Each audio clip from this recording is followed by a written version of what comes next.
For the past few years, Ricky Gervais, Stephen Merchant, and Karl Pilkington have been meeting regularly for a series of pointless conversations. This is one of them. Testing. Is that all right? Hello and welcome to the Ricky Gervais Show with me, Ricky Gervais, Stephen Merchant. Hello. And the little round-headed buffoon that is Karl Pilkington. All right.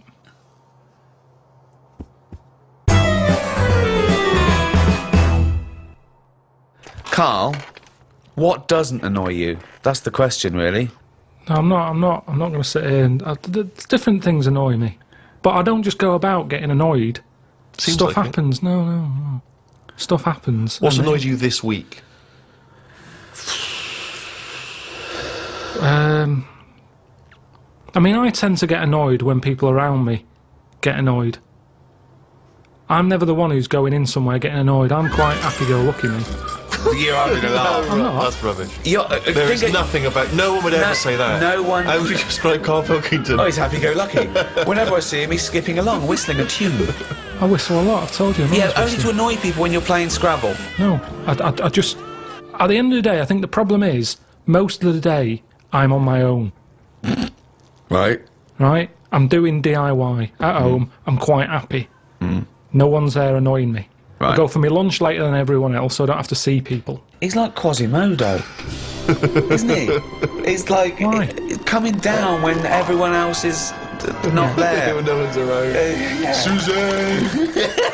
No, but then that's the problem. Suzanne then comes home. She's been sort of with people, so she comes in with loads of energy, and I'm going, just slow down.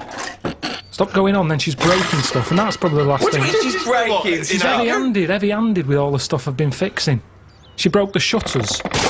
What else did she break? Well, you could have done a good job. I did do a good job. The shutters? Where do you live? In the Old West? What do you mean the shutters? Some shutters on a window. She heavy-handed with them. I don't want them to see me. What a mum. So what else has she broken? She's always breaking stuff. The light switch outside. Heavy-handed. She forces things. If it doesn't work, it doesn't work. It doesn't matter how hard you hit it or how hard you pull it. Just tell me if it doesn't work and I'll sort it. That's what I do these days. I'm like a caretaker to Suzanne's house. I'm wandering around and replacing stuff that she's fucked up. Jesus Christ. So she annoys you. She comes home. You've had a lovely day of peace on your own. So the only person that likes you and talks to you annoys you. And when you're at home doing your DIY, I want to picture that scene. Okay, right. We've never done this before, right? But let's do a typical day. We've known each other now. How long have we known Karl? Nearly 10 years. Feels like a long time, right? yeah. So let's do a typical day in the life of Karl Pilkington. So, for my first question is, what time does Suzanne have to wake up? Does that annoy you? Does she have to get up earlier than you? Because she's got a proper job. The alarm goes off. What time? About 7. That seems early. Yeah, but I'm used to it now. Okay. At the Now, you moment, spring out of bed, make her a cup of tea, do you? no. Right. I let her get up, mess about. By mess about, you mean get ready for work? Yeah. Right. She's not being quiet, so I'm awake now. Right? What do you mean she's not being quiet? Well, she's just banging about, like I say, heavy-handed. I don't know how she does it. It's just doors and stuff. Everything seems like the Hulk's in the house. Bounding about. Just don't be heavy-handed with it. When even like pulling the curtains shut and stuff, because it's not her who has to fix it. Do you know what I mean? When she's yanking at them and pulling them open, it's like just pull them like that. I've put them on a nice rail. Just pull them slowly like that. Right. It's things like that. This sounds like these jobs aren't done correctly. That's what They I'm are thinking. done proper. No, because if you get if you get a bad pair of jeans and someone says, oh, you've ripped it, a good pair of jeans, they won't rip, boy. No, just look after it. It doesn't matter if you've got good jeans or poor jeans. Treat them the same. Look after your stuff. I've always been like that. I know, I've yeah. told you, from a young age, I didn't like people sitting on my bed after I'd made it. It was like, I've gone to the trouble, I've made it, there's no creases in it, don't sit on it. There's a chair there, use the chair. Sure, okay. That's mental, but yeah. It's not mental. It's the behaviour of a It's not psychopath. mental. Yeah. So, Suzanne's she's fussing up. about the place. So the doors, I mean, what's up with the doors? Do they squeak, or is the patch been done wrongly on them, or no, is it the hasn't. wrong No. wood or something? No, just heavy-handed. Right, okay. So then, she has a shower. If I have a shower, I like to go second because I've got the Mr. Muscle spray that she doesn't do properly. Right. Do you breakfast together? Just sit on the bed, have some. Have you made the bed yet? Yeah, it's made. Well, don't sit on the bed if it's made. No, Madly, I've sit on calmed the down. chair. I've calmed down. That's what I've said to her. As I'm getting older, Yeah. I'm easing a bit. Yeah, you're like Doris Day. So sit on the bed, look Why out are the you having window. breakfast not sat on the bed? That Yeah, makes sense to doesn't me. make sense Either to me. have breakfast in bed, Just 'cause classic, the or have radio- it at the kitchen The table. radio's in there, and it's just kind of. So you get up, make breakfast, and go back and sit on the bed because the radio's What's in there. going on with the crumbs, Rick? I don't know what the crumbs are doing, The but I don't crumbs know why all they've over- got two Crumbs. radios. Hang on, you don't know what I'm having. I'm having cornflakes. No crumbs with cornflakes. No, but So you're having, two of you are sat there. Are you sat on opposite sides of the bed looking at each other, or are you both sat on the sides No, of the bed sat- looking at the wall, listening to the radio, eating a bowl of cornflakes? Yeah. well, you could sort of cross-legged on the bed, or your legs are down on the Just floor. down on the floor. Right. Fully clothed now, you've had the showers. I might have a t-shirt on and my undies. Okay. I haven't put my socks on yet. I don't like socks. I'd put them on last. Why don't you like socks? They just cut off your freedom. I don't know how socks can cut off anything. It's all right if your feet are cold. They're nice to put on, but I don't know. My socks are never that well fitting, so I don't really enjoy But why wearing don't you them. get socks that fit Yeah, you? get Because the I right never buy size. socks, do I? They I should let be the other same people- size as your shoes. Yeah, little I let rule. other people buy them for me, and they're never quite right. But hold on though, this is a rule you've imposed on yourself. I'm only telling you because you've asked. I didn't come in here moaning about it. I'm just Socks saying- cut off your freedom. Never heard that before. Okay. Mandela said it. Well, yeah, never heard socks compared to the Berlin Wall. Yeah, I think William Wallace said it as well. Right. Yeah, imagine that in Braveheart, just takes his socks off and goes, Yeah. freedom! Yeah. Anyway, then I'll say, right, on your way to work, take the bin bag out. Right. She'll do that, and then I get on with whatever I've got to do that day. Little kiss on the cheek, on the But why forehead. do you say Pat on the head. who pats who on the head? I'll just sort of rub the back of her head. There you go, see you later. Then what? You're there, you got your pants on, you got your t-shirt on, Well, you've you had listen your to the cornflakes. news, you listen to what's being said on the radio, we'll have a little discussion about it. Sometimes she's in the mood for it, sometimes she'll go, don't worry about it. Right, what would she say that to then? What would you worry about if you heard on the news? I heard something about worms getting teeth, Right. and she was kind of going, you know, you're not meant to worry about this news story, this war's going on stuff, you never listen to them. Do you remember the story of the worms with the teeth? Should we be alarmed ourselves? What was the information? It was just saying how, it was all about nature versus nurture thing, Right? and saying how worms that are growing up in a family where there's loads of food around, What do you mean growing up in a family? just a family of worms in the soil, Right. they're going through the soil. If there's loads of food for everyone, they don't have to fight for food, Right. they're quite happy, they don't have teeth. The ones, like the rougher worms, where there's not enough, it's like a massive family, the kids left, right and centre, but they haven't got the nutrients to feed them all, they fight against each other, and the ones, they're growing teeth now. I didn't hear the news story, so I'm going out on a limb here. I don't think it was about a worm being maybe more working class and chavvy though, with like big families. Look at that, that big family can't even feed them all. And then you got middle class worms going, well, we've got enough food for everyone because we haven't overbred. You know what people are like now? They've got researchers watching all sorts of stuff, Right. keeping their eye on everything, when you don't have to worry about it. A worm with teeth, if they've got teeth or not, to me it is not a problem. Not a problem at all. I normally save a worm if I see one So, in the rain, on a pavement. If I see it there, I go, someone's going to stand on that, and I chuck it, and I sort of watch it for a bit, see which way it was going, give it an helping hand. see which way it was going, like it had an aim. Well, See they do. which... No, they do though, don't they? They're always going somewhere. Yeah. He was going to the Can't, dentist. you can't tell. You don't know which end its head's on. Okay, so it's 8:05. Suzanne's gone out, you've rubbed the back of her head, she's took the rubbish out. You're there, pants, t-shirt, No socks. no socks yet. What happens to the bowls of ex-cornflakes? Where do they go? Have you got... I wash up. You wash up, that's the next thing you do, is it? Right, okay. Now then, do you plan ahead for the day? Do you think to yourself, Carl, make a list of stuff to do, or do you just let it go? I let it happen. I just let don't it like the worst thing for me is planning. Yeah, I've told you before. Yeah. You don't get anything done by planning, is I what you said. don't like the idea of waking up going, I've got to do that today, because that's when you don't look forward to doing the thing. Yep. Whereas I get up, I'm washing up, I'll look at a wall and I'll go, those tiles aren't very good, I'm going to rip them off. So, Jesus Christ. This is amazing. This is amazing. I mean, forget Idiot Abroad. forget the Ricky Gervais show. Let's just have 24/7 Carl Cam. Just think how that would. He gets up. Suzanne leaves. We get him to, he looks at a wall. He starts tearing the tiles off. It looks like the behaviour of a psychopath, doesn't it? Oh, so this is what worries me, though. The fact that you're always doing DIY suggests that you didn't do a good job in the first place. No, Steve, am I wrong? I never ever do the same thing twice. No, Once it's done, it's done. I do it right. I take my time. I get it done So right. this is other people's workmanship that you're undoing and doing Definitely. properly. Okay, right. Now, the radio's in the bedroom, so you can't listen to the radio when you're doing your work. I normally drag it through. You drag it through. How big is it? No, it's just a little clock radio thing. So it's plugged in. It's plug it in, yeah. Okay. Then, So if it wasn't for meeting up with me and Steve and Suzanne being home between, I don't know, 6 o'clock at night and 8 the next morning, you wouldn't talk to anyone, would you? Do you have any friends that you might talk to? yeah, I talk to some people on the phone. But then I soon get bored with that. Right.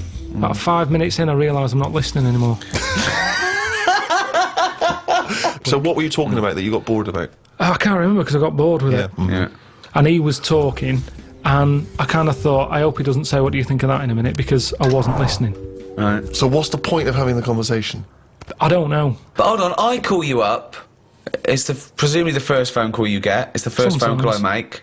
I call you up and I go, what's going on, boy? Right? Yeah, but most of the time I don't tell you, because you'll go, right, what you doing DIY? Pay someone to do it. And we have to have all that every day, the same chat. If I'm not doing DIY, I wouldn't be doing anything. And then I get grumpy. Suzanne comes home, she goes, what have you done today? And I go, nothing. And I get fed up then, because I don't feel like I'm worth anything. I work harder for your career than you do. I'm always doing stuff to try and get you to do stuff. I'm always trying to get you shows and things, and I'm always trying to get you to get out there and do something towards it. I don't want to do it. I've done it now. Yeah. I've done it. Yeah. We did the programme, it goes out on the telly. Job done. If people want to watch it, they watch it. There's no point me cropping up on Loose Women, asking people to tune into my programme. They either want to watch it or they don't. If they're watching Loose Women, I don't want them watching my programme. There's a lot of crap on the telly, and that's why, in a way, people go, oh, it's amazing, isn't it, that you're on the telly? No, not really, because there's loads of garbage on there. Anyone can get on it. Yeah. Well, that's It's true. not special anymore. That's It used to be true. special in the 80s when there was like 3 channels, 4 channels. Now it's a doddle. But that's why you should make special TV. You should relish that. No, because they want some sort of flumph telly, don't they? That's they don't have to. They don't have to think about. Yeah. Do you mean the programme The Flumps? He didn't say flump. He said flump. Oh, I'm sorry. Now how are you spelling flump? It's FLUMP. PH. PH flump. PH flump. PF. PF. Oh, PF? Flump. Okay. Flump telly. Yeah, Flump. Flump telly. So And what would be an example of Flump telly? what's flump telly? No, I don't want to go slagging stuff off, but No. I'm just saying I watch Who less would and less feature telly in now. Flump telly? Who would be a typical Who's person? typical? Is it all for those awful docu-soaps where people live their life like an open wound, saying, look, me fanny fell off. I haven't seen that, but yeah, all that sort of stuff. I do honestly. The amount of telly I watch now compared to a few years ago, it's non-existent. Suzanne comes home at night. I might watch a Grand Designs to get some tips off it. Other than that, So that's work. You count that as work, don't you? Research, at well, least. at least you learn something. So then we'll just sit and have a game of crib. Or, You'd have been happy in the Blitz, wouldn't you? You'd have been happy down in one of those subway stations. Oh, Suzanne, what? What? Chimney scar? Oh no, what was that? Doodlebug. I better go up there. Oh, leave it, well, it's fine. Oh, that's bloody heavy-handed, them Germans. They're bloody heavy-handed. Well, let's go back a bit here. So you've done a bit of tiling. Good job. Please, job. You're halfway through. Spot a lunch around 3ish. yeah. What do you do? Do you pop out for lunch in a cab? Depends. Sometimes Suzanne, as I pat her on the head, she sometimes says, "There's some ham in the fridge." And I'll go, right. I love it. Like, there's a little choreograph. I better pat her on the head. I don't know what's going to eat today. Carl thinks, like Pavlovian conditioning. Yeah. Last time I patted her on the head, she told me about some food in the fridge. Bye, love. Take the rubbish out. I'm in the fridge. Cheers. Brilliant. Yeah. Okay. So I'll eat that. Now, just the radio's on the whole time. Is there? Because I want to picture this. You're not working in silence. Radio's on the whole time.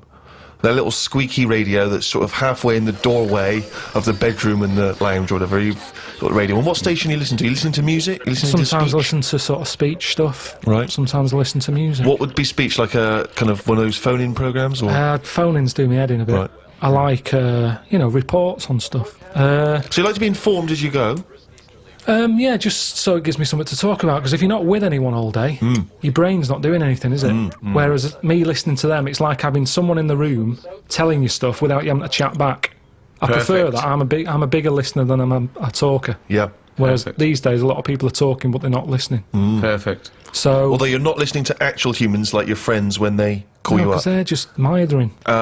Do you make sure that you get everything done and dusted before Suzanne comes home, so she comes home to a spotless place? Yeah. And so she comes in, do you instantly show her the work you've done, or do you just let her notice it for herself? Sometimes I just leave it and see how long it takes for her to go, oh, you've done that. Okay. And if she doesn't notice it, are you annoyed or are you excited to tell her? Sometimes I forget. He does it again the next day. Yeah, that timing's a bit shoddy. I should do that. Wow, sometimes you forget. And so it's not the equivalent of when a lady comes to him and says, oh, you haven't noticed my new hairdo. Is it sort of the equivalent for you? If she hasn't noticed, you don't get frustrated? Now, you do notice her new hairdos, don't you? Because you say you don't like them. So what does she say about your tiling? No, most of the stuff I do, she goes, that's good. But sometimes she'll go, why don't we just get someone in to do it? What, before or after? Well, it depends what it is. If it's something that's big and has been bothering her, but it's not bothering me, I'm saying I'll sort it out. Well, what's an example of something that's big that bothers her and not you? Right. Don't worry about it. She's going to get someone in. Well, no, I won't get someone in. Because, you see, the thing is, she got someone in once when the oven blew up. Right? I said, leave it, I'll sort it, I'll look at it. No, you don't know what you're doing, get someone in. No, let me have a look, no, get someone in. She calls someone up, they come round. The old £80 call-out charge business, straight away. They pull it out, they go, it was the fuse and the plug. Now, I could have sorted that out, but she didn't give me a chance. So now, it's good now, because I've got that on the old back burner. So every time she says, let's call someone out, I'll go, oven. There's a little reminder. So I'm glad in a way that she did, but so now she just leaves it. She doesn't interfere. No, Carl, I've got terrible pains. Oven.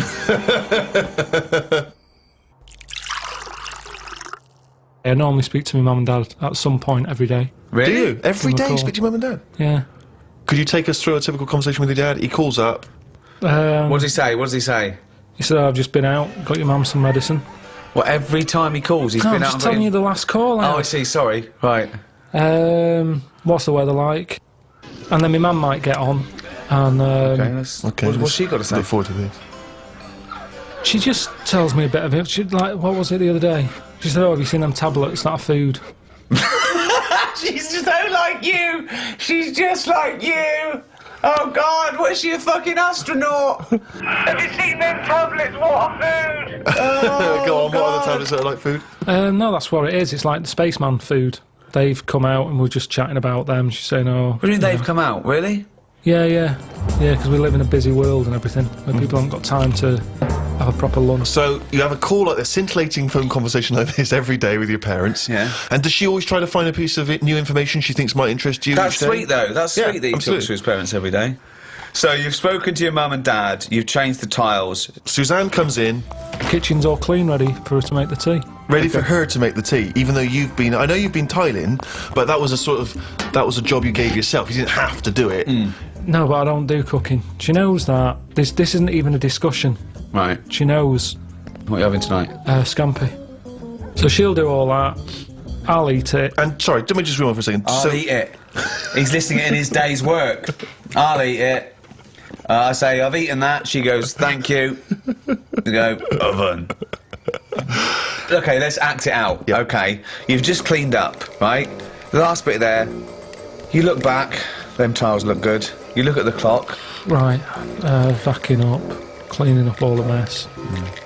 Oh, phone's going. Who's that? Suzanne. Alright. Yeah, coming home. Alright then. See you in a bit. She'll go.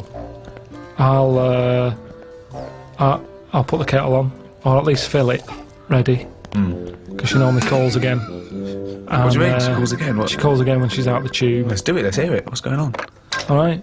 You out the tube? Yeah. Do you want a cup of tea? Yeah. All right. See you in a minute. Sometimes I'll say, "Oh, get us a little treat when you come out the tube." Yeah. So she'll get me, you know, a bounty or something to go with a cup of tea. Do you specify that when you say "get me a treat"? She says, "Well, what? Sometimes you have a Mars bar, sometimes you have a No, bounty." that's enough for me.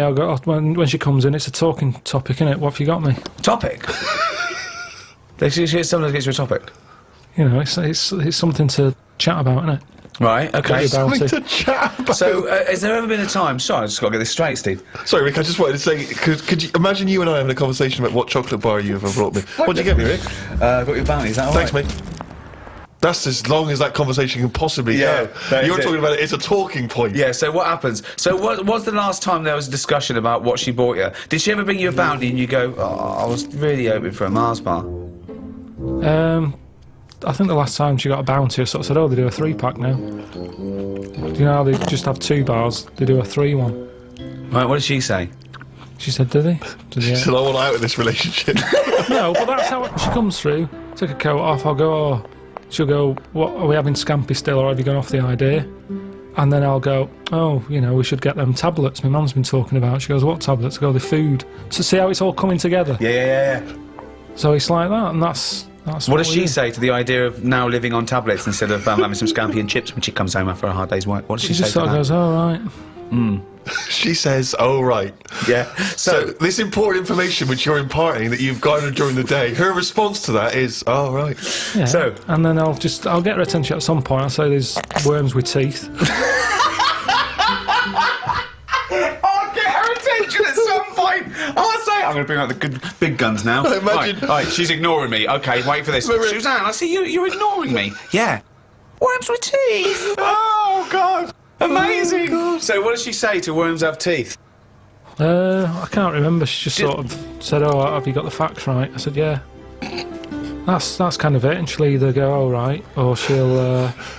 I mean, it's pretty rare that it's anything more than that. So it's not a conversation, really. No. Because the response twice now has been, "Oh, right." What happens next? Take us through. I'll sort of say, "Anything to report? Anything gone on today?" And she knows it's. I sort of phase off again. It's like a phone call. She'll go, "Oh, so and so's leaving or whatever," and I don't know these people, and I'm not that interested. And she senses that. Yeah. Yep. So she'll go, "Oh, have you paid the insurance?" I go, "No, I forgot." She'll go, "Yeah, I told you to do that." I said, "Yeah, but I've been doing the tiling." She's going, "Yeah, but you weren't meant to do the tiling. I asked you to sort the insurance out on the washer because the washer keeps breaking." And she won't let me fix it, even though I know what it was. It was a heating element. I said, I know how to fix that. Then have a game of crib. Oh, God! Oh, It's like being in an old people's home. I know. And you've had a lovely game of crib with Suzanne, because, you know, the magic's still there. And what time do you hit the sack?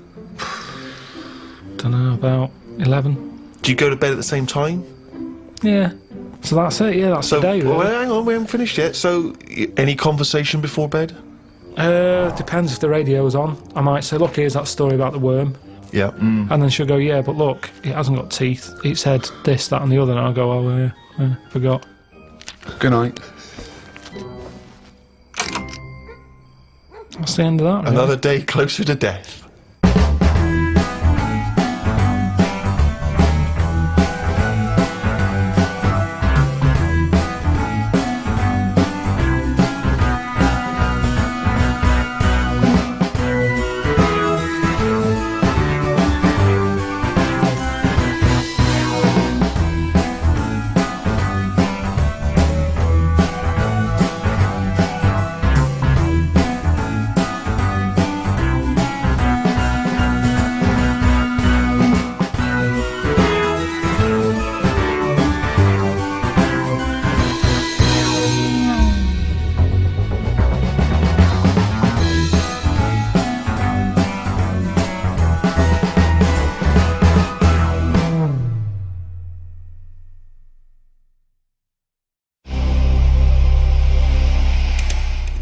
The flaming lips.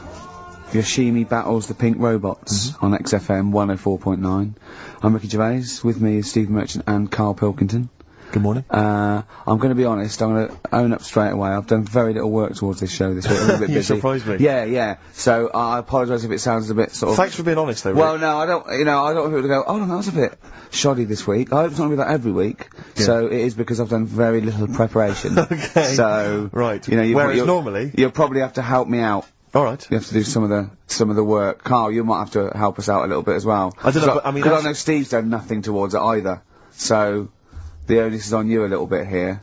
I love the fact that it's still listed as either Ricky Gervais or Ricky Gervais and Stephen Merchant. In the, Essentially, we don't need to be here, really. No, but I know now people listen for Carl. Everyone I've spoken to, for people on buses, to comedians like Ross Noble mentioned you the other day, and that they go. People on buses?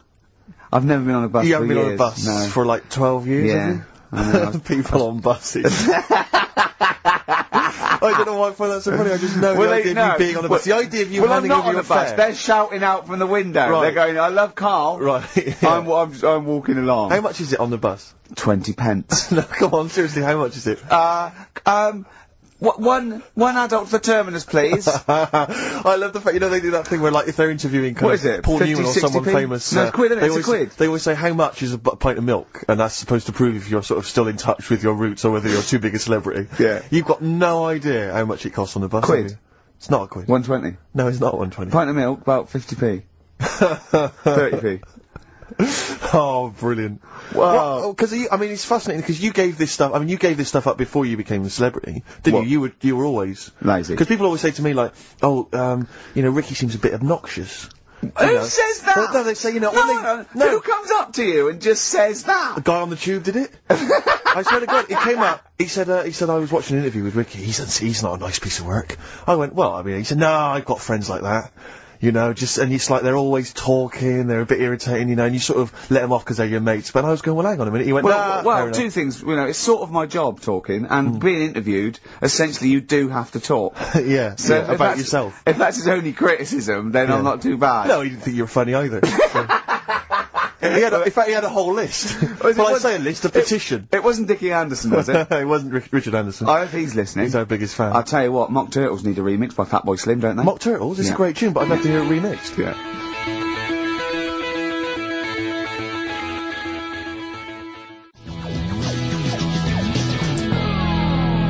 Mock Turtles, Can You Dig It? Remixed by Slim. Yeah. Yeah, XFM 104.9, Ricky Gervais, Steve Merchant, Karl Pilkington. Ooh, stuff to dear, do, what's going on? What's stuff been to happening? talk about and that. What's been going on? What's been going on? Before you came in, you saw it, didn't you? That experiment I was doing with the... An experiment? Yeah. Well, all I know is as I walked in the building, I passed the little kitchen area, you were hitting Carl on the head with a tin tray. Didn't it make a good noise? It was a great noise. But I'm interested, explain more about the experiment. 'cause- Well, I wanted to see how hard I could hit him and make it resonate, right, before I either caved his skull in, or, Right. you know what I mean? So, you had to hold it quite loose, Okay. so it could, like, vibrate, but you had to grip it hard enough to give it a good whack. Right. And his head's brilliant for hitting stuff on. He wouldn't- Is it? It is perfect. Because Carl, it's like... could we recreate that moment a bit later on the radio? You'll notice that you've been on for 15 minutes, haven't said a word. So it's had a bit of an effect on me. I'm still a little bit shaken. Okay. Oh, dear. But yeah, do it again later. We were Right. talking about your head a little bit earlier, weren't we? It's not going to mean that you're sort of a bit, fuzzy thinking, is it? That'll be alright. Yeah. So, Okay, good. Can we I said- recreate that later, maybe I towards the end of the show? Just hit you on the head with various objects, see which make the best sound? He said, very he much. said about, talking about time out. I said something about in time out, and he went, yeah, do you read that? I went, yeah, I read it, get it every week, yeah. He went, there's no point though, is there? He said, because it's like a telephone directory. If you want to look something up, you look it up, but you'd never sort of browse the telephone directory. And I went, that's an interesting point. He went, although I did. When I was in Scotland, I just looked up how many Macs there were, and there was 42 pages of them. How bored are you in your hotel room in Scotland to suddenly start working out how many people start with Mac? Were you sat in your room, there is nothing else that you can think of I've to been do? working. It's when we did the show from, XFM did some stuff from Edinburgh. Yeah. You were been a sat in hard your hotel day. room? Sat in the room, waiting to sort of go out and get some food and that. Sat there. Why were you waiting to go out and get some food? Because we were all going to meet up. We're going to meet up with, with Simon. So and you that. thought, I'm not going to switch the TV on, I'm not going to read a The magazine. telly was on, nothing was on. I wasn't impressed with anything that was on, so I'm looking around the room. I had a couple of the free shortbreads.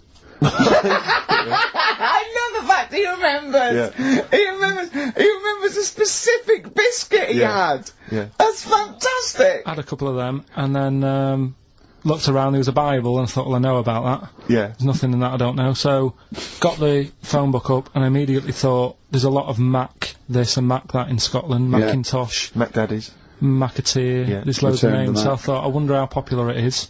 Just how popular it is. 42 pages of Macs. Did you count how many pages there were? Yeah. Did you just work out from the numbers on the bottom of the page, or did you literally No, I count counted. them? I counted. Right. And And how many do you reckon are on a page? There's a lot in there. If quite a someone lot, could isn't tell you approximately how many And sorry, names they get on one page. How long did it take you, this whole procedure?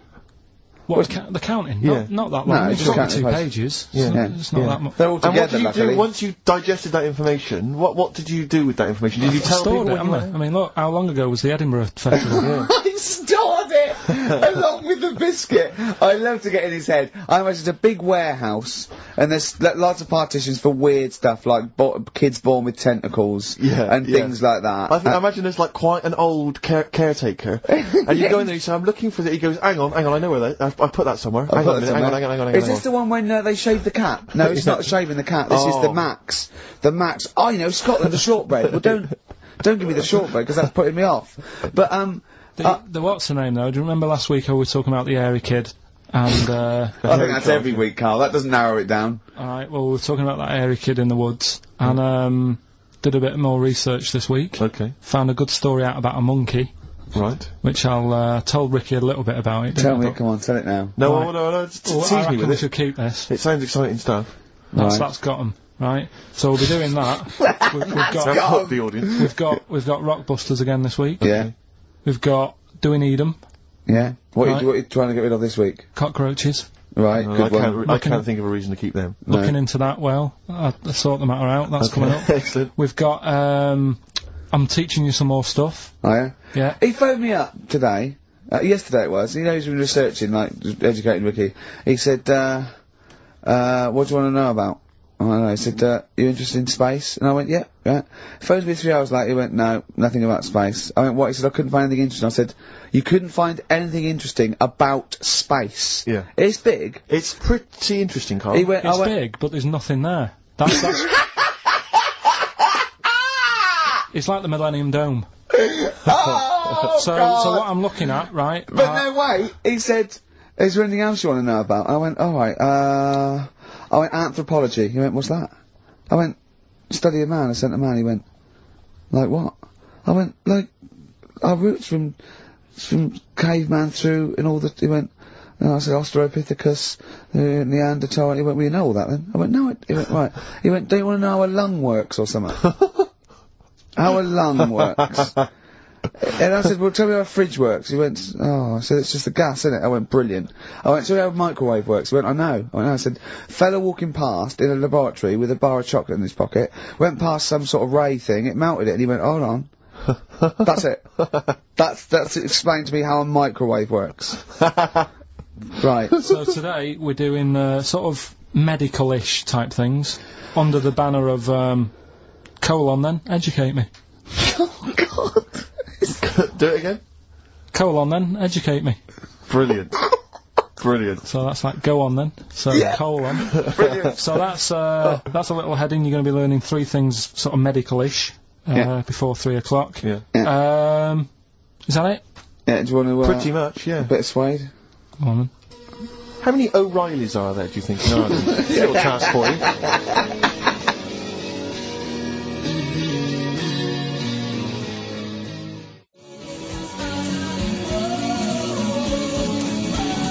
Suede, animal nitrate. That's really got a Johnny Marr influence at the end, that guitar, isn't it? Brilliant. Still brilliant. XFM 104.9, Ricky Gervais, Steve Merchant, Karl Pilkington. Tell us about this monkey, Carl. You're going to love this one, Steve, Go on. right? So last week we were talking about how, like, a lad left his family because there was problems at home and that. He went and lived in the wood. He got airy. Right? No. Leave it there, Rick. We haven't got time to go into Right, it. so That's what happened. and that's what happened. He lived with the monkeys. He went airy. That's Anyway, what happened. That's what happened. looked into some other stuff about like airy kids and all that. Yeah. Came across this story about a bloke, right, who worked in a zoo, Oh dear. right. So Trouble's brewing. loving his job and that, but it's quite a lonely sort of job because you don't see many people. You're just dealing with animals all the time, right? So anyway, he gets a bit pally with a monkey because it's the closest thing to a human. Well, that ape is. Right. Yeah, but you can't really go that close to apes. Well, They're dangerous. what do you mean? What type was it? Do you Just mean it was let a him tell the Was it story. a chimpanzee? I reckon it was a chimp. Yeah. Yeah. It Oh, was you a don't chimp. even know, It so was that's a an chimp. ape. It was a Okay. chimp. Yeah, but it doesn't matter, does So it? he It's the gets story. pally with him. Right, so he gets pally with What, him. did they and go on he's- holiday together? Well, no, I mean, it starts On the off pool together. starts off just checking each other out and, you know, probably sharing lunch and that together. Yeah. Right? Anyway, this goes on for a while. Is, you know, they're getting on well on that. And then after a while, right, the monkey starts sort of imitating him a bit more and sort of walking upright, Oh, God. Yeah. right? So he thinks, oh, that's a bit weird. Anyway, they get on really better and what have you, so he thinks he could live at home with me, this, Yeah. because we're getting on the storm, Yeah. right? So he takes him home, and before Is you this know the it, beginning of Beneath the Planet of the Apes? I think it is. I think you've seen this on video. I'm worried, because he's already imitating him and they're moving in together. I'm thinking it's maybe a bit like Single White Female. Single White Zookeeper. Oh, brilliant. right? So Go on. anyway, so it's moving in, and it's getting used to sort of the normal human life. It's having a cup of tea in the morning. Yeah. Pinky tips. As a it finishes the day off with Oh, dear. Finishes the day off with what? He with does, a he little doesn't have to brandy. move a piano at one point, He does he? finishes the day off with a little brandy. Yeah.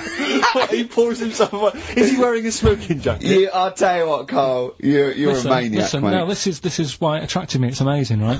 So he's having his brandy and that, loving his life. Next thing you know, he sort of I don't know if he loses it or he gets shaved, but the top half of his body is Becomes hairless, right? Apart from his head, right? So he's got a nice. So it's the head. opposite of the kid. Well, Yeah. this is what well, I'm saying. that would happen. Right? Well, hang on, but so you don't know if You he don't was even shaved know. or if it's How hair? did it say? Then the hairless. What? I'll bring it in for you, the story, and then you Alright, can well, see if okay, I've gone keep wrong. going, keep so going. anyway, so Wow. so this is going on, and he's having a great life. Then the zookeeper starts getting a bit annoyed because he's having a better life than the zookeeper. The zookeeper's in the zoo. This is such So the rubbish. zookeeper's still got to do a day's work. The monkey's at home, he's partying. well, he's it got gets his to a other point when he chipmates says round. there's no point you coming in to the zoo because the whole reason of you being there was because you're being kept there. Right. And he didn't want to bring the memories back, so he said, you stay at home.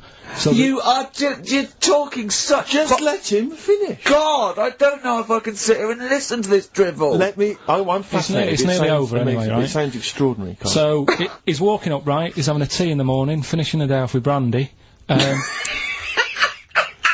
Gets a bit out of hand, only tries it on with the zookeeper's wife.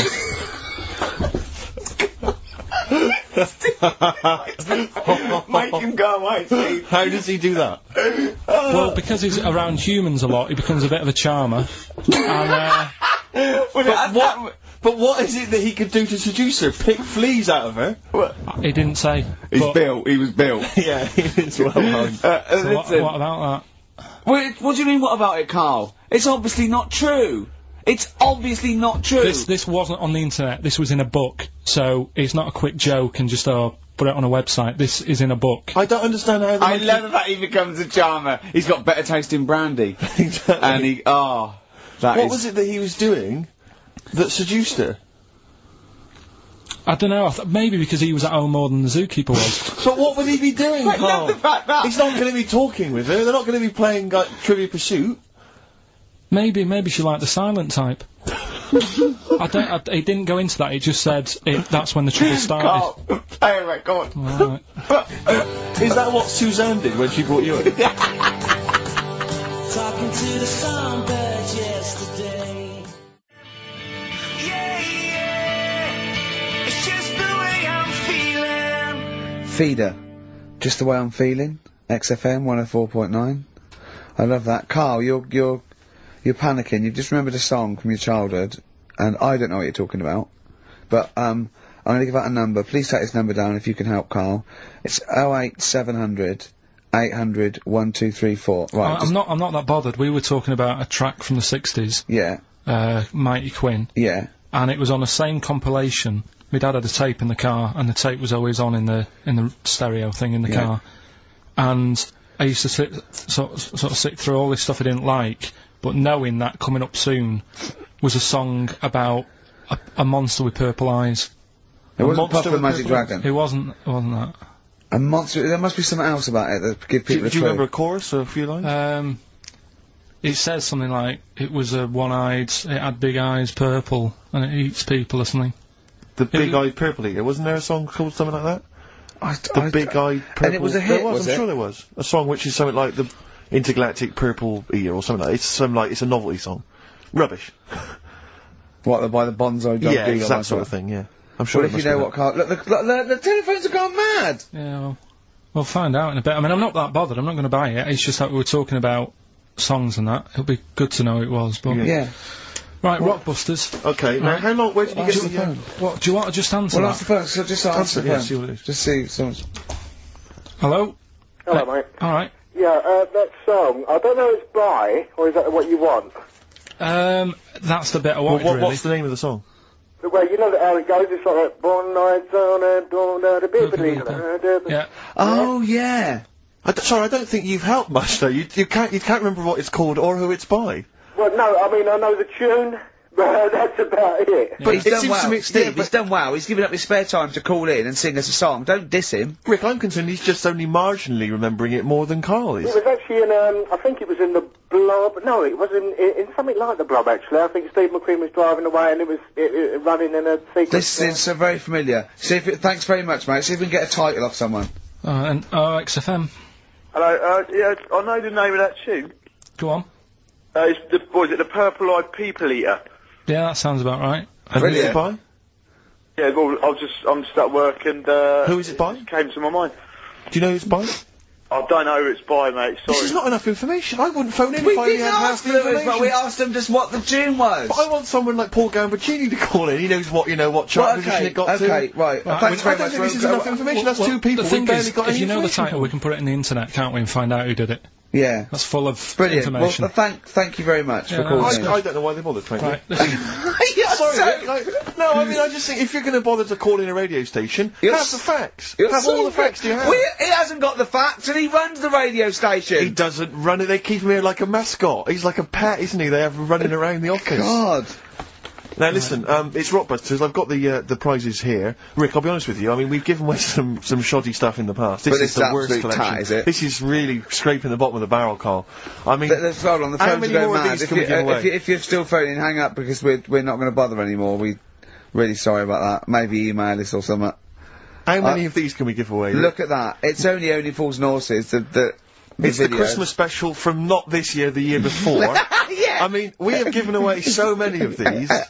I imagine there's charity shops throughout London Throwing them these away. in. Yeah, throwing them away. Yeah. So we got Oh, that, dear. and if you didn't watch it, if you weren't one of was a the big 20 green, million that watched it. blue-eyed, fat-legged, purple-eater people. If they had a big and they had a big boo.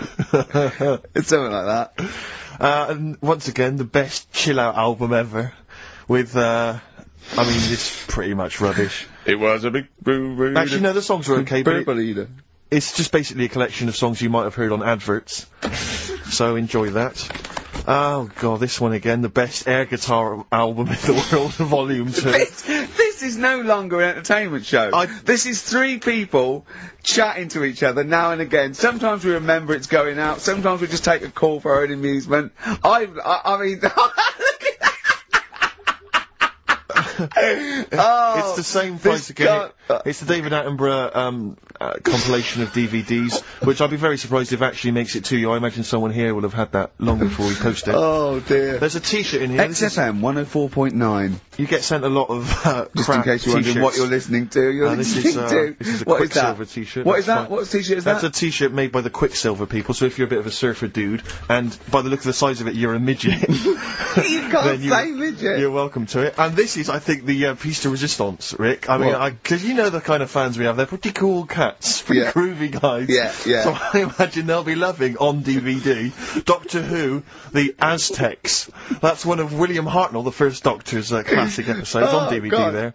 Oh, you know, Rubbish. That's rubbish, Carl. Those prizes. you- I'm ashamed to give them away. Carl, frankly. you know our mate Johnny, he's a Doctor Who fan. Yeah. Do you remember, he bought, the Doctor Who magazine, and, he went, to the toilet, and Steve got post-it notes and put geek on every page. And Johnny opened it on the tube, right, and it had geek and everything. And Johnny bought in the new Doctor Who magazine, I think this week's or this month's, right? And they've done the perfect Doctor Who fan, right, what the geek is, right, and it looks exactly like Steve. Alright, don't have a go, Rick. It does. And, I'm going to try and put it on the website. It's amazing. It's got your hair, glasses, it stands like you, it's sort of dressed like you, and it's only, it's hilarious. And he was, I mean, I'm insulting you now. It sounds like an insult, but if you'd see it, you'd laugh. Play Well, Rockbusters, right? Yeah. Right, here we go. Just a little bit annoyed.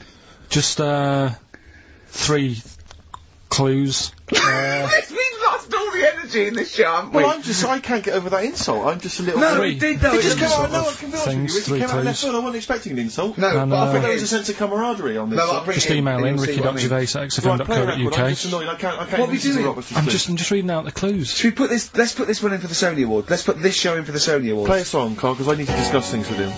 I've talked before about him Edit sacking it me down. off. Get this down to 3 minutes. It'd be a great show. Rockbusters in a minute. XFM.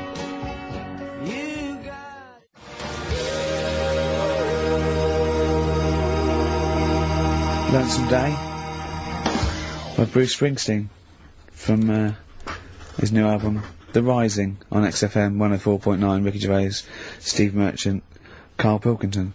Former just phoned in and said to Karl, stick up for yourself, don't listen to that Merchant, he does my head in, he's so arrogant. I don't think I'm arrogant. I think I'm mean.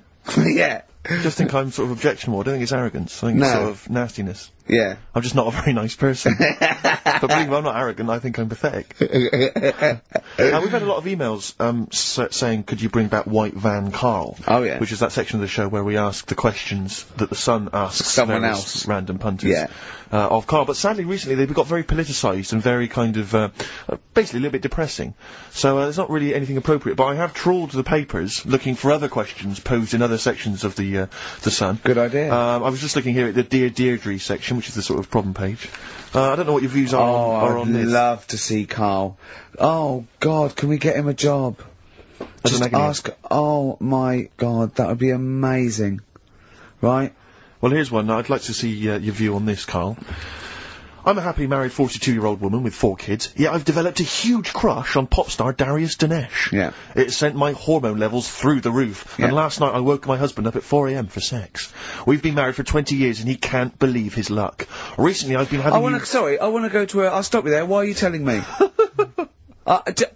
Right, carry on, sorry.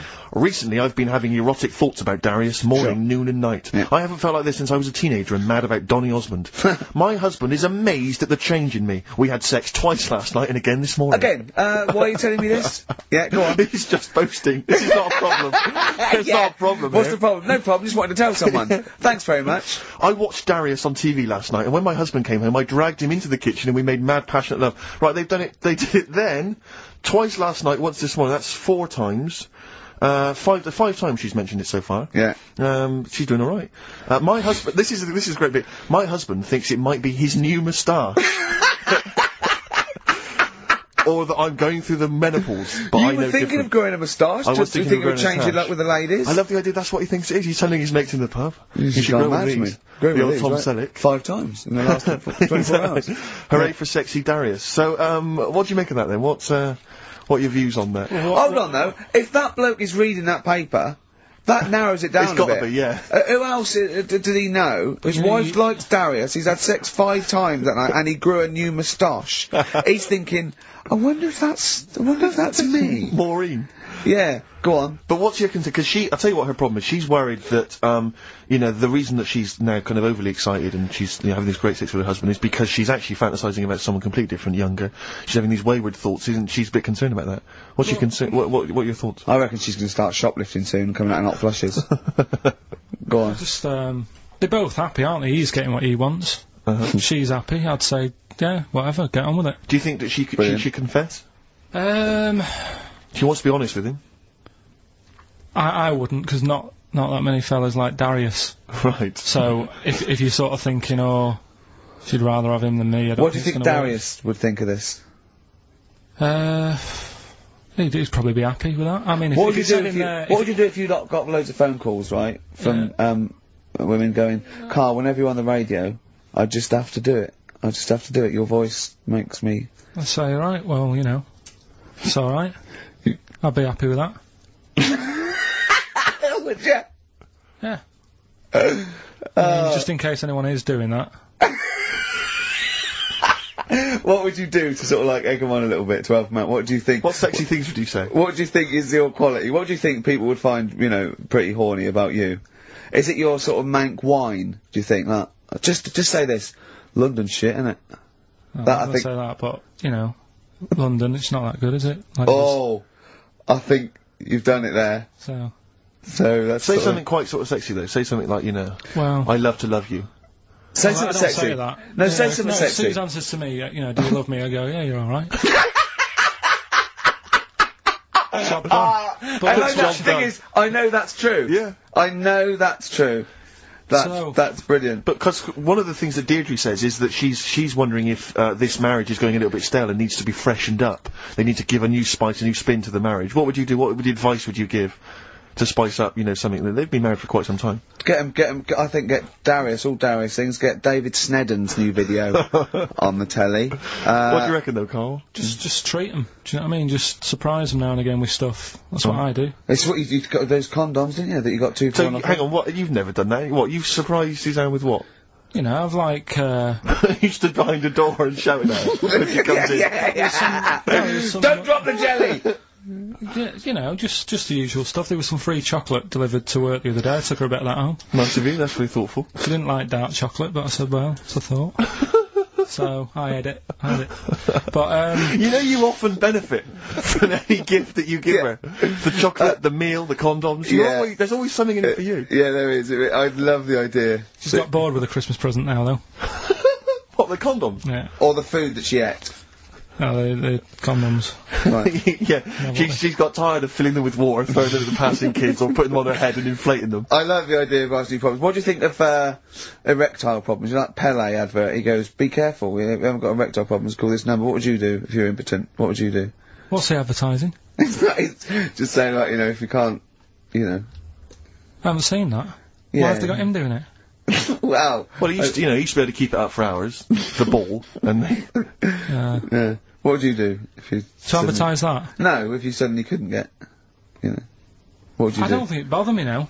I know you're 30! What's that? You're talking like you're an 80-year-old. Yeah, but do you know what I mean? You sort of been there, done that now.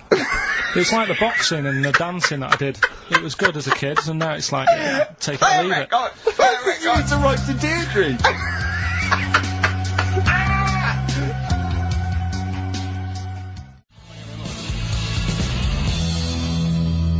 Supergrass, Seen the Light, XFM 104.9. We're a little bit worried. We might have a technical hitch here. We've had no emails, and usually we get loads and loads. So we're worried it's us. Can someone send an email? Yeah, just a test email. Yeah, but we won't know if they have or not. They might just be ignoring us. No one might be listening, Steve, so this isn't proof. I guarantee there's at least one person who would send an email. Maybe if Dickie Anderson's listening, he could do it for us. Anders! Do us a favour for all the pleasure we've given you over the last few years. ricky.gervais@xfm.co.uk. If you haven't heard the Rockbusters, might as well give them out. Well, let's check the emails working before we do it. Yeah, otherwise it's a complete... This whole show has been a sham and a farce and a waste of time. Well, I think they can take that as read. Right, educate me, Karl. Right, well, Go what on, to then. say, right? Educate me. Well, what we're looking at this week, we've done war, we've done, We've nailed that, we've nailed war. We summed up war with a little French bloke whose battle cry was, John's got a moustache. Right. So, and last week we did science. What would you do on science then? Airy Kid. Brilliant. Right. Yeah. So this week we're looking at, medical problems. I'm sure we do Airy Kid every week. Medical problems then. I've got a couple of things under the banner of, then educate me. Yeah. We've got, this is interesting, right? Do you know if you have an operation on your brain, right, what they do is, I mean, this is why I'd never go to the doctors. I don't like doctors, because this sort of stuff freaks me out, right? They can operate on your brain, and what they do is, they put you to sleep first, cut your brain case open. Your skull, yeah. The brain case. Yeah, yeah. And then wake you up and operate on you.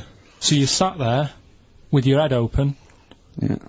messing with your brain, and you Well, don't feel anything. Well, there's no nerve endings, is there, in the brain? But still, it's not right, is it? What, you think they do it for fun? No, They but go on, Reg, wake him up so he's all freaked out. Go well, on, wake him up. is it necessary that you're awake, do you think, or... Well, they need the brain active, don't they? Yeah, but it is when you're asleep, you're having mad dreams. I had a mad dream the other day. Go on. No, I might tell you about it later, but there's no sense to it. But, so your brain's still... Where is this conversation? Yeah, I mean, it'll turn out, I go, no, Carl, I was there, that wasn't a dream. Yeah. No, Yeah. but... So, I mean, if I had an operation... On your brain, heaven forbid. Well, operation anywhere, I'd like to sort of think, well, I'll have an injection, I'll go asleep, but when I wake up, it'll all be sorted. Yeah. Yeah. The fact that Your brain case is open. and they wake you up and you think, oh, is it all done? They say, well, have a look in the mirror. And your brain... See, I don't think they do that. I don't think they try and frighten you when you're doing an operation. Yeah, I don't think that you go about your business and they sort of follow you around, dabbling. Yeah. No, but it's almost like they are having a bit of a laugh with you. Right, well, I'd just like to say now that they don't. Anyone who's going in for an operation on their head, do not ever listen to anything But Carl says. why have you got to be awake? Because you'll be bored anyway, you'll be sat there. They'll Well, be they messing give you a about. telephone directory, look, and they say, look how many Macs are in there. That's the Scottish telephone directory. And, you know, time flies when you're counting that sort of thing. No, but do you know, like, when you... What are you telling me? What are you I'm just asking saying me? how weird it is. It's weird, isn't it? It's like, do you know when you go for a haircut, right? It's a bit embarrassing. Well, I don't anymore, but when you go for a haircut, it used to be When you go for a haircut. It used to be a bit embarrassing when, like, they'd wet your hair and they'd make you have that sort of Hitler cut because your hair's wet, and I used to hate it, and I think, do you have to do that? Do you know what I mean? You know It's what I mean, similar. don't It's you? very similar to open skull No, surgery. what I'm saying is, it's almost like barbers like to do that to make you look daft and feel daft for a bit, and there's women coming in and out, and you're sat there with a daft haircut. Yeah. And this is what that reminds me of. Do you think they do it in a shop window? This brain operation? I'm just saying, it's a bit Do you weird. think they do it? Why are we doing it in John Lewis's? Just so more I people love can the idea that that's what doctors are doing. Let's make this guy look a bit stupid. Yeah. Open his brain Look case. at the twatty look with his brain out of his head. Take a Polaroid. Reg, take Yeah, a Polaroid. Look at him. Look at his face. Right, right. Clock his face when I give him the mirror. Get this on camera. Put Carl- this fake nose and glasses Sorry, on. is that? Did you teach me something then? Was that I educational? taught you that your brain case can be open with your awake, and you just sat there sort of letting them get on with it. Brilliant. I've learnt that. I'll never forget that. Right, go on. Anything else? You'll love. Let's play a song, because the next one is amazing. What? Even more amazing than that? Yeah. Play a song? Yeah, bit of Bowie. No email still, by the way. No, I don't think it's working. It's not working today. Lady so what we're gonna- Stardust. We'll have to do a phone-in for Rockbusters. Off the Ziggy Stardust album. Alright.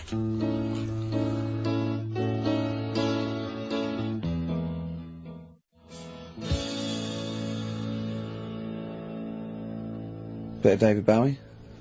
When's that ever hurt anyone, Steve? Never. Lady Stardust off Ziggy Stardust and the Spiders from Mars on XFM 104.9. I'm Ricky Gervais, Steve Merchant. Karl Pilkington is in the middle of educating me. Then, educate me. Right, so, I've learnt that you can, you know, fiddle around with your brain when awake. That's brilliant. I've never been a fan of doctors, though, so this was a good one for me Yeah. to look up, because... Yeah. Did I tell you the time when, the doctor said, I was gonna die? Alright, keep talking. Right, ages ago, must have been about 15, right? And, at lunchtime there was this... We used to have a choice of stuff to do at lunchtime, right? We used to have, like a burger place that had an arcade machine in it, right? So we used to go there and play on that and have a burger. Or, there was this baker's, right, that my mum worked at, and, did great cakes and stuff, right? So, she used to, like, bring some home and that, but she couldn't always bring them home every night because, you know, they cost money, and she used to get them for free. And they used to say they'd rather chuck them away than give them to the staff because there's a chance that the cream might be off. Right. Right, so they used to chuck them round the back. So I used to go round the back with my mate and eat a load. Brilliant. Scavenging, eating out of bins. No, it wasn't out of bins, they were still in trays, but they just stacked them up near the bins, right? So this got out, I mean, it used to be chocker. Once the school found out, everybody used to go there and it'd be like, well, have a cake. The headmaster crawling through, fighting the kids off. Right, so I'd have, like, you know, you'd just eat, I don't know, 6 jam donuts or something, and then you'd spend your dinner money on the arcade machine. Brilliant. Right? So it was a good afternoon, really, right? So you'd do that, and this one day I must have had 6 or 7 jam donuts, a few Congress tarts. What's a Congress tart? I love them, I can't get them in London, right? So I'd have some of them. If anyone can get a Congress tart for Karl in London, please let him know. So anyway, this day, that was just a normal day. Do you know what I mean? You'd once or twice a week, you'd have a load of cake. In your life, Yeah, a So normal anyway- day in your life. Were the frog boys there with the webbed hands and the big heads? So- and the horse in the settee? Yeah. But the day after one of these days, I had really bad cramp in my belly. Right? I was like in agony, could hardly walk. So I said to my mum, You could hardly stagger to the free cakes. So, I was in absolute agony. I said, I don't like doctors, but you'll have to get a doctor in 'cause I don't know what it is, I can't walk. She gets the doctor round, I won't say his name, but he said, well, doesn't look like he's got long left. Blimey. So I was a bit like, hang on a minute, I've only had a few cream donuts. Yeah. My mum was panicking. Sure. He went, my dad came in from work, she said, oh, something's really bad with Karl, I think it's serious, you know, the doctor said he ain't got long left. So he said, what, he said that and just left? So he said, yeah. He said, I'll have to call him then. So he called him up, said, what's all this about? You know, Karl hasn't got long left, how long's he got? So he goes, oh, I was only messing. He's just had some bad cream. Can you believe that? Well, the thing is, I like the fact your mum didn't ask any questions. I know. She didn't go into detail. Well, can you explain more, Doctor? No, I got a shoe off. No, but she doesn't. She doesn't like talking. you know, I don't want to diss you or your family, but I imagine if I was there, I'd have known the doctor was joking. That's all I'm saying. I mean, I sound very arrogant there, but I imagine he went, what's he been doing? I had about 6 cream cones. Oh, right. Oh, wow. He hasn't got long to live then. I'll see you later. That's what I think the doctor did. Yeah. I just love the idea your mum just let him go. Yeah. Terrified, thinking, well, I'm not going to probe him. He's that's it then. Dad comes in. Hi, honey, I'm home. Anything happened? The doctor said Karl's gonna die and then left. Did he? I'll call him. But anyway, that's why these sort of things fascinate me. So we'll move on to this next one, right, which is brilliant. Go on. Dead short story. So, right, old woman, about 70 years old. Yeah. She's normally fit and healthy and stuff, nothing wrong with her, she's having a good life. And one day, she goes for a check to the doctors, just to check herself out, 'cause she's getting on a bit. Yeah. Says, take your clothes off and that. So she does, and checks her out, says, yeah, you're looking good, you're looking good. Turn round, he said, oh God. He says, you've got a tumour on your buttock. Right?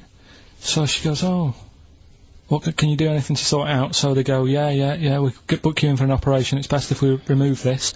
Books her in for an operation, operation day comes, strip her down and that, they're all stood round, the doctors, start to operate. It only turns out it's a pork chop that she sat on 5 years earlier, and it had stuck to her buttock. Right, Karl. I can forward you. I'm not. Right. No, listen. Okay, no, Serious. Right, okay, Karl. I'm telling you now. I'm leaving. I'm never doing this show again. No, I'm serious. Honestly. You're talking. I've never had such. You are. Play a record. Play a record. I couldn't believe it. What do you mean you can't believe it? Stop the record. Stop the record. Stop the record. Right. Okay. Right. What do you mean you couldn't believe it? No, when I read it, I said I've got to tell Ricky This that. woman had a pork chop stuck to her arse for 5 years. You mental case. Of course she didn't.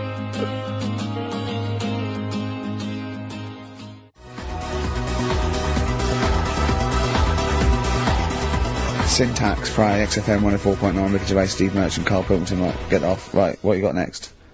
Right, well, running a bit late with this, but it's time for Do We Need 'Em? We're looking into what I'm animals... really worried about this, because everyone's getting that last clue wrong. I reckon it's so rubbish that even your mental fans can't work it out. Yeah, it's a tough one, but... Give that final Rockbusters clue again. The Jamaican fella had to have some aspirin. Why is that? What were the initials? Why did he have to do it? No, FD. hold on, that's changed. Well, I mean, it doesn't matter. The Oh, story's it doesn't still there. matter. That's the point of a cryptic clue, isn't it? Oh, do. What have you got now? Right, so we're looking into animals that we get rid of. I've spoken to someone about snails, I spoke to someone about jellyfish, and that, and looking at cockroaches today. Right, now who's the expert? It's a woman called Jessica Marshall. Right. Does she know that you're going to play this on the radio? Well, I called up, right, in the week and said, can I talk to someone about Just- cockroaches? And she was like, is that Karl? She knows who you are. Yeah, Right, so she already knows maybe your angle, your approach. yeah, she was And up for it. she's an expert, she's just not just some random person. No, she works in a museum, a good museum. I said I'd give it a plug. It's the one near Knightsbridge. It's got dinosaurs and that in it. It's worth seeing. What, And this Natural is her. History Museum? Yeah. So, Not sure. He's not sure. this is Go what on. happened.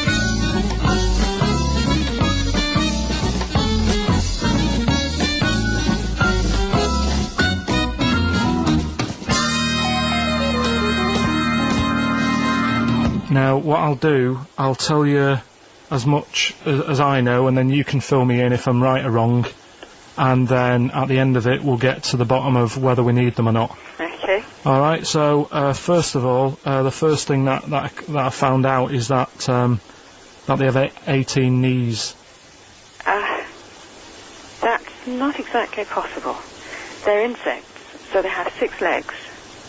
Yeah. And a knee is usually the junction between femur and tibia. That's sort of classic human knees and every other animal knee. So with 6 legs, you can only have 6 knees. Could somebody sort of got mistaken for seeing one that was a bit double jointed? Cover I think tracks. you're grasping at straws or something. All right. Well, we might have to come back to that one then. Okay. They can hold the breath for 40 minutes. Well, they don't do that because they don't breathe in the same way as us. They breathe through little spiracles, holes down the side of the body. So, no, they're not a very apt simile because the method of breathing is so different. What do you mean? Because insects have a totally different system. They don't have lungs in the way that we do, and just breathing through one part of the body. They're actually breathing through every segment of the body all of the time. So even though they've got their mouth shut, they might be able to Their mouths have slide. nothing to do with breathing. So it Only just. feeding. So you see, maybe that's where someone's gone wrong. Someone's got hold of one and sort of taped its mouth up or something and Thought it was- got bored after 40 minutes Again, and that said, well, we'll sounds call a it pretty right. unkind thing to do to an insect, even to a cockroach. Yeah, but it's all... Can't do that. Yeah, but No.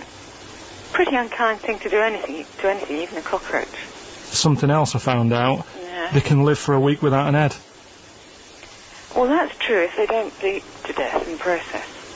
But the weird thing is, when I told you that they had 18 knees, you seemed a bit sort of like, don't talk ridiculous. But then we're talking about an animal that can live without an head. So there's a little bit of truth in that one, yeah? Yes. Why, when it was invented, has it got that facility? Say if someone said to humans, we could do that with humans, and, you know, if you lose your head in some accident, it gives you a bit of time to sort of go back to your family and maybe write them a note. You won't be able to have a chat, but write them a note saying, it was my own fault, and it was nice knowing you. Well, that would be a useful facility, I agree, but cockroaches are great survivors. I mean, they've been around for over 300 million years. They're one of the most primitive insects. Alright. Well, I've also, is it true that they do a lot of resting? Apparently they can sort of rest for 75% of the time. Rest. Yeah, they just sit about doing nothing. It's probably true of a vast proportion of the world's fauna. Well, I mean, not- maybe the 25% that they are working, they're really giving it some, so it and might they're make up. probably searching out food and, yeah, they can slow down considerably. You can chill insects in the fridge and they'll become very, very quiet. You might think they're dead. Yeah, but then- I'm sure, you know, if we were sat in a fridge, you know, we'd go a bit quiet, wouldn't we? You know. Well, you might not know much about it, of course.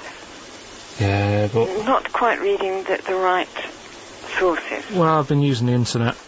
I'm sure there are many useful sources that you could find there, but some of those seem to have been a little misleading to you. So you don't agree with a lot of what I've told you there? No. So, cockroaches, can we get rid of them? No. So we're keeping them then? I would say so, yes.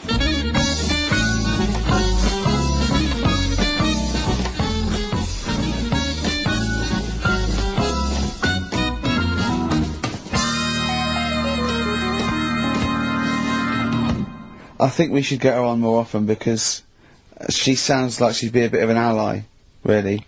Because she knew immediately that you were talking nonsense. She even said, I think you should be more concerned about your sources, which I've been trying to tell you for a year, right? The fact, I mean 18 knees, where did you get that from? It was on the internet. They can hold their breath for 40 minutes. I mean, I don't know what you read and take on. Mad world, don't it?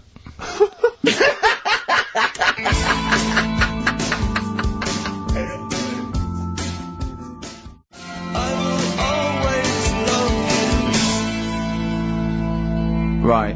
The Cure, obviously. Yeah. That song. Right, Carl's been taking phone calls for these clues.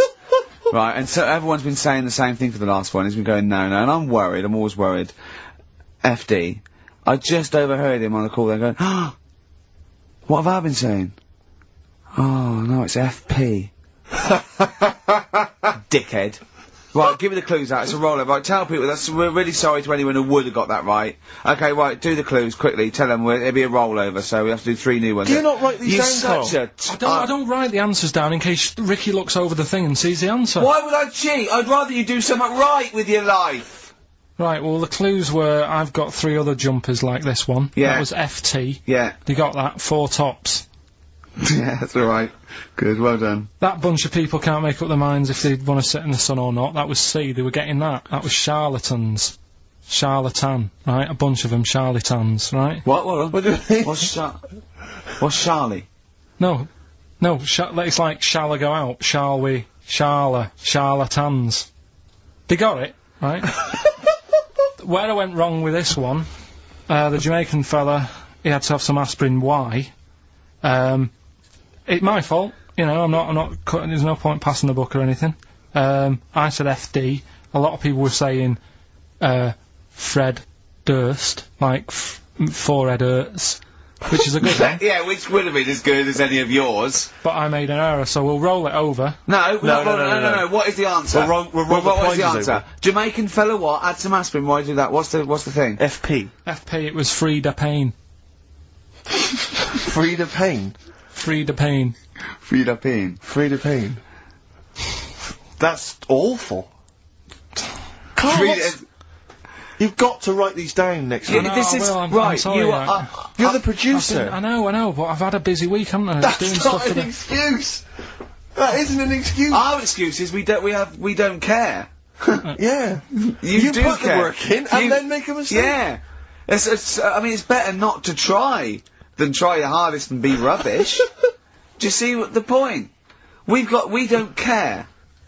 But you've got standards. Yeah, and you're not meeting them. Think of that. You're not even reaching your standards. God. Right, well that's that I guess. Well, the prizes will be giving those away next week. Bollocks again. And, Just completely... song for the ladies to end the show with. It's from Nick Cave's new album, Nocturama. This is a track called He Wants You. Back next week. Remember, Frida Payne. The darkness growing on me on XFM 104.9. Oh, it's all going well already, isn't it? The microphones fell apart. Carl's shouting because he got headphones on. His music's turned up too loud. Canfield level. God, it got pre-out. Look at him giggling. Look at him laughing. That's so funny because I got a letter here from who was it from? Mike Heel, who sent me a little picture of a little Japanese fella from a film who said looks like me, and he does a little bit. But he says, please can you make Carl laugh? I've never heard him utter as much as a snigger, and I'm worried he may have a genetic disorder. Well, I mean, he has got a genetic disorder, obviously. But, he was giggling then. I hope, people heard you then. Look at his little face. It was a joy. Oh, I love the things that make him happy. But I love the fact just before the microphone came up and just before the record finished, he had his headphones on, the music was too loud and he was just shouting, Bauhaus is not working! Bauhaus is not working! I have to play something else! I went and found Ziggy Stardust by Bauhaus and he said, why isn't it working? Look at him giggling! Look, he's lost it! Is he going away? Are you on drugs, Carl? What have you done? He's tickled. Look at his little... He looks like one of those shaved monkeys. Look at his little... Oh my god, I've never seen a forehead glow. I know, it's extraordinary. And he's got that red shirt on as well, so the whole of him is just a big glowing... Carl, what are you trying? What are you putting in? I'm gonna see if I can get this to work. Go on then.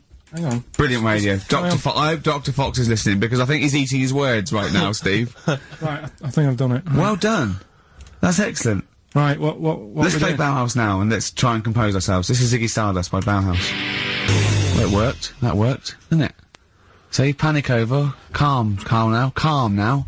You're on holiday soon, aren't you? Yeah. You got to go off early. Well, about How many holidays have you had? Because I only ever have time off when I'm working, like doing another job, like, you know, filming or something. But you seem to have a lot of holidays, just like, and you were sick as well. You were just like, because you had wet trousers, which is a little bit. Do you not care about the job? I mean, I've got to ask because, you know what I mean, if I was in charge, I'd worry about your motivation or... Because yesterday we were trying to work out what you enjoyed doing, and we got to, Manchester United and moaning. And that is the two we came up with. I don't know where you get the moaning thing You're from. always whinging. About what? Everything. When did I last have a moan? Just before we came on air. Right, and why was that? I don't know, I can't remember. Because we were in a good mood. We were in a good mood, me and Rick. I'll tell you why. Go on. Because you brought a song in at 10 to 1. Yeah. With a load of effing and jeffing in it. Yeah.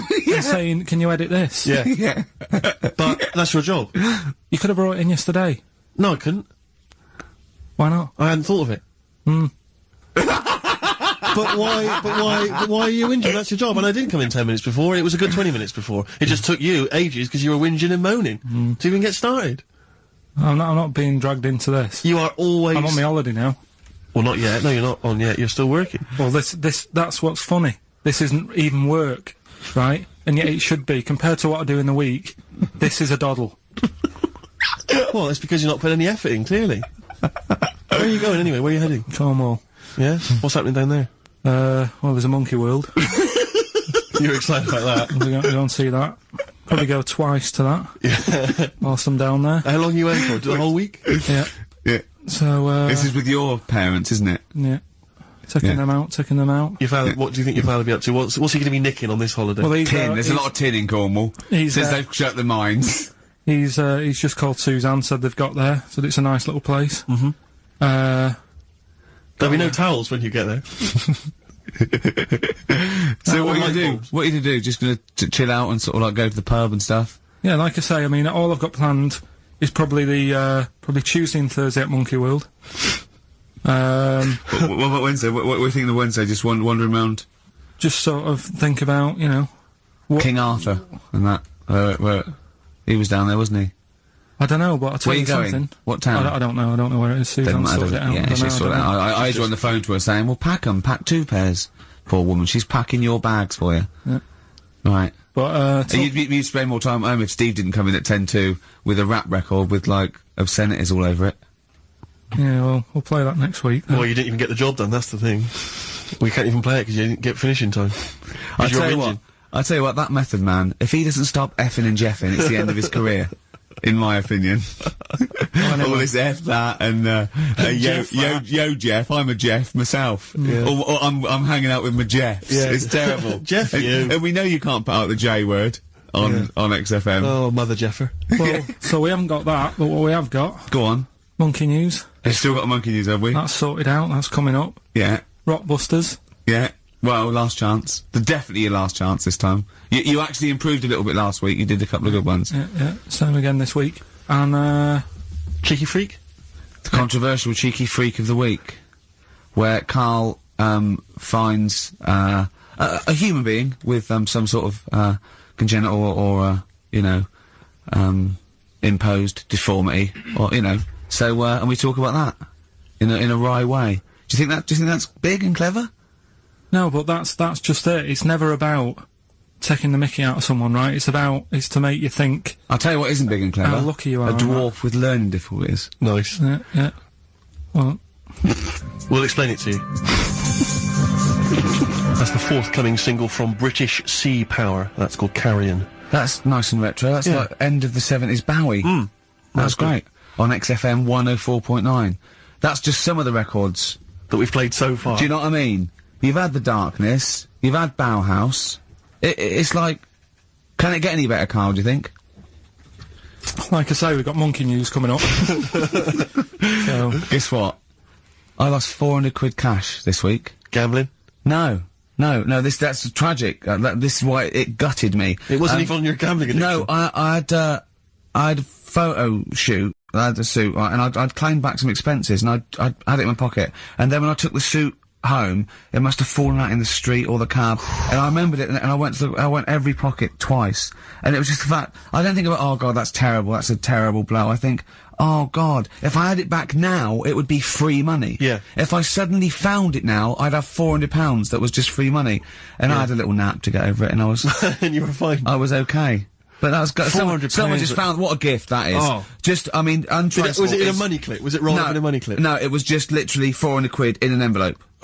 And that's so a that, treat. I know, see, I'd always hand it in. I genuinely would. Unless I found it in the middle of a forest or something. If it was in a street. Do you know what I mean, though? Because a bear dropped it. Yeah. But, I mean, if I found it in a pub or a cab, I'd just hand or it in a to skip anyone that who you're was in... rummaging through. Yeah, exactly, yeah. But I'd hand it in. Well, But there's no way, if they found it in the street, there's no way they could do it, you know, it goes to the police station and it sits there for 6 months, but... Yeah, exactly. Well, it's a waste of time, pocket it. But, because when I was younger, I remember being outside a post office once when I was about 10 or 12, and finding a purse, and thinking, oh, that's nice. And opening it up, there was some money in there, and a pension book, and so it was obviously an old lady. I found an address, I sent it to her, and my mum said, you know, you've been so good there, you'll probably get a little reward. She'll probably send you a little reward. Nothing!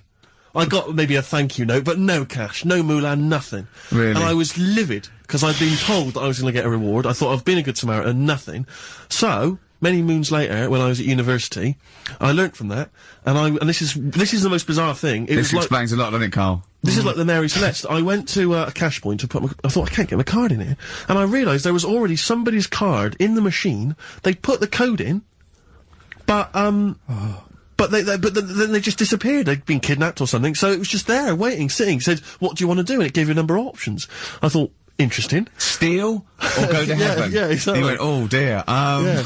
Well, I pressed, balance, just to check what their bank balance was. Unbelievable. It was a considerable sum of money. I'm not gonna lie to you. It was not typical student debt. It was like, I think they were a foreign student. There was a lot of cash in there. A lot of money. Did you feel a slight bulge in your trousers when you saw the amount of money? I couldn't believe my luck. I thought to myself, now then, I could just take that card out and hand it in, or I could teach them a small lesson. Right.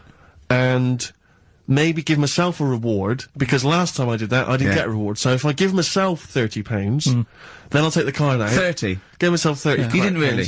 Well, I thought that's a good reward, and I went in, I handed the card in, I took that Steve, and that's a little reward for me. And I'll tell you this, don't think it's evil, because I went in and I bought everyone a drink. Well, brilliant. Yeah, I didn't tell them I got the money free. Well done. Excellent. So probably gangsters are quite generous with the money they've stolen from other people. Yes, but someone's negligence, Rick, has lent... Well, the thing is this, Steve, right? I believe it, except that buying people a drink, Carl. What do you think? well, I kind of thought that when he said it, but then I thought, but they'll be buying him back. So he's still for that, so in a way, he's still a winner. Yeah. Everyone's a winner in that situation, including the student, because frankly, if there had been a less scrupulous person who found it, they'd have probably helped themselves to a considerable sum. I cannot believe he did that. There was thousands and thousands of pounds in there. What if it was, what if Beadle had jumped out and slapped you with his little claw and said, we've been filming this merchant? Well, what? So what? How old were you then? I don't know, 19, 20? Would you do it again, or was it just to get the world back for the old lady's purse? Possibly do it again, yeah. You're joking! Well, you've got to think of it this way. You've got to think of it as there was a lot of money in there, and someone less scrupulous than me would have taken a fortune. They'd have cleaned them out. Whereas I just took a small reward, which I thought was more than enough for someone's negligence. And I've returned the card. They've got the card back. Everything's fine. Think of someone else. I could have gone on a spending spree. I could have been buying stuff, all sorts. Yeah, but it wasn't yours at all. Yes, You turned but it in. they probably would have given me a reward. And because, you know, sometimes people forget, or, you know, they don't give you a reward, I thought I should He had take to it go at your myself. dad from nicking a loaf of bread out of a phone box. Yeah, but that's because it's for old people, geriatrics and stuff. How do you know how old was your people who you were robbing from? It was on a student campus. Well, Wow. I think it was more, I thought it was excellent behaviour. I thought it was that's good, honourable incredible. behaviour. That's showing another side to him, isn't it? What would you have done, Carl, in that situation? And tell the truth. I might have helped myself a little bit. There you are. I don't know what this is helping No, yourself a but- bit. Like you say, just sort of, you know, stand at them back and sort of say, you know, If you find a £1 coin in the street and you can be bothered to bend over for it, then have it. But someone's cash point card or personal belongings. I'd let them know though. Did you send it to them and say, I've you know, I've service charge included. I've took that out already. No, I handed it in to You'd the, let them know? What do you mean you'd let them know? I'd say, you know, you're lucky here. Right, I just took, I'd probably take 20, actually. Okay. Because that's just like one note. Sorry, right, okay. You are winding me up. No, I'm not. I mean, not for once. I mean, I know what Steve's like. He is tight, right? He is. And you know that, don't you, Steve? I mean, I'm financially, not, you mean? Well, no, I mean, just the way you are. You're very Sure. sort of, you know, you're not careful. wasteful with your money. I'm careful. No, I'm not wasteful. Absolutely right. No, but to the extreme. Not towards the extreme. Not towards the extreme. No. Look Come after on, the come on pennies, now. the pounds will take care of themselves. Alright? Simple to remember, good advice. Yeah, Alright? but the thing is, right, I know that I take the mickey out of you for, like, you know, the way you look and stuff. Sure. Right. Well, I'm right back at you. But the thing is, you can't help that. Absolutely. But I'll tell you something that women don't like, Sure. and it's fellas who are tight with the money. Sure. I'm not frugal with money with ladies. I'm frugal with money with you. Well, I've got no reason to splash money out on you. I've never seen you splash money out. Well, you've never been out with me. Steve, have you ever splashed out on a lady? No, but I hope to one day. The right lady. Play a record. Blur. Out of Time on XFM 104.9. Ricky Gervais, Steve Merchant, Karl Pilkington. Talking of money, Steve. Look at this, right? It's in the paper. A wife has had her beauty insured for £100,000 in case she grows ugly and her husband walks out. Nicole Jones, 26, of Chipping Sodbury, Gloucestershire, says £200 a year, pays £200 a year for a policy. She arranged it as a present for her husband Richard. Her beauty will be judged by a panel of builders. So, have they been selected beforehand, do you think? Do the insurance company know who they are?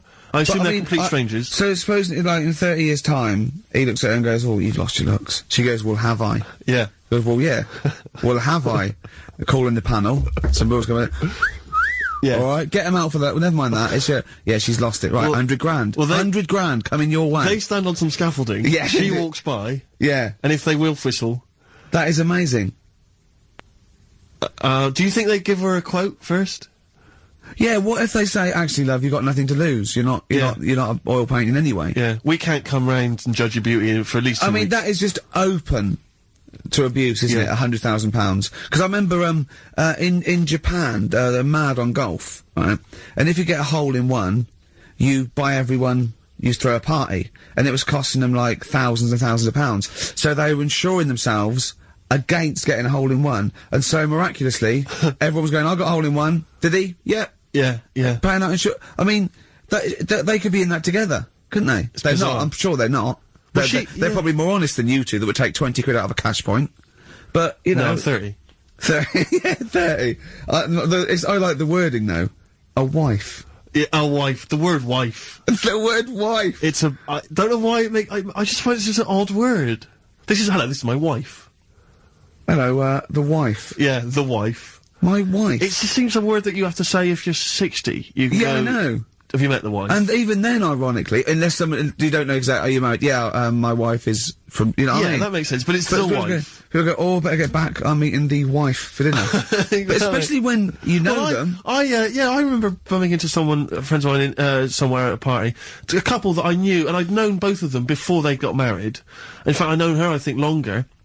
And I said, "Where's so-and-so?" And he went, "Oh, the wife will be along in a minute." And it's just this notion that, use her name. I know she is. I know her name. The wife. It's that Well, I thing used to call her by that, why? it's like someone going, "You know I'm married. Yeah, You know, well, exactly. you know I'm married. It's in like the, showing in the off. eyes of God, we are wed." Exactly. Yes, that makes me more It's just that of an kind adult than it's you. the ownership. Yeah, it's like going, you know I'm a real man. I've Yeah. got a wife, and here she is. She's but my wife. I find it, there's the words that I find hard to say. in a shop, I could never ask for wet ones. Do you know what I mean? If I have to go and ask for wet ones, I won't bother. Or toilet duck. Another one I have a problem with, I never say, Snickers. Why? Dunno. I think it's I grew up with Marathon. Yeah. See, this is so pathetic, I still get embarrassed buying, toilet paper. Really? You know, if you go into, like, your 24-hour shop just round the corner, not a supermarket, big shop, but if you just go in there and you're just maybe buying some milk, Yeah. a chocolate bar, 'cause it's like they know what you're up to. No, No, but they know you're gonna use it to, you know, when you're going to the laboratory at some point. It's sort of, it's too intimate. But You know? you just go, I know what you're thinking, I'll be using this after masturbation. Thus saving all embarrassment. That goes with the porn mag I just walked. Elvis Costello, Alison, from way back on XFM 104.9, a retro cut. Indeed. Wow. Up to the modern day, the newest game show around, Rockbusters. Whee! Isn't there a jingle? It'd probably be something like, oh, Rockbusters. It would be very, Along yeah, those along lines. those lines. I've got to work it out, but I mean, yeah, let's go without it for now, and then we'll be ready next week. Excellent. The prizes, once again, sourced by Karl Pilkington. I think it's, been in the prize bag before, Karl, but good to see it back. The best air guitar album in the world ever. Do they keep sending it back? Is that just one? Is that, it comes through the window, tied to a brick? Actually, there's a lot of good stuff on there. There's, the Kinks. Knopfler? Is there Knopfler? Knopfler, I believe, is on Is there. Clapton T-Rex. anywhere to be seen? Definitely Clapton, I would have thought, a Deep Purple. We got Quo, Skinnerd, Mac, Snake is there, Straits, excellent, and, yeah, there's all sorts on there, obviously. Yeah. This is always an odd choice, but fair enough. This is the, current album by the Yardbirds, their first studio album in 35 years. So, the new music station XFM giving away that. Excellent. I suppose it's new music in some ways. A Smash Hits compilation. We got stuff on there. It's Aha, it's Curiosity Killed the Cat. It's all the old favourites. Plus 2 DVDs. Columbo. What Columbo? It's got a couple of classic Columbo episodes there. Suitable for framing. One of the best, TV programmes of all time. Why do I get... You can always tell immediately who the villains are. Suitable for framing. I'm assuming that's some kind of art dealer. Yeah. Maybe an artist. Candidate for crime. Presumably some kind of, presidential political, or yeah. political candidate. Yeah, no, that'd be good, I'm sure. Columbo. I mean... Stab Woman. That was my Yeah. favourite episode. Stab Lady Wife. I mean, to be fair, I'm not sure why... Who would buy a Columbo DVD? Like, you can't find it on TV. It's on now. It's on now. It's on- I guarantee, because someone could maybe email in. Is there an episode of Columbo on now anywhere that got cable or digital? I think it will be. Almost certainly. But it is great. And the other DVD here is Cruise of the Gods, which was the one-off TV kind of film, comedy film that was on at Christmas, featuring Rob Brydon and Steve Coogan. It's good. Williams. So, yeah, there's a few gifts there. Not bad at all. Right, now we get to the real deal. Okay, this is what everyone tunes in for. This is Monkey News, I think. Not the music. Go on. Well, here we go then. Yeah. 3 cryptic clues and Wow. that, and just Not work it really out. cryptic, but- Easy as that. Email in. It's, yeah, email in. Right. Well, what's the email address? ricky.gervais@xfm.co.uk. Well, don't say that I know it or care. I think, yeah. So the first one, he's got American coins all down his spine. Right? He's got American coins all down his spine. What band's that? What artist is it? Email in. What does it begin with? What? N. I know it, I've got it already. Right. That's N. rubbish, too easy. Yeah, Right, go on second next. one. Jeremy Beadle, has got arthritis. Right? Jeremy Beadle has got arthritis. Yeah. That's the second clue. The, initials there. SLF. Right? SLF. Jeremy Beadle's, got a little bit of arthritis. And, the third one. Foxy, Shipman, and a country western singer on a merry-go-round. SD. Right? So Foxy, Shipman, and some country western singer having a go on a merry-go-round. The initial SD. Right? So email in. Ricky.gervais. I'm intrigued with that one. I'm genuinely intrigued with that one. I like the fact there's a certain whiff of controversy about it, because Shipman is mentioned. I know, yeah. Oh, A little bit dear. edgy, that. So, that's the 3. He's from your neck of the woods, isn't he, as well, Shipman? Yeah. Yeah. I think my mum's mum used to use him. Okay, let's play a record. Well, you want to play a record or play some adverts? Do you fancy some ads? Oh, I'd rather, I'd rather adverts, Well, yeah. I've got some for you. Placebo. This picture on XFM 104.9. Steve, Yes. I think, Carl's gonna put most people to shame. We were talking about generosity earlier. Because Carl is a nice, generous bloke when it really comes to it. He's paying, for Father's Day, he's paying for the cottage that he's going away with his dad. Are you really, Carl? Yeah. Right. Well, there's no way of us proving if that's true or not. Well, what do you mean? Well, you could be lying. But why would I do that? Well, because you want to show off. I didn't do it on air, you mentioned it. I don't want people to know how generous I am.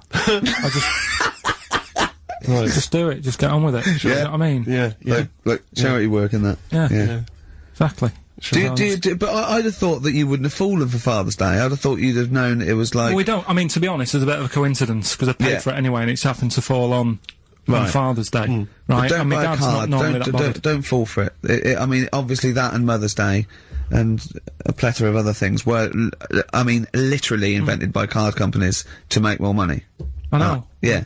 That's, I mean, my dad always says don't get him a card or anything.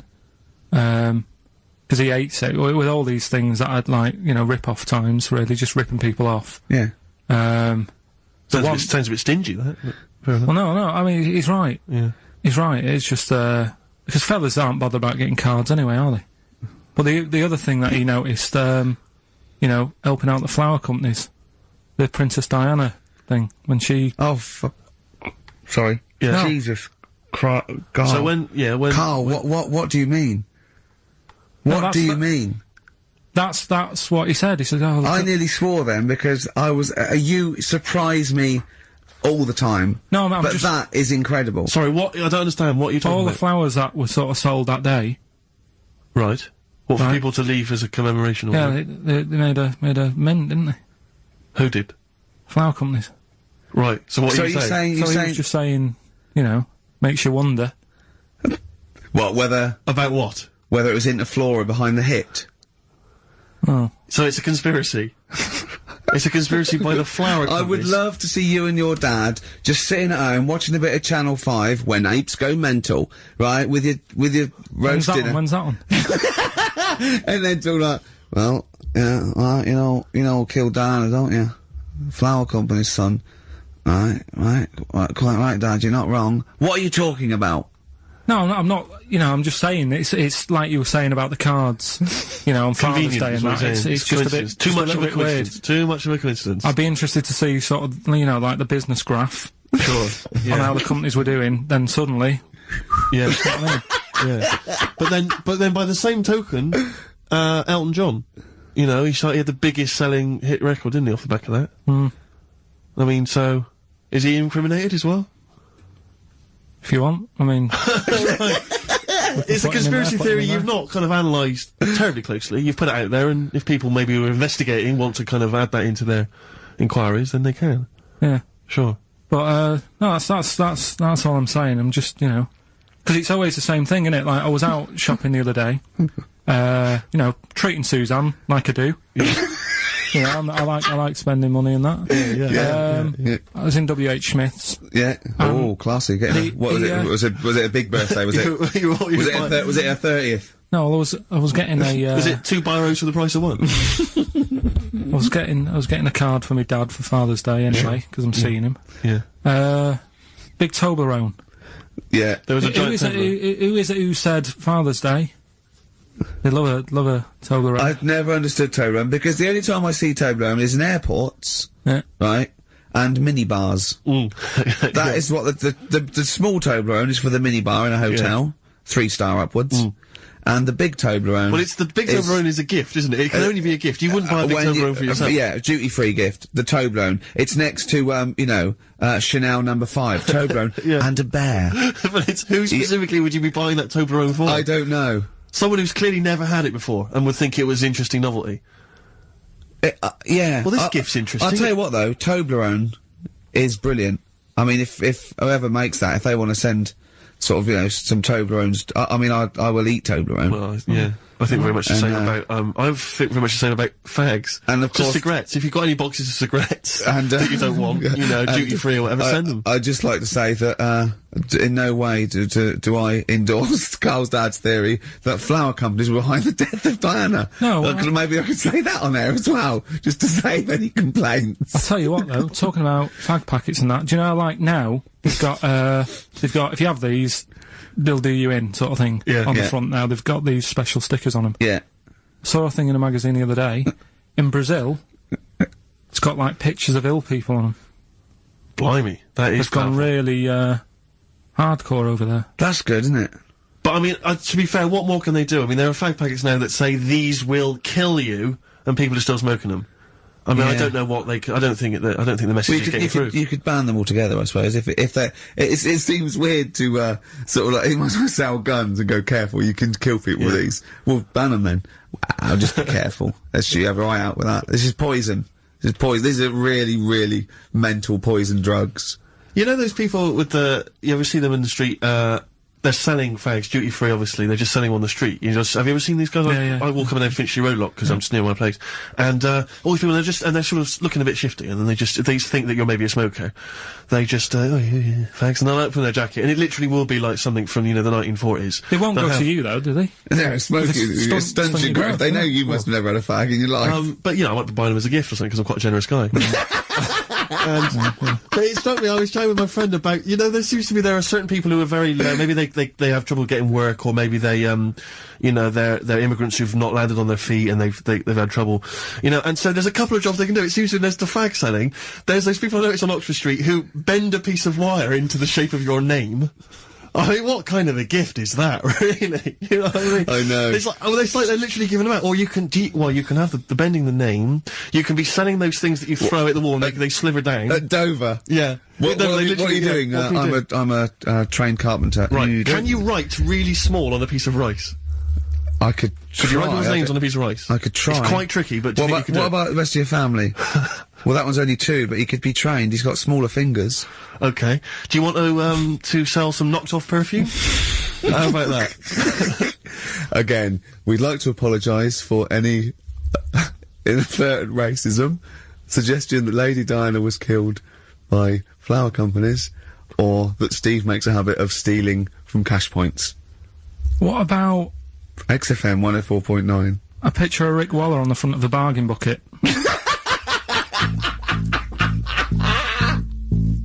Red Hot Chili Peppers, universally speaking, on XFM 104.9. I'm Ricky Gervais.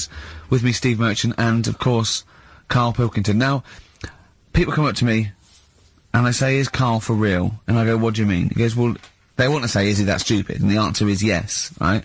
Some people think that he's putting on. Some people think that he's a character that we've invented, like we've got an actor in, like he's a Gareth Keenan or a Tim or something. And I go, That no. we've scripted each Exactly, yeah. No, he's absolutely real, aren't you, Karl? I go, where did he come from?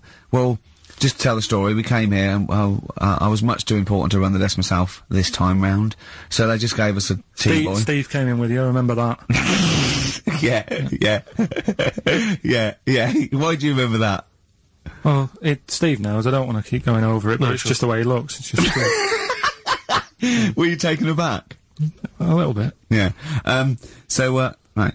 And he's just developed into my favourite thing. I also said that you get bored with, like, you know, battling tops or, you know, pets sometimes. I mean, I love my cat, but he's not as, you know, Colin. my cat. Yeah. Colin. Actually, Carl's away next week. Is he available to run the desk? No, well, he's actually not as intelligent as Karl, and that's the truth. He's not, you know. Well, he's marginally. Yeah, and then in the week, he's like one of those little Tamagotchi toys, Karl, because I have to phone him every day and keep his interest up. Yeah. Like I'd give him an interesting fact. And, I got a book out and I found out I'd call Karl like that. And I thought this was a great fact, right?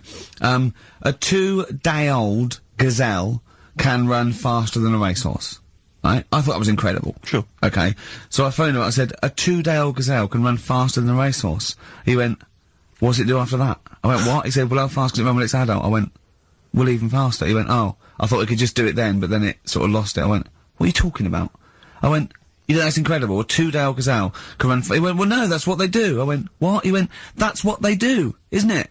I went, what do you mean? It's 2 days old. Right? He went, yeah, but a 1-day-old fly can fly. I'm 30 and I can't fly. It's not what I do. Right? And I went, right. He went, a jellyfish can hold its breath underwater for hours. I went, it doesn't hold its breath, does it? It hasn't got lungs. So he went, what? I know I had him. He went, what do you mean? I said, well, they don't breathe, do they? He went, what do they do? I went, well, they get oxygen directly from the water via osmosis straight into their cells. And it just went quiet. And I went, a 2-day-old gazelle? And he went, yeah. Do you know what I mean? He's just thinking about the jellyfish. Yeah, yeah. Well, he was looking up osmosis, and then he was thinking about the jellyfish. But I just think, I mean, if Bambi's anything to go by, this little gazelle spends a whole day trying to stand, and the next day it enters the derby. And you don't think that's incredible? No. See, you know the sort of things I find incredible. Go on. Mirrors. Shiny objects. Kettles. Yeah. Oh, God. Well, listen, remember the time when I told you about the baby that had a baby? The baby that had a baby. The baby that had a baby. Yeah. It's happened again. No, it hasn't. Well, it didn't happen the first time. It was in the papers, I think, on Monday, in all the tabloids. So it's a twin where one has grown and the other one is still at a fetal level. No, it wasn't, though. It had grown. He was saying to his mum... who was saying to his mum? The little kid who was 7 years old. And he kept saying... Yeah. Yeah, he was pregnant. And he was pregnant? Yeah. I know. What do you mean? And he was saying to his mum, oh, God, I don't feel well. And, like, his belly was all swollen, and they thought he'd just been eating cake or whatever. And he was saying, I can feel something moving about, and they were like, stop messing about, there's nothing wrong with you. Eventually, I think he was in gym at school. In gym? What, Jim was pregnant with him? Oh, no, he was like a Russian doll. He was at school, right, just about to do sit-ups or whatever they do at school, right? Yeah. And flew out across the room. Teacher goes, you're a bit fat. You look a bit pregnant. And so best took to the doctors, took him, said, you're 7 years pregnant, or something like that. What you What? Or something like that? You're 7 years pregnant. Or something like that. You say to the doctor, Carl, why don't you think about what you say before you say it? See the reaction I get. Now, the gazelle, I didn't get excited like that. 7 years pregnant. Send it in. If someone's online at the moment, just having a look around, it happened on Monday or Tuesday. Because I told you at the pub quiz, didn't I, Steve? I said to you, I know the baby's had a baby. Yeah. And you were like, yeah, whatever. Well, I just thought you were talking nonsense as ever. Well, we'll find out. You're 7 years pregnant. Yeah. You're a fool. Play a record. Well, we've still got stuff coming up. Monkey News? Rockbusters answers. We'll have to get that out of the way soon, because we've got what else is there? Have we got a cheeky freak of the week? Yep. Brilliant. America by Simon and Garfunkel on XFM 104.9. I'm Ricky Gervais, and I understand I'm about to read my words, Steve. Well, once again, there's always someone, and it looks like it's Mike Lamb who has come to Carl's rescue. Lambo's let me down then.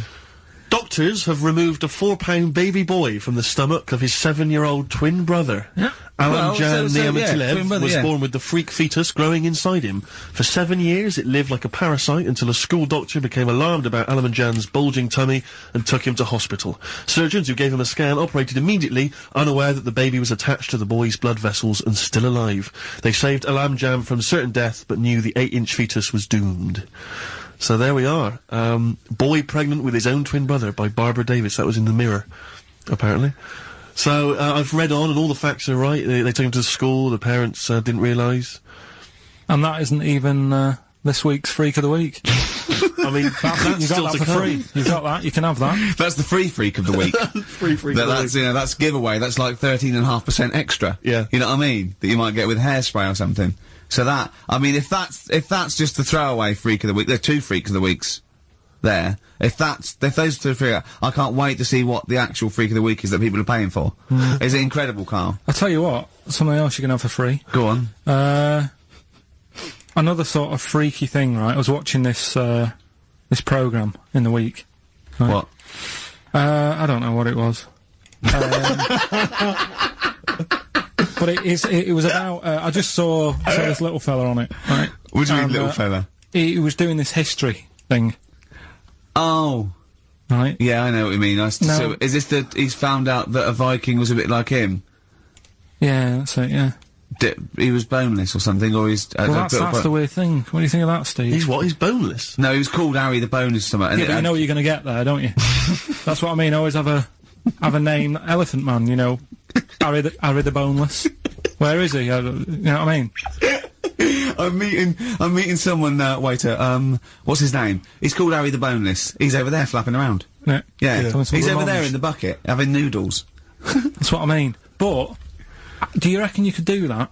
Do you reckon you could have your bones taken out? I love talking to him! He's brilliant, it's like talking to a 5-year-old. I was asking Suzanne when she was watching it, and she was like, ask me later. Yeah, brilliant. She wanted to know about, What did you said? You were watching this programme about history, right, about Vikings. Something like that. You turned to your girlfriend and said, do you reckon you could have your bones taken out? Yeah. I love that. What do you I mean, think? that is why you are my favourite What do you mean you think you can have your bones taken out? Firstly, why would you have your bones taken out? If you've only got a small flat or something, and there isn't much room, Yeah. right?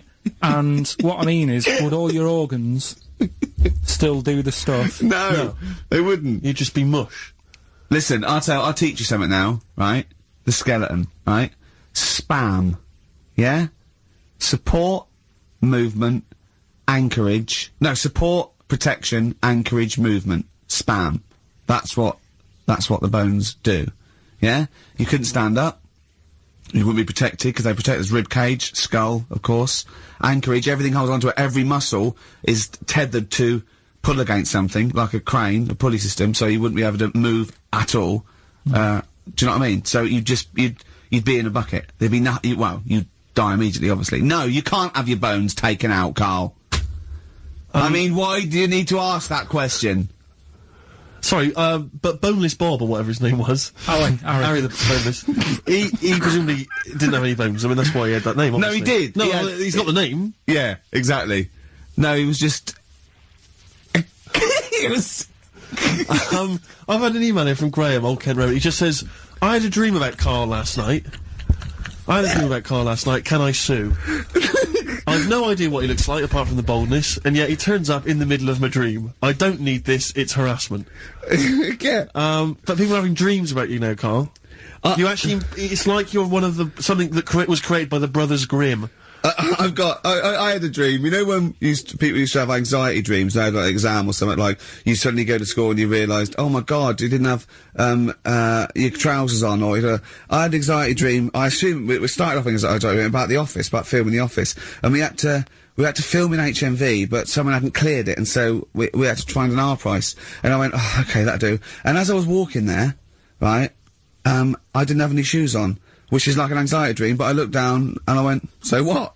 Yeah. So I'm so lazy now, I think even anxiety dreams don't kick into me. I'm not sure that's true. I think that's just a memory. I wouldn't be at all surprised if you, turned up with the film in The Office. Yeah, with no shoes. We don't need shoes. When we were originally doing the pilot for the very first series, obviously Ricky's the main character, he's in it all the time. It's obviously important, this is our big chance to get something made for TV, you know, it's going to launch our careers. And, I turn up on the Monday, he's twisted his ankle. He has to be wheeled around in a wheelchair, because he went out jogging, stepped on a tin can in the street, and fell over. Who left that there? Like a 40-year-old man with brittle bone disease, he just twisted his ankle and he was out of action. It was pathetic. Yeah, that was the pilot. Absolutely pathetic. But I still turned up, Carl. That's the sort of trooper I am. Well, yeah, but you moaned the whole week. Wait. Well, I didn't have to go around in a wheelchair, did I? It's not pleasant, you know, but... In a weird way, it taught me all the problems. Do you have anxiety dreams, Carl? Do you ever lie awake worrying about stuff? Because I have a lot going on in my head. Yeah. I don't have... What do you do, rent it out to people? Is it two monkeys swinging in a tie at the moment? Yeah. I just don't have that many dreams. No. I love that! I love the fact you don't have that many dreams. Well, you haven't had a decent night's sleep till you're 14, according to you. 12. Really? Yeah, so I know what you meant. I know what you mean though now, when sometimes you're so tired, because I'd forgotten that. You're so tired and you think, well, I'm so glad I don't have to go out tonight. I'm gonna go and just lay on the couch and then go to bed. Yeah.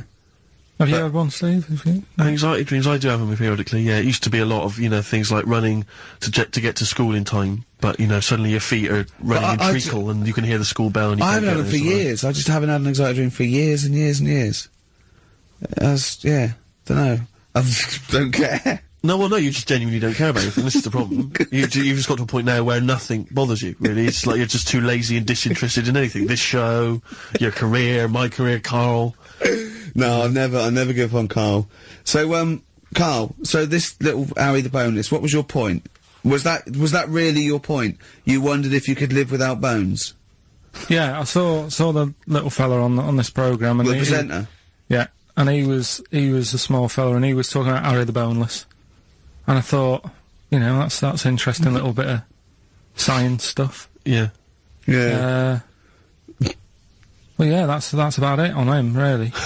All right, well, that's just another bonus cheeky freak of the week, isn't it? That's not even the freak of the week either. No. That's still to come. So you've had a pregnant Siamese twin. It's been mad in You've the had a freak week. boneless fella and another fella talking about him. They're not even involved in freak of the week. No. This is getting mad. Play a record. Let's play a record. Let's have cheeky freak of the week afterwards, shall we? Yeah. Current single from Nick Cave. Can we do monkey news first? I'd rather have a cheeky freak of the week. Nick Cave and the Bad Seeds, He Wants You. Brilliant. FM. Yeah. So, Carl, off you go. Well, we're not going to do freak of the week here, Okay. right? Because we've done quite a bit of that in the last 20 minutes. We've right, so we'll OD'd move on that. freaks, you think? Yeah. Sure. We'll just shift it a little bit. Okay. And I don't, like I keep saying, don't want people to be thinking we're sort of taking the mick out of anyone, No. right? Because we're not about that. I feel like I can do a little bit of it because I work with you, Steve. Yeah. Right? Sure. It gives me that right. It's like a care worker. Yeah, I understand. Well, it's like that thing of you can't be homophobic because I've got a couple of gay mates and Sure, stuff. sure. I think it sort of gives me that edge, Yeah. right? So you're not freakophobic because you work with Steve. no, that's right. Yeah. So yeah. Okay. Well, well, I think- by that token, I should be able to sort of slag off, you know, the mentally ill. What do you Or mean? at least mentally handicapped. Now there's a term you don't hear very often. In 2003, there was the mentally The mentally handicapped, isn't that what it was? I don't know where to start. But I I'd mean, like to something- apologise for the Lady Diana stuff, the term mentally handicapped, and any inadvertent racism that we may have stumbled What's over. the actual term then? Is it retarded? Right, come on now. Oh, chimpanzee that! Monkey news, earlier than usual. I'll have to save this link now. Monkey news. We've done a lot of stuff, right, on monkeys, and most of it has been Is bollocks. no, has been like happy stories. Oh, is this it's not. Is this gonna be like our tune? Our monkey tune. Simon Bates, and welcome to our monkey tune. No, Go on. but do you know what I mean? We've done stuff about a monkey that robbed a bank. Yeah. Why is that happy? He had a great life after that. Right. What, in Marbella? Yeah. Right. We did the one who saved someone's handbag in a railway station. We've had a lovely marriage, couple of marriages. Couple of marriages. Couple of monkey marriages. Yeah, There was the one who got a job in a railway station. yeah. The hairdresser. The one who set up a business in Spain. I don't even remember that remember one. that one either. But, I mean, I'm willing to believe that happened. Go on then, Carl. But anyway, yeah. So today's isn't that happy really. It's about some monkey. I think it was a chimp. Who's an ape? Go on. It tried to. I mean, the story sets off at a sort of a weird thing. Yeah. It's something about he went to Russia to do some business. What are you talking about, Carl? I don't. It jumped past that bit though. It didn't start there. What? Are you, Do you know what I mean? It didn't tell you what he was doing. It just said there's this monkey went to Russia. To do some business. I know. Do some stuff. I don't know. Bit of monkey business. And anyway, didn't work out. So, they were furious. We wanted a surgeon. You send us a monkey. Anyway, ended up being homeless.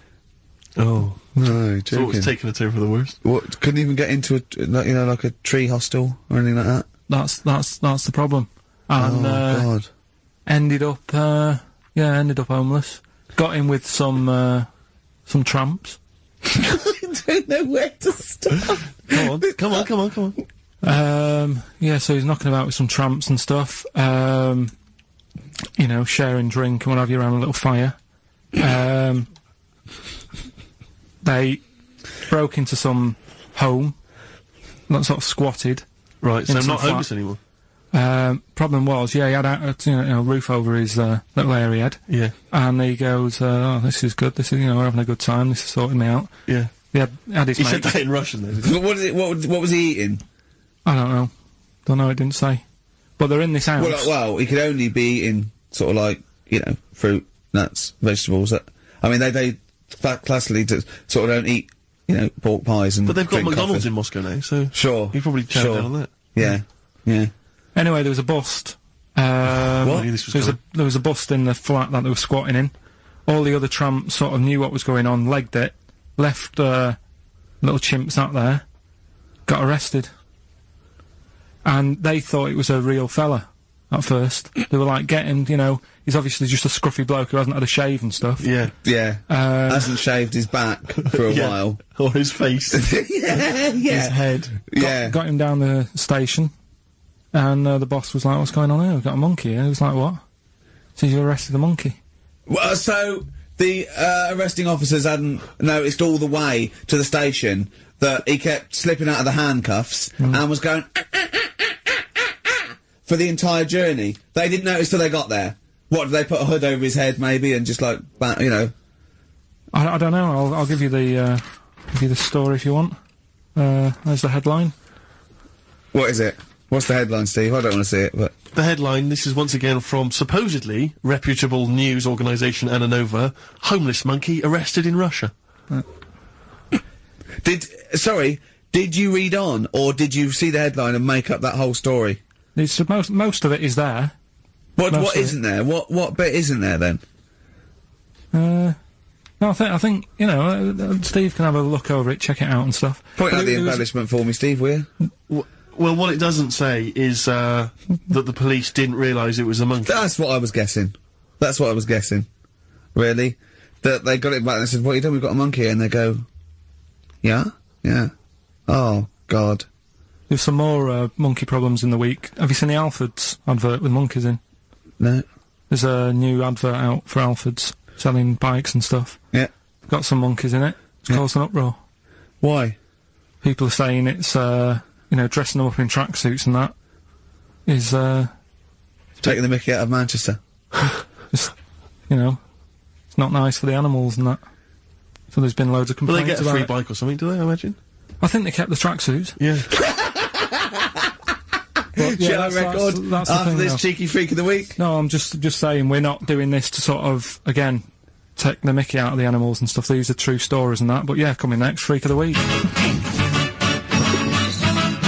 Kings of Leon, Red Morning Light on XFM 104.9. I'm Ricky Gervais, with me, Steve Merchant and little Karl Pilkington. It's getting exciting because it's this special time of the week where he gets to talk about a cheeky freak of the week. Well, just get Rockbusters out of the way, right?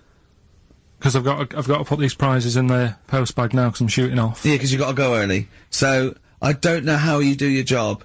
You went to Manchester. You went to Madeira. You had a day off because your trousers were wet and you had a cold. And now you're shooting down to Cornwall. You're leaving early.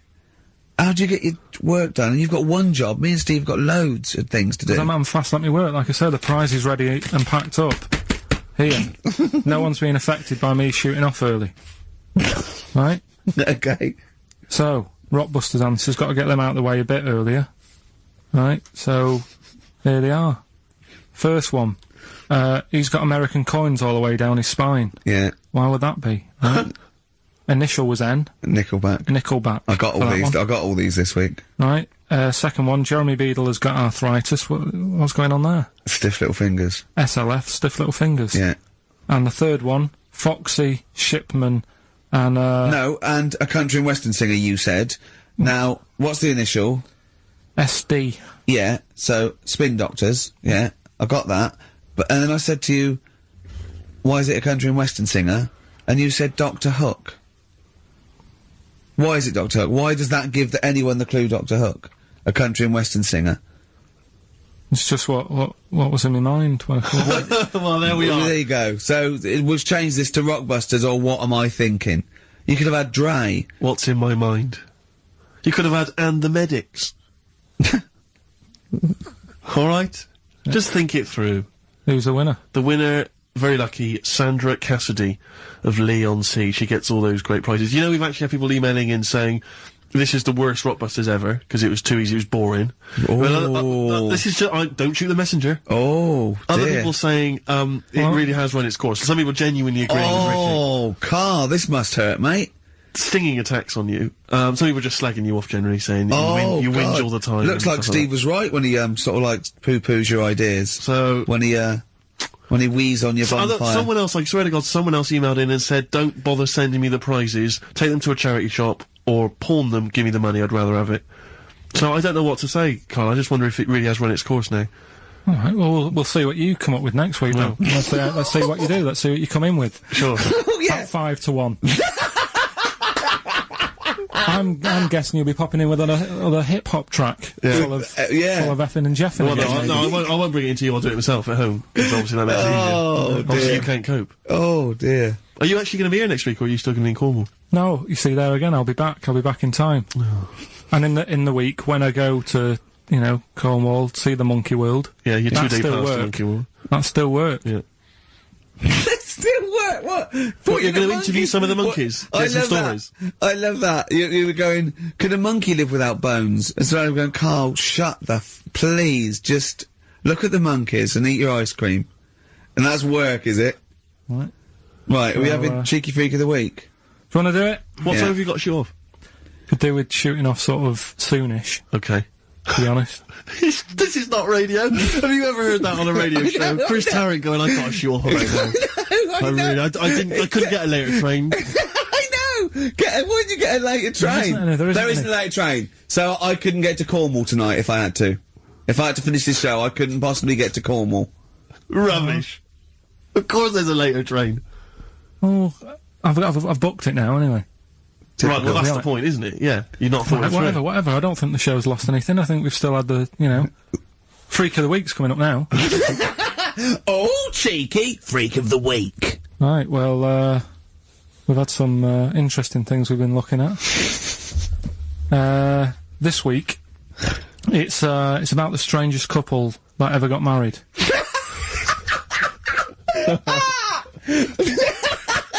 And we've had 2 sets of chimps, so it's stranger than that.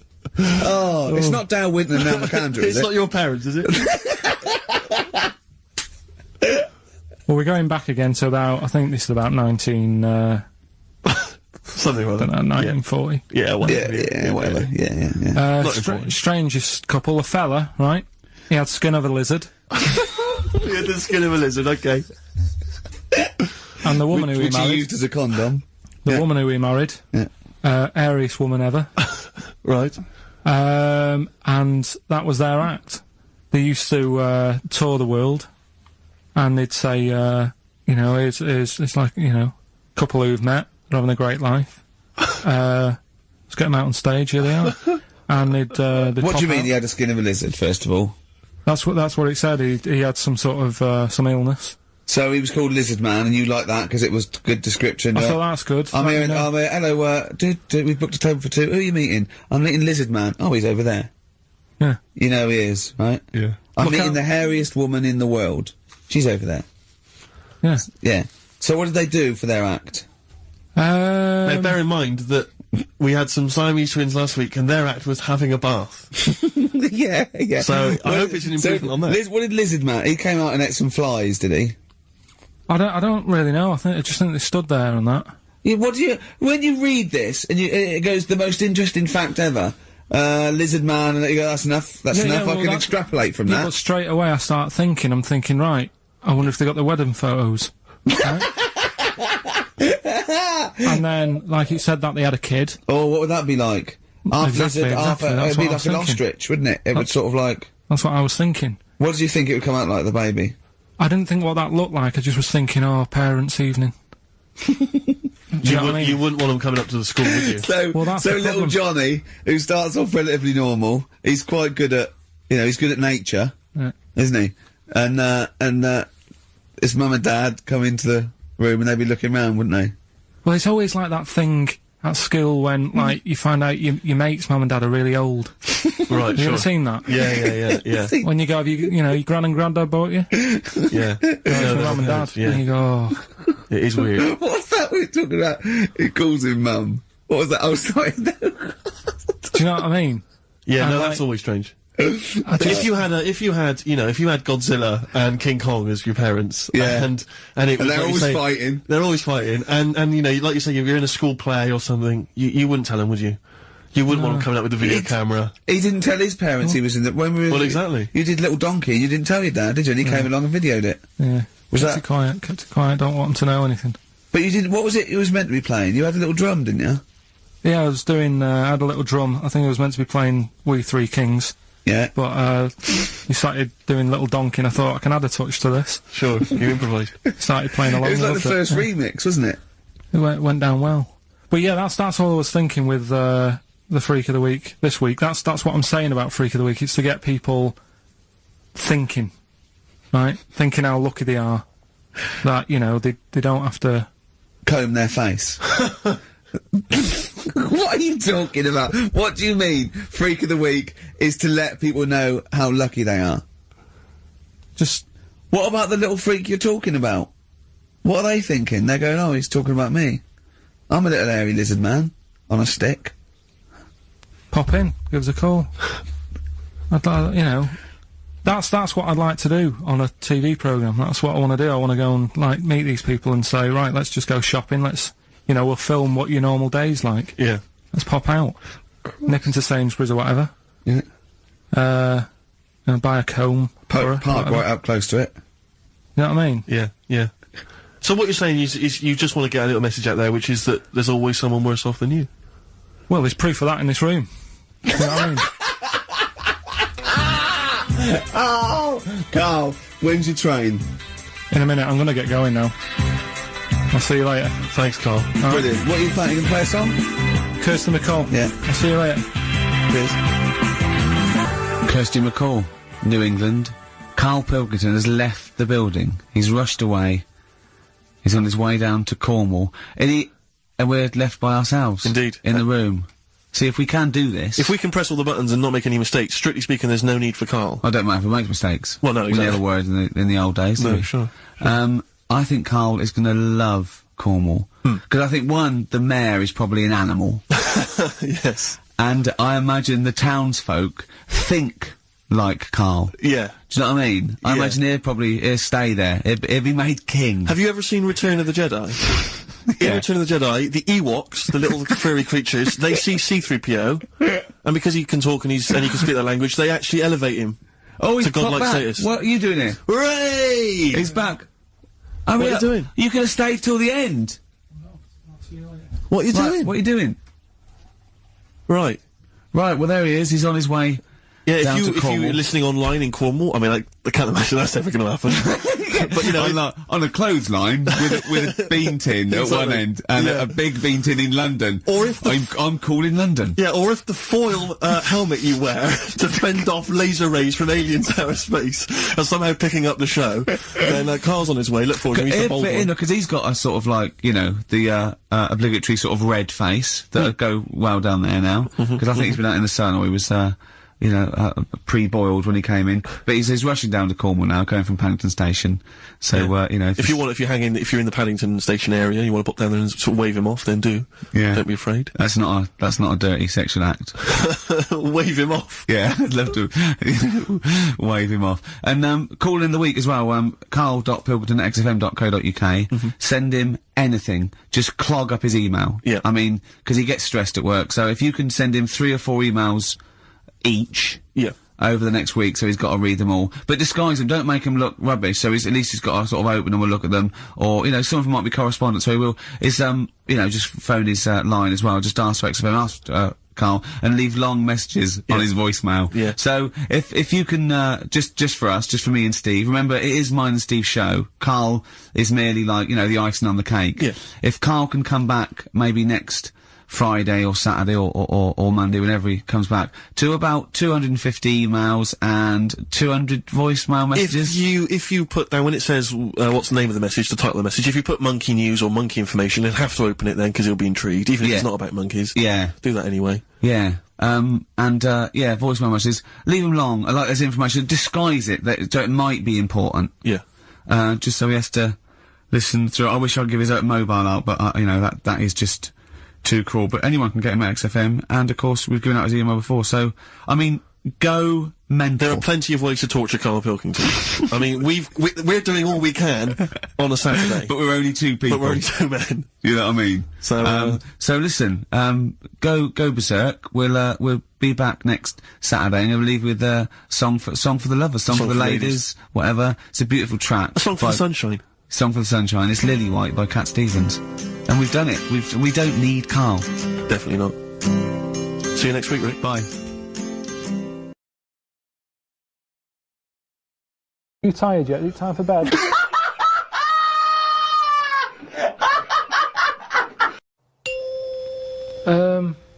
There was a bit of trouble in our yard the other day. Right. Between, a wasp and a cricket. No, the thing is there any point to this at all, or are you just going to tell us you saw? Are you going to extrapolate some analogy from this? I think so. Okay, yeah, well, let's see.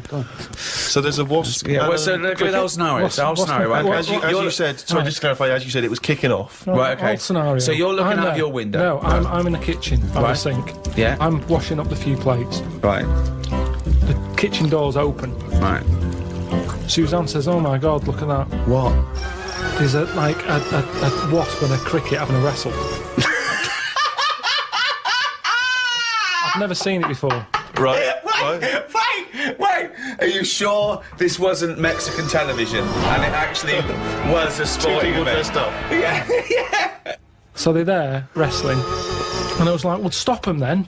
So Whoa! You don't interfere with fucking Rosa Parks. Why are you interfering with a wasp and a cricket? Because one, I didn't even know they didn't get on, to be honest. Because they were sort of wrestling. I said, and my hands were wet, so I couldn't do anything. I always overdo it with the fairy liquid. Yeah, sure. So she's there. I say, separate them. So she uses a tea towel, flicks them. Flip. Clever. Good Right. thinking. The wasp goes its own way. The cricket's sort of jumping about a bit. But who was fighting who? So I'm sort of saying that is really weird, because wasps are changing quicker than anything else that I keep my eye on. Okay, well that's just your theory and it's not based on anything. Well, I told you a couple of years back I saw one eating chicken. They shouldn't be doing it. So anyway, so now they're causing trouble with a cricket. Whoa, how do you know it was the wasp's fault? This is prejudice. Why do you think it was the wasp's fault? What if the cricket would have started it? What if the cricket's got a society that go, we hate wasps, we hate their stripes. We hate them. If they come here, fight them. If everyone comes down here, fight them. How do you know it wasn't the cricket that started that? Well, I suppose at that time I didn't, but since... Oh, subsequent information's come through. Sorry. Okay, So anyway, Like Columbo, isn't it? Yeah. so I saw all that, we broke it up, the cricket was sort of shaking a bit. Definitely not! Definitely not! It was shaking a little bit. Yeah. So I sort of prodded it, put a little leaf over it because it was a hot day. Thought I'd put a leaf there so it doesn't get overheated. I love I'll this. keep an eye Like on it's it. done the marathon. It's got a little. It's got Mars on the leaf, written So- on the leaf, and now it's just walking over with a little medal. So Suzanne, I'd leave it for a bit. Leave Get it. on. What did About you half say? an hour, about left it for half an hour. What did Suzanne want to do? She wanted to interfere, did she? What did she want to do? Just sort of like. No, she just sort of said, leave it, stop messing with it. It's probably a little bit knocked out, a little bit stunned. Sure, let's Right. get on with our lives, she said. Yeah. So I put the leaf on it. We go off, and half an hour later, I get back in. I said, I'm going to go and see the Where'd you cricket. go? Where did you go? Just for a walk. So I've been out, back in, have a look. Cricket's still there. Noticed one of its legs gone. Oh. Don't know if the wasp did that or the tea towel flick. Right. Well, this is when I got the computer out. Right. Had a look. What happened is the wasp apparently does this a lot, and it stings them in the head. Right, not this particular. If there wasn't like a little profile of this particular wasp. On a kind of It's police just website. an incident that Just happens a generally lot happens within between wasp community. wasps and crickets. Right. So it stung it in the head, and what happens is it's that whole thing that we talked about before, where it lays an egg. Right. So I was sort of having a look, seeing if I could see any sort of holes in its head, and it just kept sort of moving its one leg, like, oh, I can't handle this. We've got one big leg. One big leg at the back now. It's normally got two that it uses to jump. So you were worried that crickets aren't aware of the dangers of wasps? I just had a look online and saw that, it's a popular thing that happens. It's sort of like a bit of a mugging. It said you can leave them for about half an hour. They normally come round and they don't know they've had an egg put in their head. But there's no way it said leave them for half an hour and they come round, they don't have an egg put in. There's no way it said that. But it said they're normally stunned for about half hour. Have you had an egg put in your head? Like an ostrich egg, by the look of it, it's coming out the top. So anyway, I picked it up, I placed it under a little tree. I said, it's in the shade again. No wasps can see it there, let's just leave it. But you've just left that cricket to now die in agony when that maggot goes round his head and comes out a wasp and leaves the carcass. Well, this is when Suzanne came up and said it wasn't moving. I sorted it. You sorted it? Just sorted it. What did you want to say? What did you mean? Well, I said, what do you mean you sorted it? She said, it's best that I don't tell you. Well, sorry. But, she said she sorted it. Wait. Do you think that we're in the mafia and we're being wiretapped? Say what happened. No, well, she just said she sorted it, and I said, what, sorted what? Because I'd forgotten about it at that point, I was painting. And she said the cricket. Right, what do you think she meant by sorted it? Well, by the look on her face, the way she said it, I've known her for long enough, so I know that she meant it's not good news. Yeah, so what happened? So from that, I took for granted she means... Say it! I've stopped it being... It's no longer in misery. So what do you mean? What? What did she do? She crushed its head with a stone. She got a tiny head-shaped stone... Squashed it, because that's where all the action is, isn't it? So she said it was too cruel watching it, sort of shaking about with its one leg and stuff. You had to kill it. I had this vision that one day Suzanne just having to say to his parents, I sorted it. I thought we could play Room 101. Room 101, of course, is taken from George Orwell's 1984. Room of all your fears and terrors. So, is there a copyright issue here? Can we just steal this idea? Well, yeah. Well, let's play Room 102. Clever. This is the room next door to Room 101, which is worse, in my opinion. So, Carl, these are things that really annoy you. Slugs was in there. Slugs. So, and then there's you have to put a case forward, and me and Steve decide whether slugs go in or whether they stay out, whether they've got a purpose. It's just because I'm having a problem with slugs at the moment. There's a lot of slugs coming in the house. Why? Don't know. They can get where, like, water can't. You know what I mean? Because they're boneless, aren't they? So any little gap. So's water boneless. There's not many bones in water. No, that's what I said. Why banish them all to Room 102, slugs? Because they're harmless, aren't they? All I know is they're clogging up my piping. I had to go out and buy a plunger. I hadn't seen them since, like, comics when I was a kid. And I suddenly thought, I need one of them things that I always saw in comics. I never thought I'd need one of them in my life. I've got slugs in my pipes. So I went out, £3 it was. I had no idea what the going rate is for a plunger. Gave it a bit of a plunge. And I think it was slugs. All bits of black stuff came up. I think it was slugs in there, broken up slugs. Well, hang on. It could just be black gunk, couldn't it? No, it looked very sluggish. Because remember, I've had a problem with them anyway. I'll go to the toilet or whatever, look round, there's a slug climbing up the wall out of the shower basin thing. Are you sure it's a slug? Yeah, definitely slugs. I have to keep chucking them out because I don't like killing anything. Right. I didn't want to kill the slugs with slug pellets. I bought some copper ribbon. Right, they don't like going over that, They don't like that. They get a little shock charge, yeah. But now that should be a warning. But instead, they're diverting. They've done a diversion. They've gone up the wall and across. Now it's like, that's a warning. That's like having a no trespassing sign. Yeah. And they're just going, bollocks to that. And they're getting in. And it's annoying me. And now you get to a point when you do say, well, if they carry on like this, I'll have to kill them because they're not... They're not playing by the rules. I don't know what they're doing. I don't know what the purpose is. They just sit there still. I don't see them doing anything. I was looking at one close up. But what do you want to it had do? another Be life on it. reading Rousseau. What do you want a slug to do? In the same way you see a bee collecting pollen, good, it's doing its little work. But they're Ants carrying big leaves or whatever. But a slug's just sat in the They're middle all of the doing the kitchen. same thing. They're all doing the same thing. That slug is out. It's eating. It's finding There's no food. food. There's no food in our kitchen for a slug, believe me. There's not enough there for me sometimes. But never mind a slug. There's nothing for it. Definitely not in the shower. What's it doing? So, I told you ages ago about how they cause more problems than good. They eat cabbage Right. when they shouldn't be. They get in letterboxes and nick stamps. They don't nick stamps. They eat the stamps. They like the glue on it. Right. Right. Is this a big problem, though? Is there an epidemic of slugs eating stamps? But I think it is, and that's why they're so slow. I think they're sweating glue. And it's slowing them They're down. eating all them, and that's why they're sticking to stuff. Have you ever picked up a slug? Well sticky. They give off this glue. It's like all the glue they've eaten off stamps. They panic, and when they sweat glue. Sweat! Think of a slug! What do you mean they sweat glue? You're making up nature. It makes sense. It's just a nonsense theory. It's just what I've noticed on them. Right, Rick, do you allow slugs in room 102? Well, I think we should, if they're going to be gone forever, then we should put a case forward. They're amazing creatures. What do they do for the world? They're food. It's not good enough, that. It's not good enough.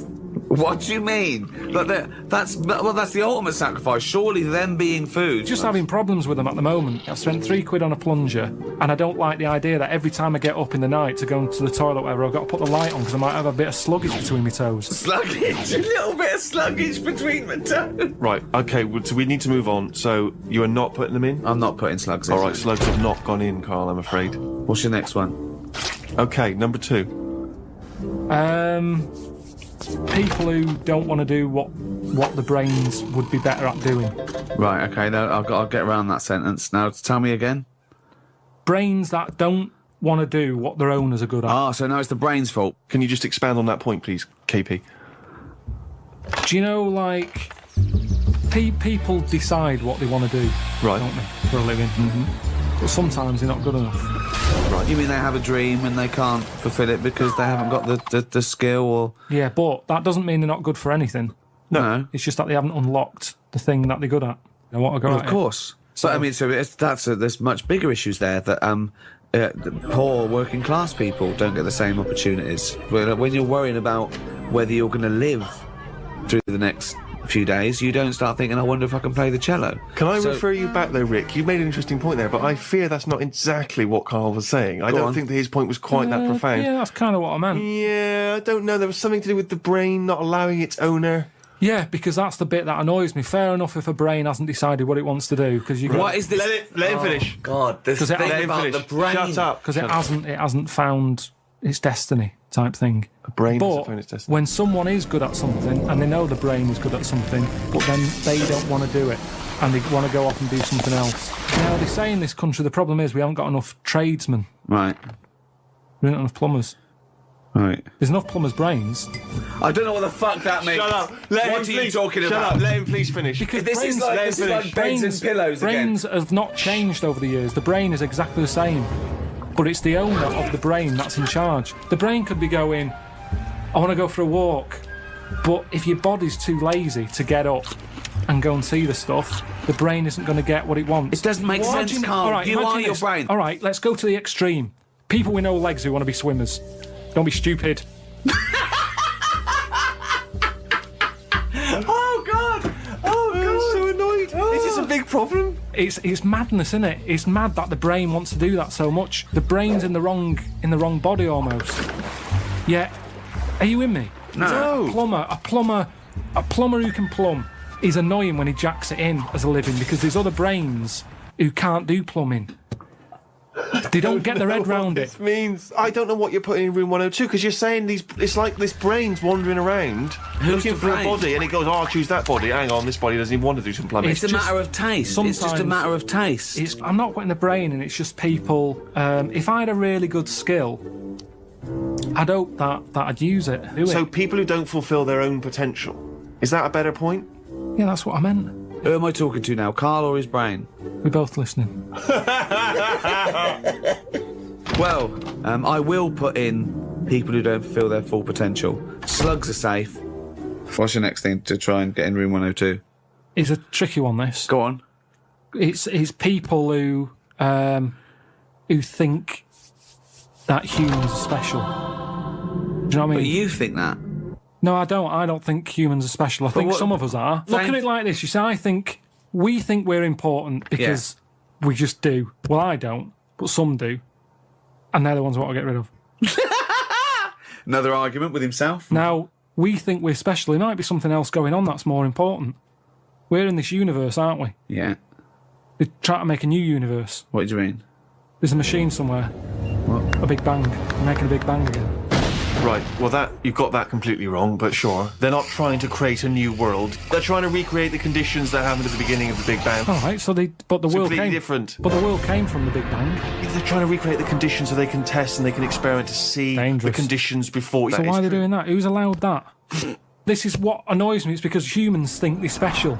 Oh, who made the Big Bang? Oh, I'd like my name on that. I want to claim it.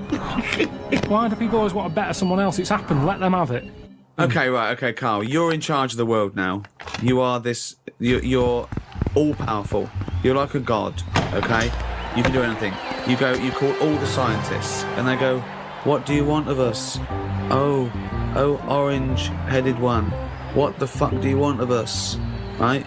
What do you want them to do? Go. What do you say?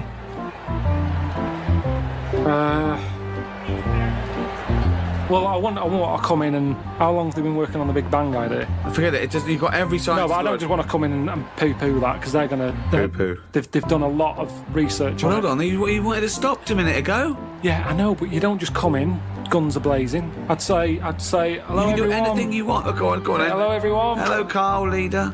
Right, listen, this Big Bang thing you've been doing... Yeah, well, that's just only a few of us. That's like less than 1,000,000% of us. We're all here. Yeah? I've dropped AIDS research. I've dropped cancer research. Right, well, why have you dropped that? I'm working Who's on told you to do that? Well, no, we knocked off. They said you wanted to tell us something. We're all here. Every scientist in the world Well, is listen, here. what research are you doing? Oh, well, I'm looking at what happens if you give Feminax to an owl. What happens? Well, I'm halfway through it. I got called away. Look, I'm really busy. What do you want me to work on? Who said they're doing cancer? Hey. Go back to work. Cheers. Right. Okay, the rest of us doing stuff that you think we're fanning around with. What would you want us to Listen, do? well, I can't do it all today. What about me? I was doing AIDS. Hang on a minute. I was doing AIDS. You just wait a minute. Right, okay, why does cancer get to go back? Are you saying that cancer's a bigger problem than AIDS?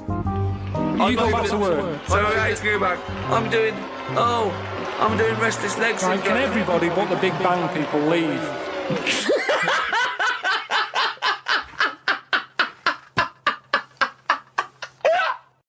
Have you ever had any post that looks like it's been opened? Occasionally, yeah. Right. Well, what it is, it's not your postman having a sneaky look. A sneaky look. Problem is, Right. slugs. The problem's slugs. Slugs at night, they like nipping about and that, and it gets a bit cold. And in London, like in the country, they go into the grass, don't they? Right.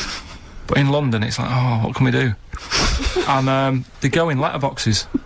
Slugs go in letterboxes. Get in letterboxes. It's nice and warm in there, dry and what have you. And These are homeless slugs, aren't they? The ones that have lost their shell. when they're in there, they only found out that they love glue.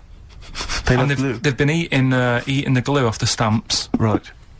And people have been getting charged for post because it hasn't had stamps on it. It's like, well, I put a stamp on it. Yeah. It's like slugs have been eating it. Sure. And they also eat the glue that's on the actual envelope shutter. And it's a real popular problem, this, that letters are being lost and opened and all that stuff. Yeah. Slugs. Slugs like stealing postal orders and things and cashing them in and stuff. Yeah, again, you know, if there's a doctor, if there's a postman. Yeah. Biology. The life sciences. Isn't it amazing that we're here? that anything is here, that we're having a chat now in front of these cameras for a DVD extra, and we started off as a single cell blob, a little thing that had the right temperature in the right compound, the right minerals, ultraviolet. A little thing happened. This little nucleus. It was just a cell. Okay? But I don't like thinking about that. And then it divided, then it Yeah. got a skin, and then... Yeah. I don't want to know, you know, when people get in touch from Friends Reunited, I go, that was 20 years ago, I don't want to know. Right. So I certainly don't want to know about 30 million years ago. Okay. I want my little time zone that I'm Right. born, I live, and I die in. Okay. That's all I can worry about. I don't Doesn't wanna know. fascinate you at all. It doesn't fascinate you It's at all. amazing, but it hurts your head, doesn't it? I don't like it. I don't just like by it. chance something happened, a genetic mutation, and then that was chosen by nature. It worked. It survived. Okay. But certain things work and they're not that impressive, like slugs. You always say, well, it's evolved. It hasn't evolved. Okay. We share about 70% of our genetic material with a slug. What, 70%? Well, What 70% has that got that I've got? it's got 70%. I've coughed up stuff that looks like a slug. If that's a 70% you're talking about, but there's nothing else. Nothing in a slug. There is. Nothing. You share DNA with an onion. I've heard that. That's the roundness of the head, probably. I'm telling you that the slug has about 70% of the same genetic material as the human species. We're that close. We're that close. All the hard work was done then, in terms of, like, getting it right. A slug got it right. A slug is as evolved as us. It's perfect. It's not perfect. Why? Okay. Definitely not perfect. Why?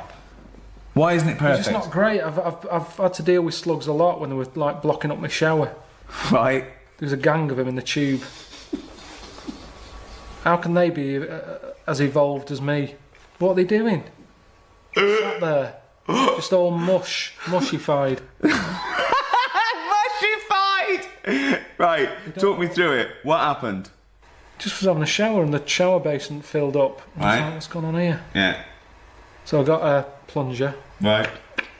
Sort of bits of black stuff. I'm thinking, what is this?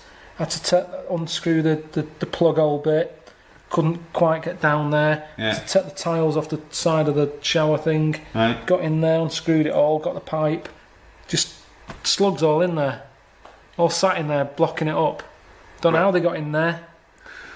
But that's what I'm saying to you. They don't know what they're doing. What they're doing knocking about in there.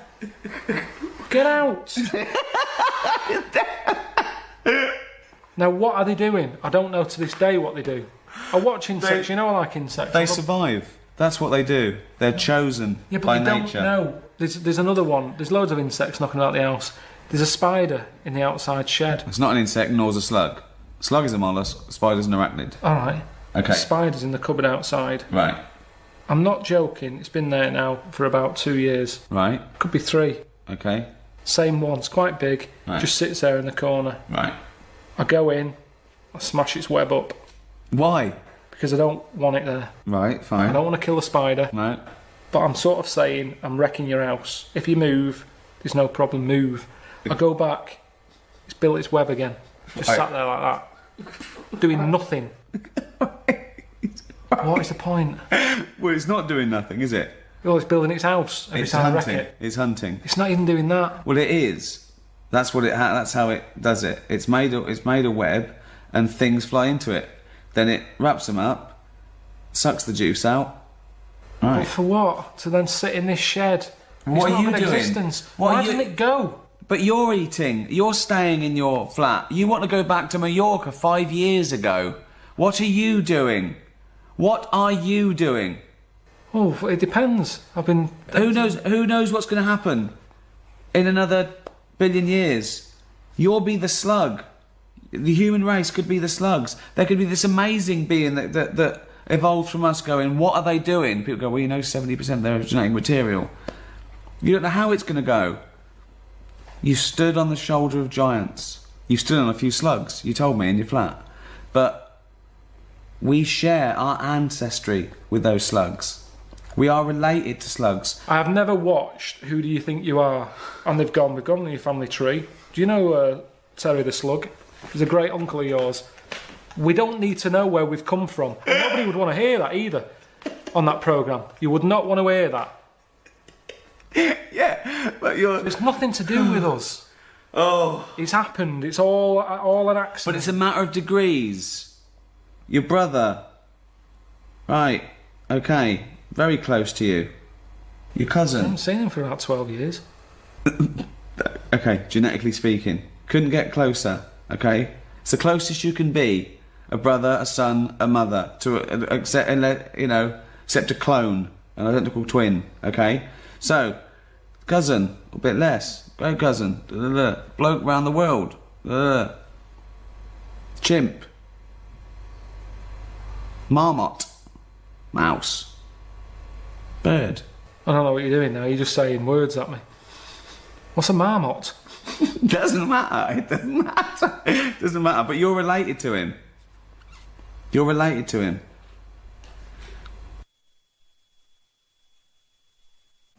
Tell you what, though. When you are because when you're in hospital, you've got a lot of time just to sit there and think about stuff. And what I was thinking about is, what is the closest thing sort of living that's nothing? I don't know what you mean. What? What's like the closest, like, do you know at some point something's gone from nothing to something? Hasn't it?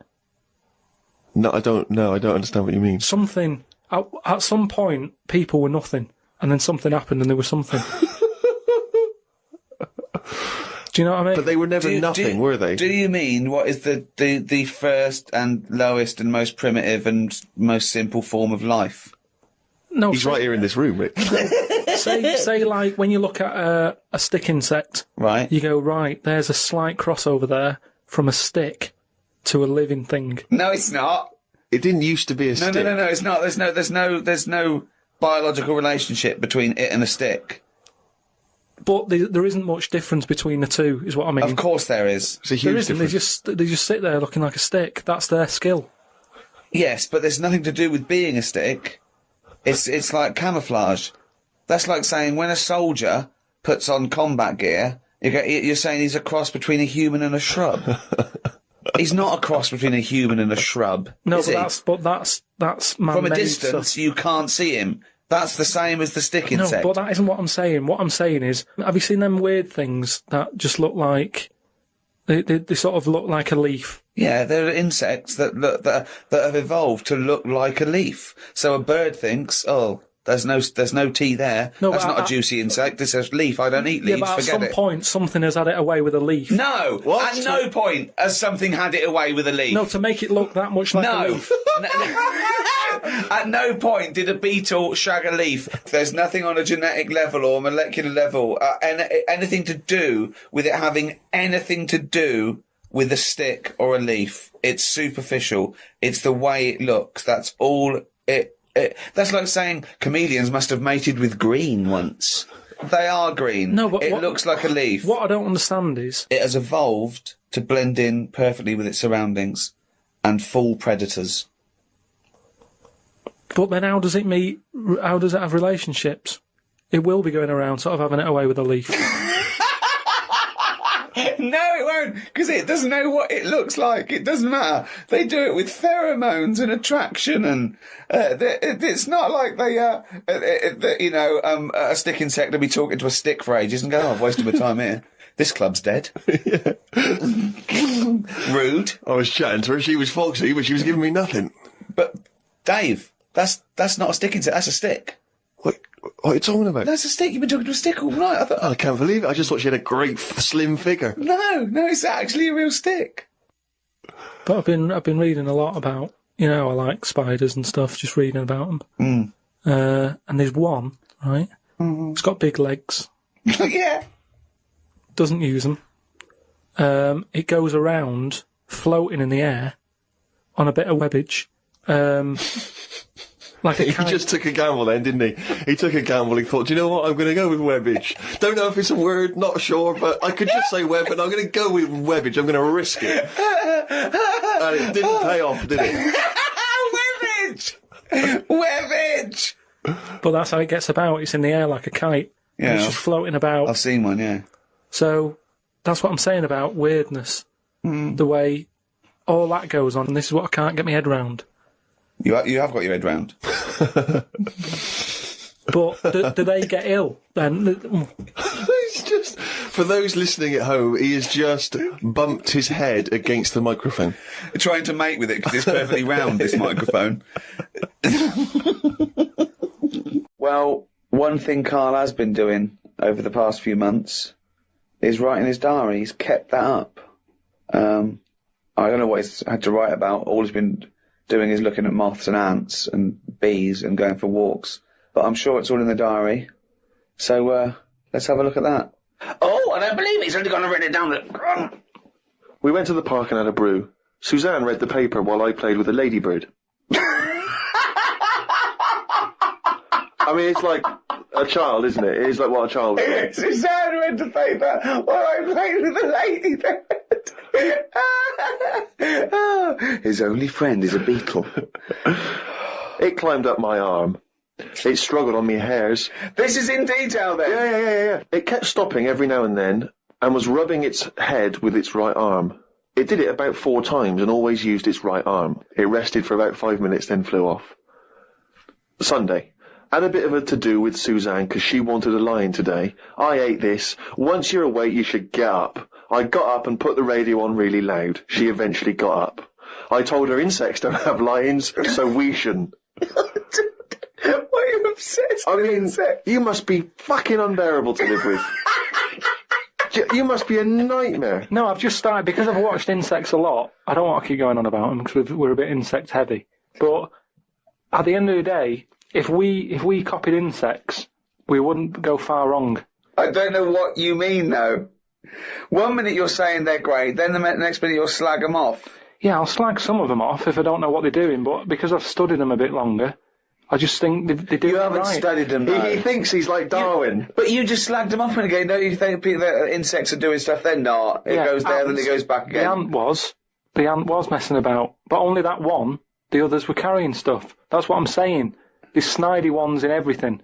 In everything in the world, you get a hierarchy. Oh, long words! Ooh. The bookshelf was dusty, so Suzanne asked me to dust it if I get a minute. I ended up looking at every book. Just the spine. Yeah. Just for a few seconds each. Yeah. Didn't open them. I looked in the dictionary to see if the word dictionary would be in the dictionary. I didn't think they would bother with it being on the front page, but it was in the book as well. It's a good point, though, isn't it? No, it's not a good point, because you didn't tell us anything. Dictionary is in the dictionary. Well, of course it is. Well, why?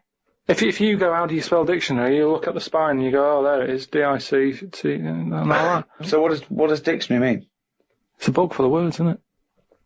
That's what it means. All books are full of words, you idiot. How to spell them. And if you don't know what it's it is... not how to spell them. All right, then we'll... I'll just look up something. No. It's not a book full of words to tell us what... No. It's the meaning. Give us It's the definition of dictionary. meaning. It's a book full of words if you want to know what the meanings are. But if you didn't know... Well, sorry, what was that sentence? Yeah, but what I'm saying is, if you didn't know that, then you wouldn't be looking in it, because you wouldn't know the book is about that. So, if you don't know the word dictionary and what it means, you wouldn't be looking at the dictionary, you'd be looking at an A to Z. Because you Why leave it out, though? Just because there's so many words in the world, I would have thought they wanted to cram as much as they can on a page, and if dictionary is already on the front... Is that why you suddenly used the word hierarchy for the first time ever? Did you find that in there? Did you see hierarchy in the dictionary? I feel that that big was. word has pushed out about 26 other more useful ones. Yeah, well, Suzanne's been going on about me learning another language. But I sort of think your brain has only got so much room on it. And the rest of it's filled with lard.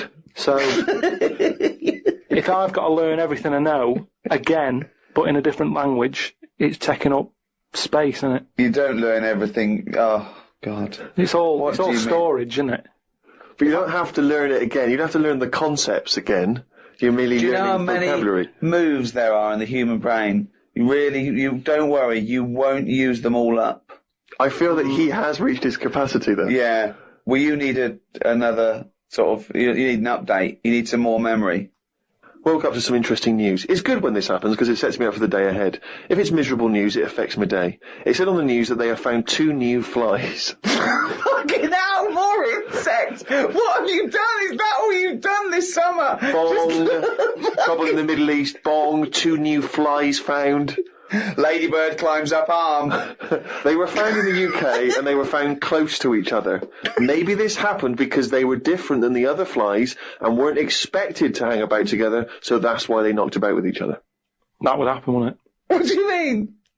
There's 2 new flies. What do you mean? Does it mean there are 2 new flies that are different species? Yeah, 2 new species, and they found them close to each other, right? Yeah, and but they didn't mean there was one of each. No. Yeah, they did. They found 2 different ones. No, they have. Seriously, I know that. That's right. That's a fact. So you've got, like, I don't know the names of them. They give them odd names, don't they? Well, say you call it A and Fly B, right? Yeah. Fly A, I don't know. Say that's orange. This is just... B. Fly B, yeah. No, This is painful. No, but This I'm is just painful. making it easy But for Fly you. B wears a little hat. He's got a little hat. Alright, yeah, fine. Now, they found the orange one. I went, look at this over here. This is a bit weird. And they've gone, oh, that's a new species. Log it, whatever. And then the other one went, oh, keep your pen handy. Look at this one, it's got a hat on. So then they found them both within the same distance.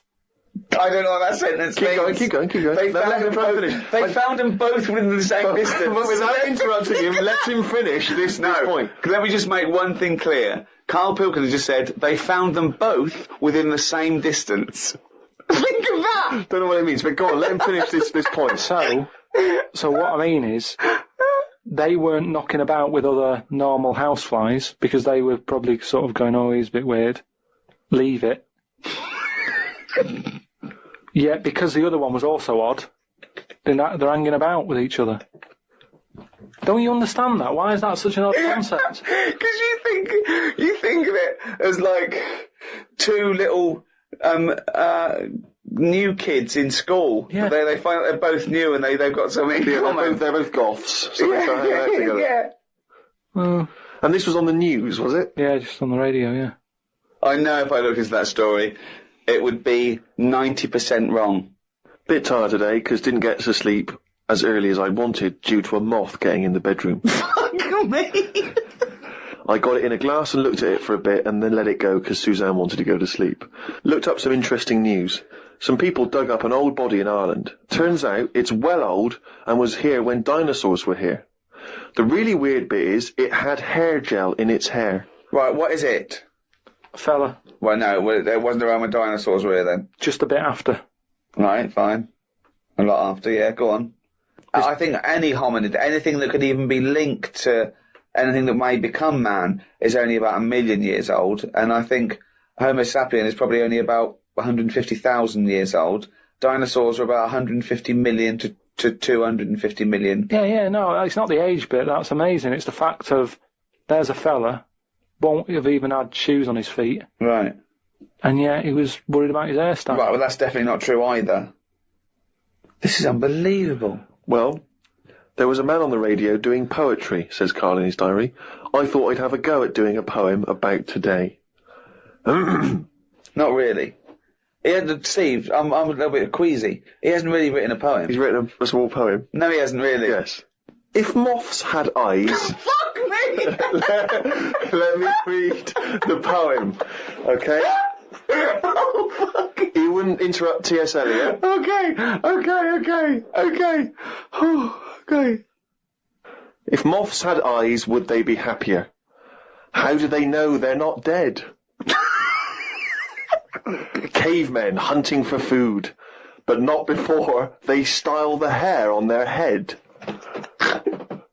What would last longer in dinosaur times? A blind man didn't stand a chance. Not with all them rocks about. I'd rather be a blind moth. Right, it may be the greatest poem ever written. Just you know, dissecting it briefly, you attempt to rhyme in the first 4 lines, but abandon the rhyming system in the last 3. Is there a creative decision for that? Can we have Karl read that? By all Sorry, means, yeah. just you read it as you would like to. So this is, imagine this, right? Okay, this is going out all over the world. This podcast. And now, Karl Pilkington, a new poet from Manchester, now living in London, England, would like to read a poem. If moths had eyes, would they be happier? How do they know they're not dead? Cavemen hunting for food, but not before they style the air on their head. What would last longer in dinosaur times? A blind man didn't stand a chance. Not with all them rocks about. I'd rather be a blind moth. He said it as though the last bit was going to rhyme. He said it like it was going to rhyme. Oh God! No, I it's think amazing. I think he feels as though the final line, "I'd rather be a blind moth," is going to be one of those great, you know, a summation that somehow the moth is a metaphor. The caveman. No, There's no metaphor in that. He really does mean he'd rather be a blind moth. Yeah, well, I'm just because I've looked at the day's news. Can we always do that, Karl? Can we always find a day, right, and always sum it up in your thoughts, a poem? Just like that. I love that structure. I love that structure. If there's any English students or professors or novelists or poets listening, please email us what I thought of that poem, why it's good, why it's bad. So, you know, give us your thoughts on that. I mean, we would love expert opinion, poets, English professors. Just email us at podcast@rickygervais.com. Oh, he's only got to reel it down a little round. That's the jingle for Karl's diary. We have bacon and egg on toast. I'm eager to get through the brown sauce, as the bottle is too big to go in any cupboard, so it has to be left on the sideboard. So I had about 4 dollops of the stuff. I love that because, you know, that made it into the diary. He's concerned about the fact that brown sauce is too big, so he's rushing through it. I know, but I'm just saying the kitchen isn't that big, and it looks messy when you leave stuff out, doesn't it? And we've got this giant brown sauce bottle, and I don't want to chuck it away because that'd be a waste. So you're having brown sauce and everything, your cornflakes, in your tea. Yeah. A wasp got in the flat. You know trouble's brewing. It was massive. The biggest wasp ever. Suzanne asked me to get it out, but I wanted to take a picture of it first. I was getting my phone ready when it flew at me. I reckon the sting on it could have killed a kitten.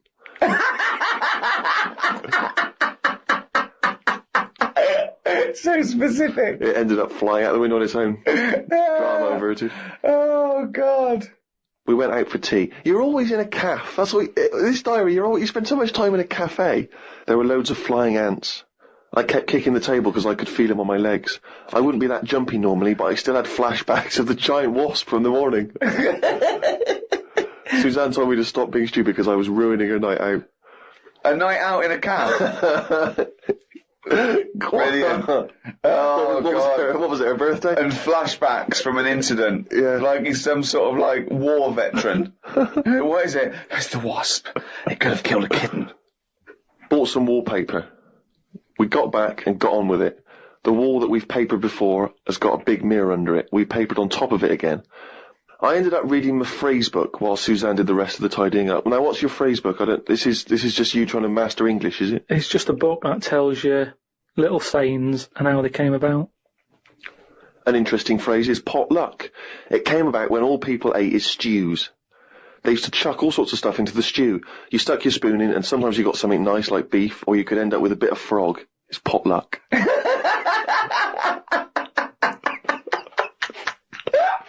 Good, isn't it? That's what it said in the book, did it? A bit of frog. Got up and checked the wallpaper out. There are loads of air bumps and it's buckled on the joins. I wish we'd never done it. Suzanne said the washer was broke and it's out of its warranty. She called up the people who made it and they said it will cost £150 to fix. I don't know how they know that when they haven't even seen it. I want to smash it to bits and see what they can do for £150. So much anger. I want to smash it to bits. That'd be great, wouldn't it? 150, you sure? Come round. Yeah. And it's just like a cube that's been through one of those car crushers. 150 quid, there's 150 quid, fix it. I watched the news and calmed down a bit because there was a story about some Siamese twins who are having an operation. They've got 2 heads, 4 arms, 2 legs, 1 liver. The doctor said they will have 1 leg each. I felt bad worrying about the washer when people have bigger problems like the Siamese twins. Ricky and Steve asked me to do a poem about 1 day a week, so I thought I'd do one today. I can't obviously do it justice, so I should let the master read it. You've done another poem? Yeah, you said, just do one. If you have a day where you've had a lot of emotions. Well, I loved the poem, and so did the listeners, and I knew they would, so if you can do that every week, that would be a joy for me. You can't force a poem, though. No, I know. A diary's easy to do, because you just write down what you're doing. But you've got to have some really meaty subject matter to be able to write a poem, Rick, as you'll discover. I know. Right, so, you've heard what problems I had that day. Go on then. Bubbled wallpaper. What a mess. Washer dry and knackered. What a mess. Siamese twins separated. 1 leg less.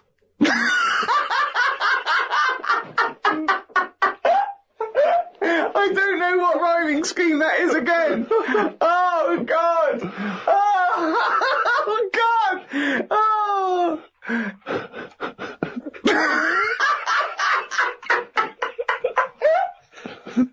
Oh, fuck me. What have you got now? Right, so we're looking into animals that we get rid of. I've spoken to someone about snails, I spoke to someone about jellyfish, and that, and looking at cockroaches today. Right, now who's the expert? It's a woman called Jessica Marshall. Right. Does she know that you're going to play this on the radio? Well, I called up, right, in the week and said, can I talk to someone about cockroaches? And she was like, is that Karl? She knows who you are. Yeah. Right, so she already knows maybe your angle, your approach. Yeah, she was up for it. She's an expert, she's just not just some random person. No, she works in a museum, a good museum. I said I'd give it a plug. It's the one near Knightsbridge. It's got dinosaurs and that in it. It's worth seeing. And that's the History Museum? Yeah. So, not sure. He's not sure. This is what happened.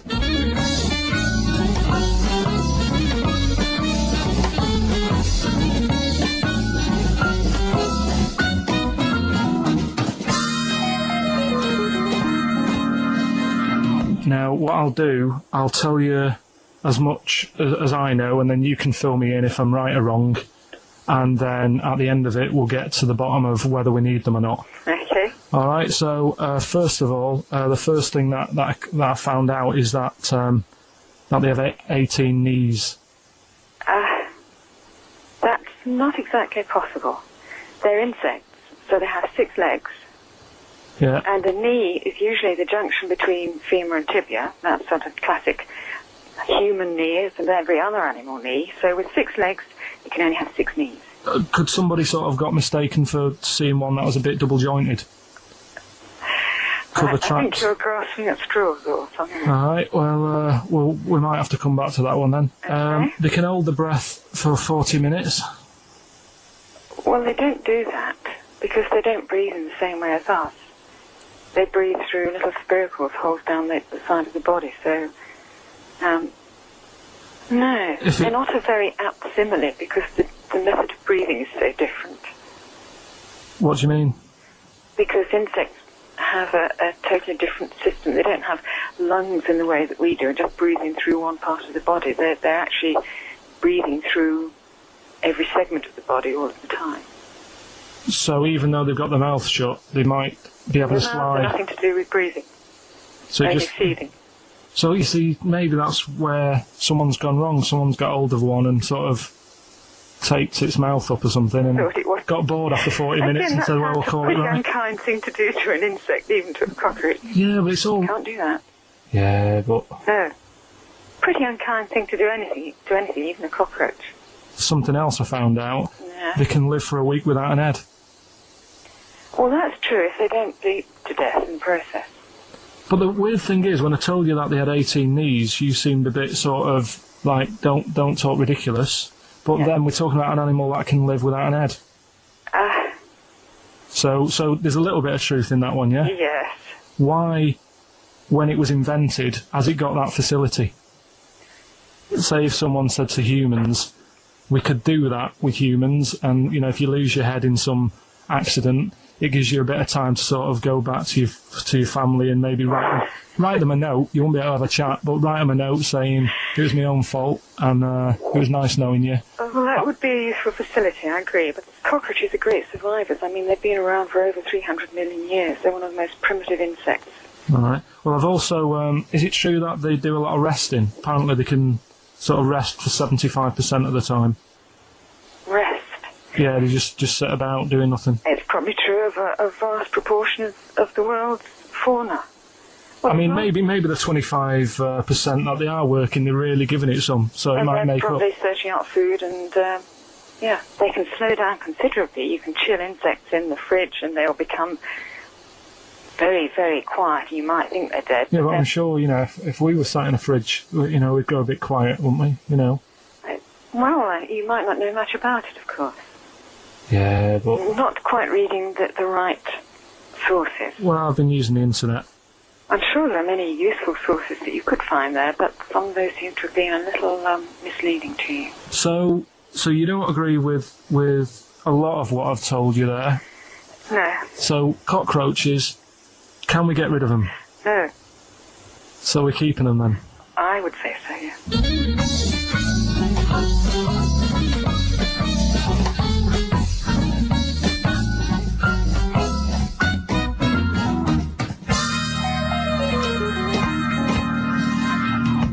I think we should get her on more often, because she sounds like she'd be a bit of an ally, really. Because she knew immediately that you were talking nonsense. She even said, I think you should be more concerned about your sources, which I've been trying to tell you for a year, right? The fact, I mean 18 knees, where did you get that from? It was on the internet. There's a lot of talk, Carl, that I bully you, okay? You know, it's for your own good. I'm trying to train you, aren't I? Mm. Do you know what I mean? Because, and no disrespect, okay, you are what I would call a stupid idiot.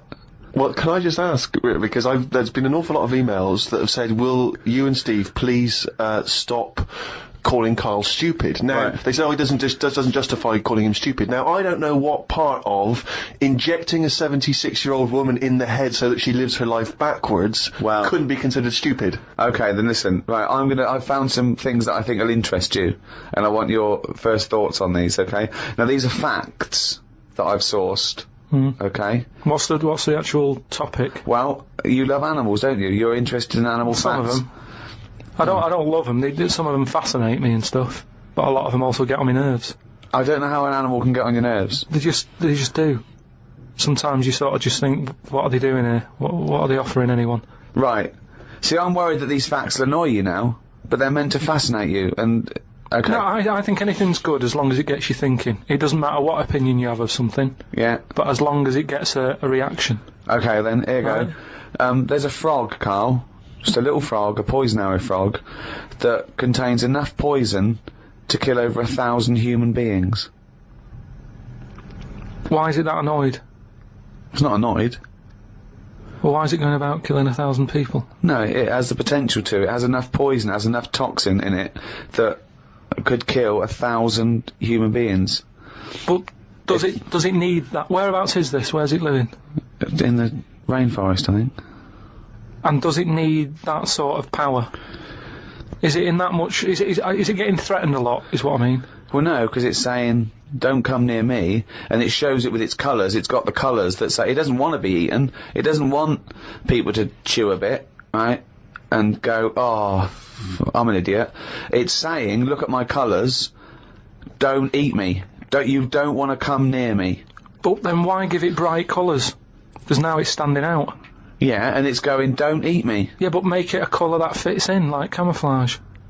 Why make it orange? Of course it's going to stand out, and then they'll attack it, and then it'll turn around and bite them and kill 1,000 men or whatever. No, it doesn't bite. It's the fact that if you were to eat it, you would die. Yeah, but who's going to eat it? Well, things that eat frogs. The French. And they go, sacre bleu!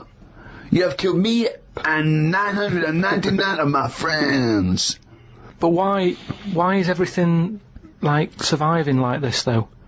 I thought it was all about survival of the fittest, not the one who looks the hardest.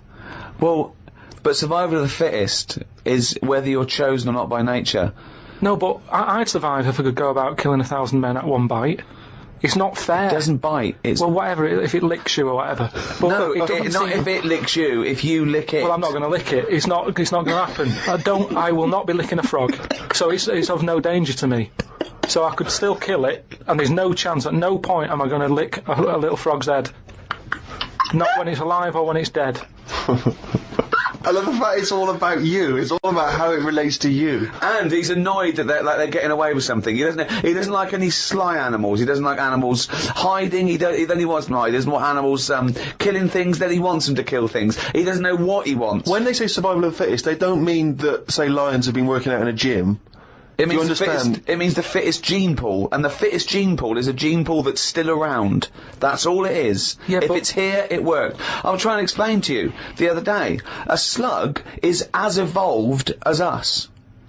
It's not, though, is it? It is. You think evolution is aiming towards Miles being away human? from where we are. What? It's nowhere near what we're like.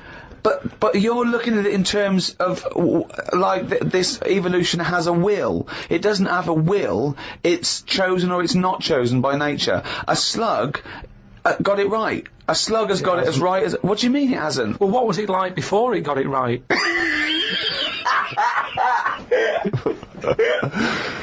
But I think you think, Carl, that evolution is moving towards some kind of super being. Perhaps we're like the most advanced so far, but that one day we'll also have wings I agree with and that. Superman-type powers. No, but something can happen in nature. There could be something like there could be less light, there could be more light, there could be meteor storms. There could be something that happen in nature, right? An external force, which means the paradigm goes back to naught. So then something that very unlikely would be the last thing to survive. There could, we don't know what's going to happen. I still don't think you've got the concept. It's one of the simplest concepts. It's one of the simplest models. This is why Darwin's a genius. But you think that everything, slugs, cats, are all somehow, their ambition is to be like us, to be human, or to have the attributes like us, that they can speak, they can talk, they can think, they can act. Only because they don't. Yeah, but I only think that because when you see people with these pets, lizards, cats, whatever, they treat them like the humans. So I think if you do that enough times, they're going to start getting familiar with certain. Planet of the Apes. No, Yeah. He's I'm thinking talking. of Planet Say of the like you. Apes. Say like you with your cat, the way you talk to it, you give it a little cheeky massage and that when it's stressed out. No, It's a cat. you made that up that it It's was a stressed cat. out. I'm just playing with my cat, right? If anything, the cat is to de-stress me. So you're talking to your cat, Rick. Is it answering back much? How are the conversations going with your cat? Well, I have more intelligent conversations with my cat than I do with him. Yeah, here's one, right? When my gran died, right, she had this rubbish dog, right, and that's all we got left. It's like this little poodle. It was rubbish, right? Right. It was called Fluffy, and like my gran looked after it in a way that it was treated like a human. Do you know what I mean? Had a little coat on when it went out and all that. Anyway, so she died. We get left it. My dad's like, oh bloody hell, right?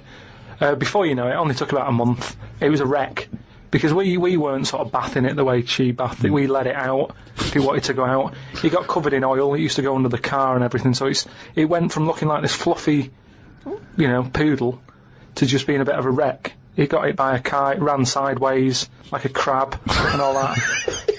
In the course of how long? A month? Probably about two months or something. Yeah.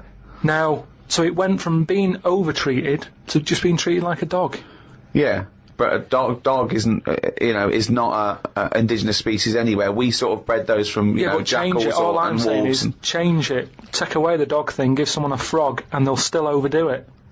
They'll be trying to treat it like, if you had a frog, I mean that lizard thing you've got, Salamander. it's still sort of treated as part of the family, even though Well, it it's does not. nothing. How is it treated as part of the family? Just the way, it's looked after, that big area that it's got to itself. We stick it in a case and feed it a cricket now and again. How is that like one of the It family? doesn't matter because it's in your flat. It is in Carl's family. It's in your flat, innit, and it's sat in that corner. I just mean, as time goes on, Yeah. things get educated as they get older. How old's that lizard? You don't. How old is it? About 15 years old. Right. Now, it knows more now than it did when you got it, because it's been in those surroundings. It's had its eye on things. Well, no, It's what do seen you think it knows? What do you mean it knows more now? They act on instinct. What does it learn? It knows when it hears the noise of a plastic case being unwrapped that a cricket's going to fall down any second. Yeah, That's well, all it knows. Yeah, but it didn't know that in the jungle. So it's already one up. What else has it learned? Well, I mean, it's 15, so presumably it listens to a lot of Linkin Park, goes on the internet a lot. No, but do you know what I mean? You've already proved your point. It's like that fella who kept hitting the dog on the head with a stick. Right, I've Pavlov, at no point did he hit a dog on the head with a stick. But he kept doing it, and eventually the dog went, I'm sick of this, and wandered off, didn't it? Pavlov there. Brilliant. Why didn't you write up his experiments? Because he did it a little bit different to that. I love that. Do you know what I'd like to do? A programme where you rewrite, you paraphrase someone's theory. So Pavlov's first. We could do Freud. Give us, what do you know about Sigmund Freud, the father of psychoanalysis? Right, come on in. I don't know anything on him. Well, look him up. Educating Karl. That's your next week. Right, let's do another podcast next week. Then they get an extra one free. The people who paid for it. Right. We're going to hear about Sigmund Freud. Okay. Here's an interesting fact. If the frog annoyed you, this might annoy you. A blind chameleon will still change colour to match its surroundings. You're aware that the chameleon can... Yeah, whatever it sits on. Yeah.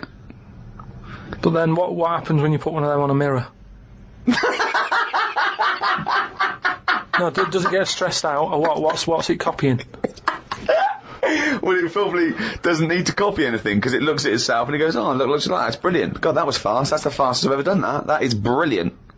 So they can go any colour, there's nothing, you can put them on anything, and they'll go to the thing. I don't want you to have a chameleon, because you'd just be trying to see what it could and couldn't do. Try and catch it out. I know, yeah. Pop it on some tartan. But again, say like the frog thing, right? Pop it on the telly. Yeah. Couldn't do it fast enough. Why does the chameleon need that skill of copying a colour? Because at the end of the day, that lizard, chameleon, whatever, that's mainly sticking in the woods, isn't it? By trees, by grass. Right. Why can't it just stay green? That's all it needs. Those colour changes are only for camouflage, aren't they? I don't know. Some of them are for attraction, some of them to show moods, anger. No, but I just think we're encouraging them. You see, maybe this is evolution or whatever, but at the end of the day, because they can change colour, they're wandering out of their area. They can be wandering about, through a car park and everything, just because they'll go, well, I don't want to get seen, change the colour of concrete. Whereas... Or into the colour of a Fiat Punto. But they should just stay green. Stay green, right? Stay in the woods and stay safe. I love this public information for chameleons. Words of advice for chameleons. Oh, God. Stay green, stay in the woods, stay safe, good night. Oh, God. Why are there blind chameleons around? I'm assuming that the blindness has no impact on the colour change, presumably is an automatic. It must be. But then that's not going to wander about much anyway, is it? If it's blind, it'll probably stay where it is. So it doesn't need to keep changing. If you know what I mean. I don't know what you mean, no. I never do, though. Right. The only time a turkey whistles is when it panics. Christmas time, then. Yeah. What do you think of that, Karl? It goes from one extreme to another, doesn't it? You've got a frog who's going mental. It's not going mental. Killing thousands of people. No, that's not. That's got that sort of power. Then you've got a turkey who's whistling for help. You think that you should redress the balance a little bit? You want to give... What would you do? Give the frog the ability to kill 500 and the turkey 500? I don't think you should be killing... I reckon 10.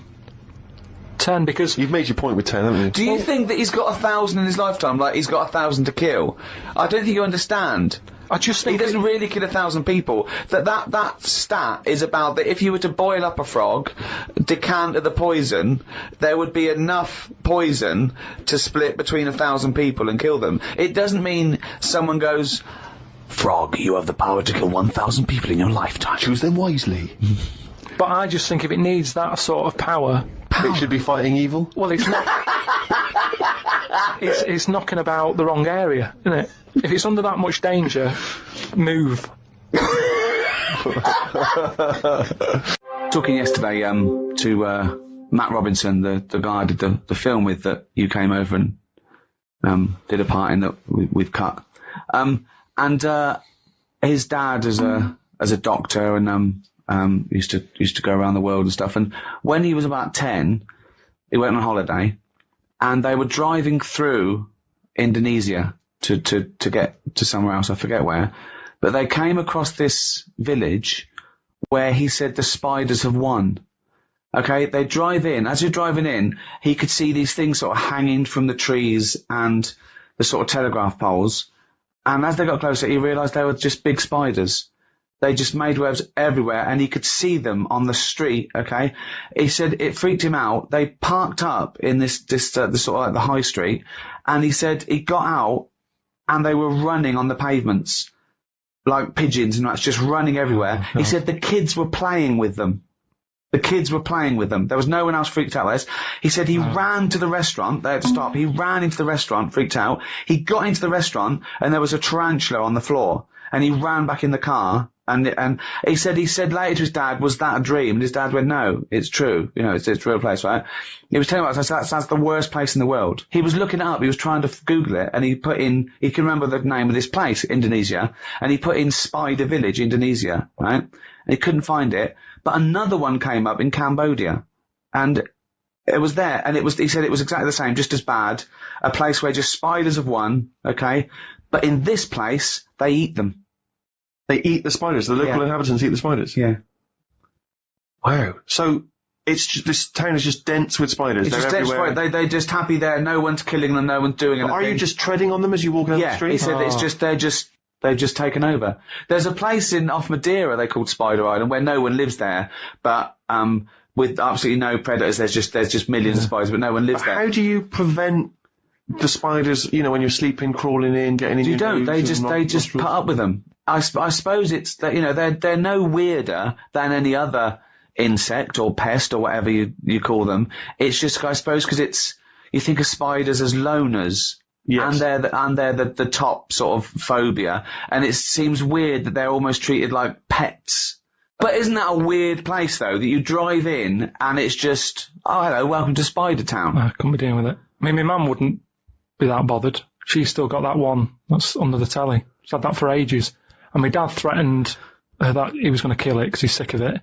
She's put a bit of Tipex on its back. So she knows. What? So she knows. Well, how many spiders are there? What, you think you kill it and then replace it out of guilt? It's not like a budgie. No, but you can sort of say, oh, I don't know, it's gone. And then if one turns up again, he'll go, your spider's back. Yeah. But now she's marked it. What, so hang on, well, that's weird. It has a web underneath the telly? It's always under the telly. I don't think it bothers with a web. But what do you mean she keeps a spider under the telly? It's just there, and she's sort of like, it's not a problem. They get rid of flies. They're not dirty. It doesn't get rid of flies if it sits there watching Coronation Street. It doesn't do much. Honestly, it can be there in a corner. I don't know what it does. I don't know. He just sits there. But she likes the fact that it's there. It's that thing, innit, of older people like that, don't they? They don't like change. It's like part of the family, you know. All the kids have left home now. She's got this little spider with Tipex on its head. I like the way that she went into a drawer. She had an idea. She was worried about it. She was worried about her husband killing it. I know. This is for your own good. Good Tipex, pop that on you. And you've been round there with the spider, it doesn't freak you out? Well, I'm going round this weekend, but I used to always sit on the floor to watch the telly. Yeah. Now it's like I'm not sitting on the floor. You'd be watching Spider-Man, it would be criticising, well that wouldn't happen. What does your mum think of it? Does she think it's like a little pet, or she doesn't want to get rid of it? I think it is a pet because, like, you know, she's had loads of cats, she's had dogs, she's got a budgie, and now my dad's sort of saying, don't get any more pets because it means we can't go on holiday. Right. The spider can look after itself. I love the idea. Someone say, do you mind coming, we're on holiday for a week, do you mind coming around with a fly every 2 days? Yeah, I just keep an eye on it. I mean, I thought Spider Island was weird, but keeping a spider under the telly with Tipex on it as a pet. What should we do next? It's too much. We do we need them out of the way? Do we need them out of the way? Yeah, just let's explain it again. If you're new, I'm sort of on a bit of a mission to find out. You know, we've got a lot of animals and insects in the world and stuff. Yeah. Do we need them all? It still amuses me. So we've found out we've got to keep jellyfish. We've done octopus. She said we've got to keep them. This week, snails. Do we need them?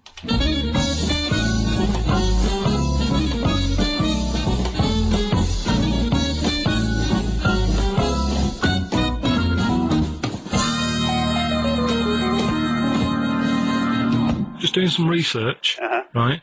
I'm sort of working my way through different creatures and insects and stuff that's on the planet, Yeah. right? And finding out if we need them or not, right? Yeah. Do you know much about snails?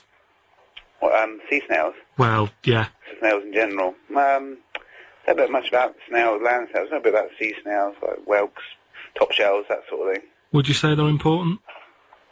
What sort of sense do you mean by important? Say if we had to sort of get rid of some animals and insects and that because we're running out of room. Right. Do you know what I mean? Because I'll tell you what I know about some snails. I don't know if this applies to sea snails as well. I mean, I called you today because a lot of other places are shut. Yeah. Right? So, I know they like to eat stamps, apparently. The glue on stamps. They love it, right? Right. Apparently a lot of letters and stuff aren't getting to where they're meant to be getting because snails are crawling into letterboxes and eating the stamps. That obviously doesn't apply to the sea ones, but that's a problem they're causing. All right. Were you aware of that? No, I didn't know that. Bet you're glad you answered the phone today. Right? They love beer.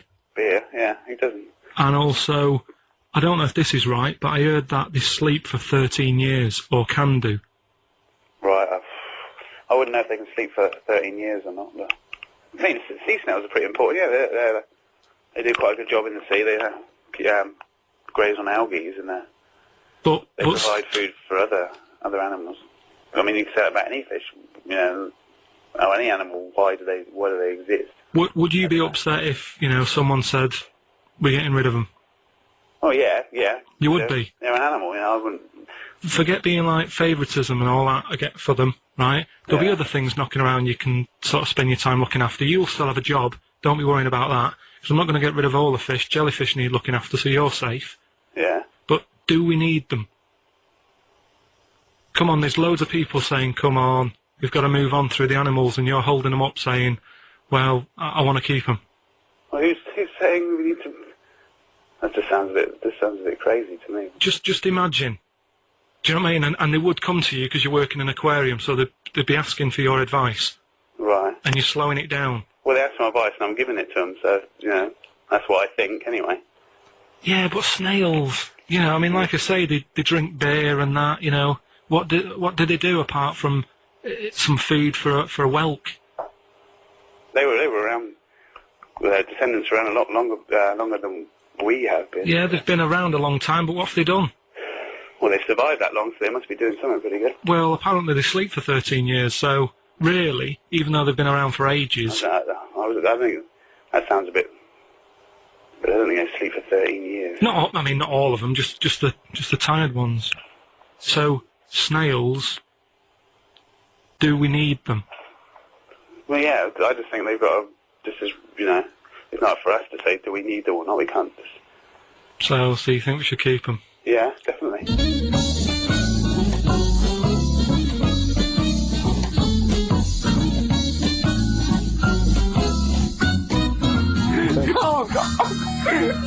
Carl, I'm proud of you. That was getting really quite annoyed. I know. What did he think he was doing? What? I don't know what you tell these people. I mean, you don't get their permission to play this out, do you? You just don't tell the them. thing is, right, I sort of told him what it was about, but we won't say who he is or where he works, because it doesn't matter. I just needed to speak to someone who knows. I know the fact that you were trying to get an answer out of him by suggesting that he would be safe, because he could look after jellyfish if he gave the okay to destroy snails. He was getting livid, you could... Yeah, if that was like a blob, like a slug, there's no way people would be that friendly towards it, and it just annoys me how you get this pecking order. For, like, no matter what creature you are, favouritism. And that slug was only eating that bird poo because it wasn't being offered stuff. If it was offered toffees or whatever. Well, it's just sad, isn't it? It's come to that. That's what its life has come to. Yeah, but it's not a mollusk that's down on its fucking luck. It didn't live in a big country house and his wife left it, the kids went, it started hitting the bottle. And I kind of thought, and look, they do only come out in the rain and it's depressing and it'll probably get killed in a bit. And that was its last meal. I just... Last meal? But it wouldn't prefer steak and chips, Carl. It doesn't have... It must like a leaf or you know, at the end of the day, it's an insect. They love It's not an insect. Well, it's part of that gang. It's part of that... No, it's part They of hang that. out together. They hang out together. Why do you think it's part of that Because it knocks about in the woods in the same place as a spider does. But what I'm saying is they're eating boring stuff because that is what's It's in not their boring area. stuff to them. They're not. I have no opinion of it at all. They take in sustenance. No, but where you are is what you eat. When I'm in London, I'll have beans on toast for lunch. On holiday, what? Tapas? Go on, I'll have a bit. So it's whatever you eat, what's in that area. I do watch a lot of insects and stuff, and you never see them wasting time. They're always doing something. An ant's carrying something somewhere. Sometimes I watch it and it goes somewhere and comes back again. You think, does it know what it's doing? But at least it's trying. What do you... Now, if there was a What big is it doing, though? What is that ant doing? work, it's building a house But it's, or... what's the point? It's everything it does is pointless. How can you say that? It's pointless. I'll It's tell just you what, if there was a bigger sort of being looking over the world and they went, right, let's look at the human race, and, well, they'd look at the ants first and they go, right, they've got their hands full, they're carrying big stuff, they try to save time by carrying stuff that's way too big for them, really. They could do that between three of them, but they don't. They're all grafting hard. Then they go, right, hit the human button. They hit the human button, they watch the humans. The amount of people who are just sat about doing now. They're reading about Amy Winehouse, Lily Allen in London at 2 a.m. So what?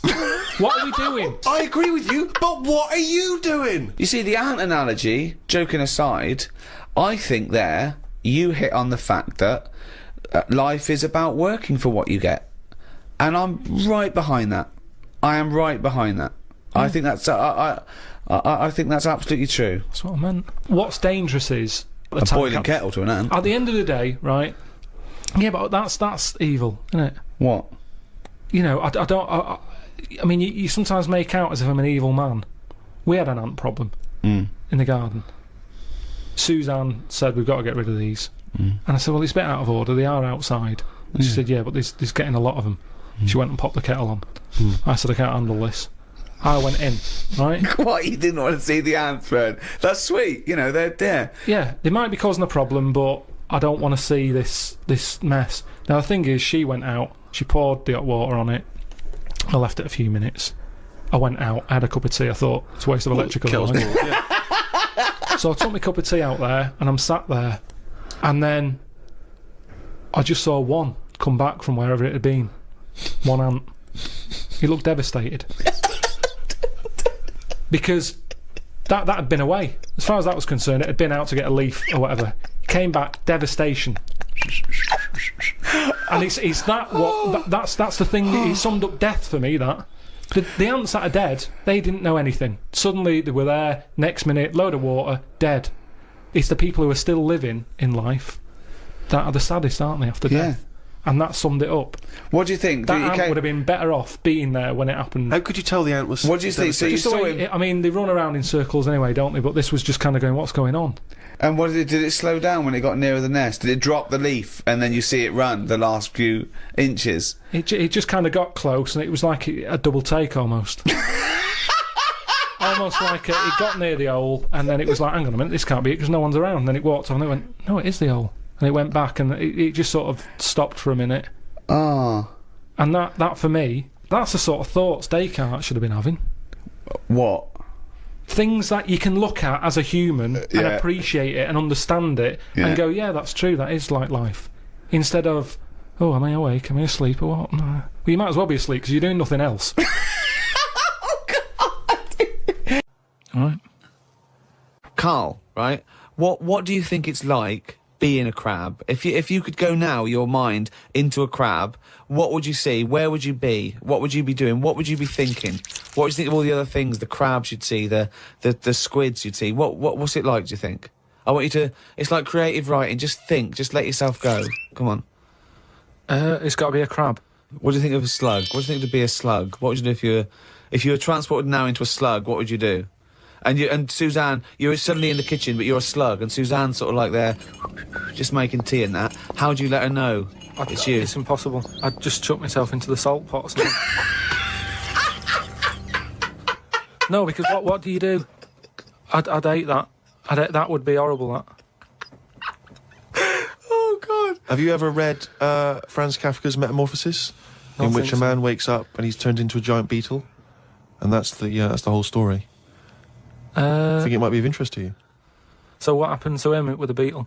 Well, I don't want to ruin it for you in case you No, read it. I won't be reading it, don't worry. He joined a pop group with 3 other people. He was brilliant. No, it's a really wonderful book. It's a kind of almost heartbreaking because, of course, he does, like Ricky's saying, he finds it very hard then to relate to other people, even though he still has the consciousness of a human.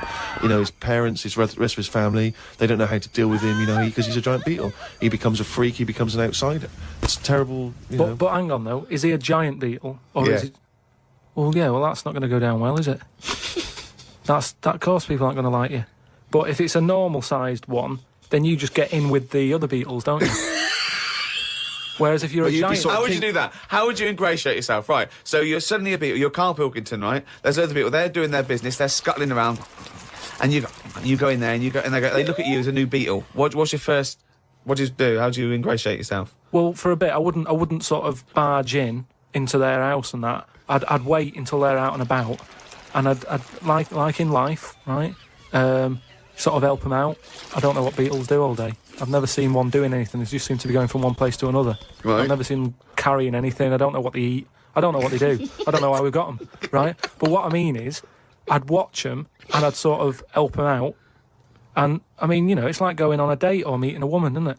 But what if there is... Whoa, hang on, what do you mean? How is it like going on a date with a woman? Well, it's like I said about Suzanne with her hot chocolate. She bought me that and I've gone, she's all right.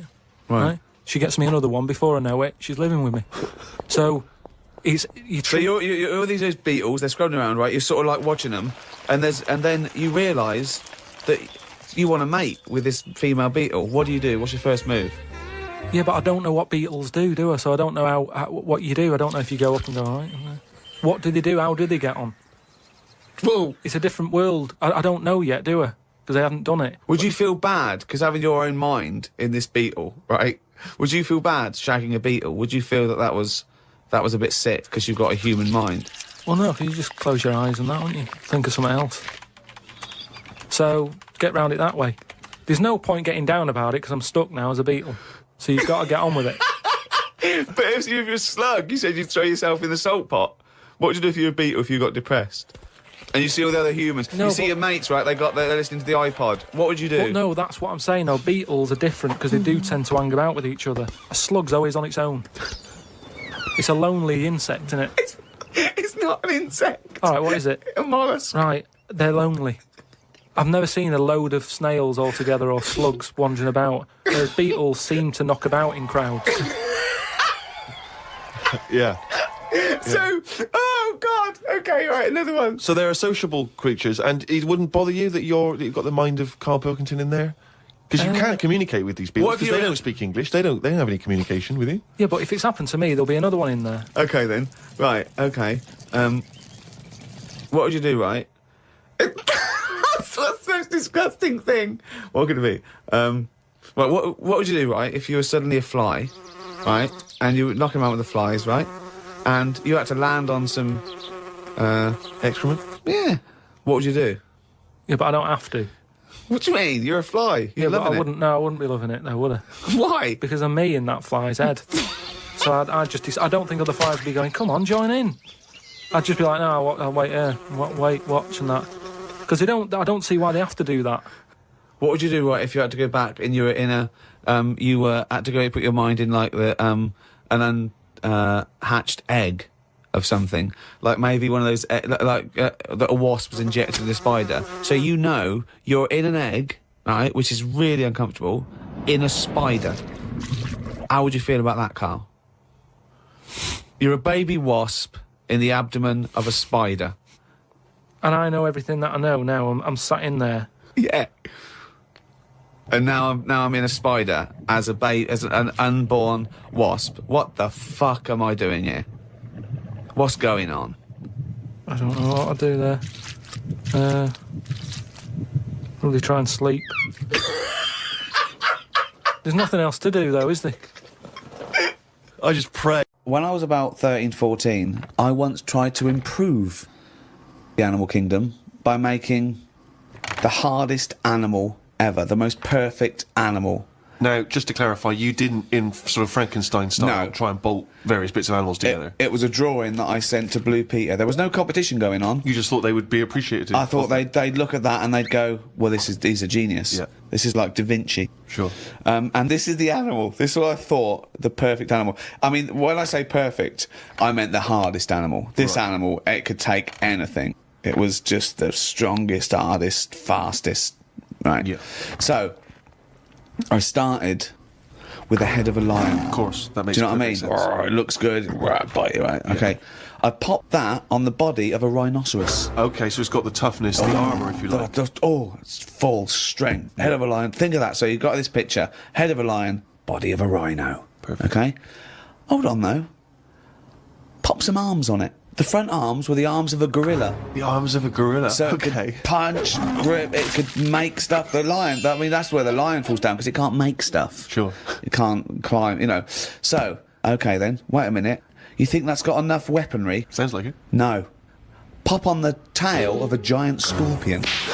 A giant scorpion? Yeah, yeah. So a the scorpion that's the size of a rhinoceros? Exactly, so the tail was as long as that lion. So now this is a scary animal. Yeah. And this is where the animal fell down.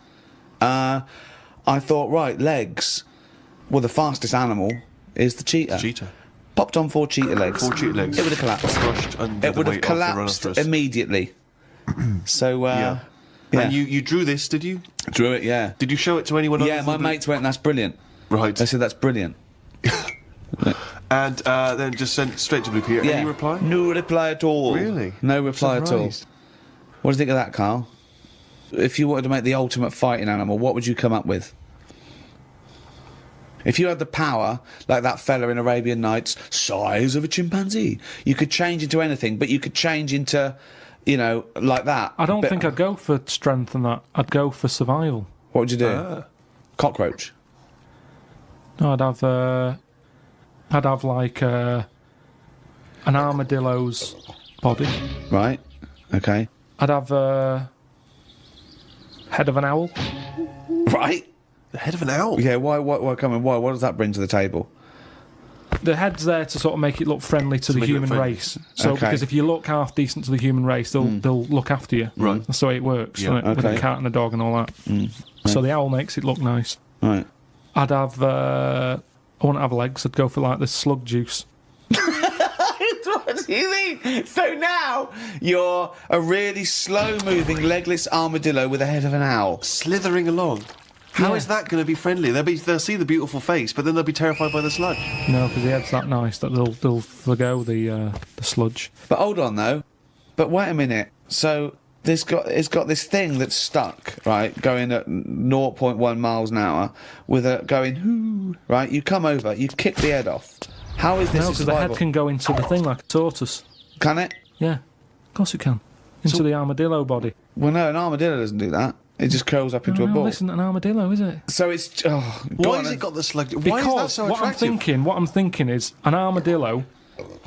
They're good when they're on their feet. Flip them, they get stuck like a tortoise. Right. Slug stuff keeps it down.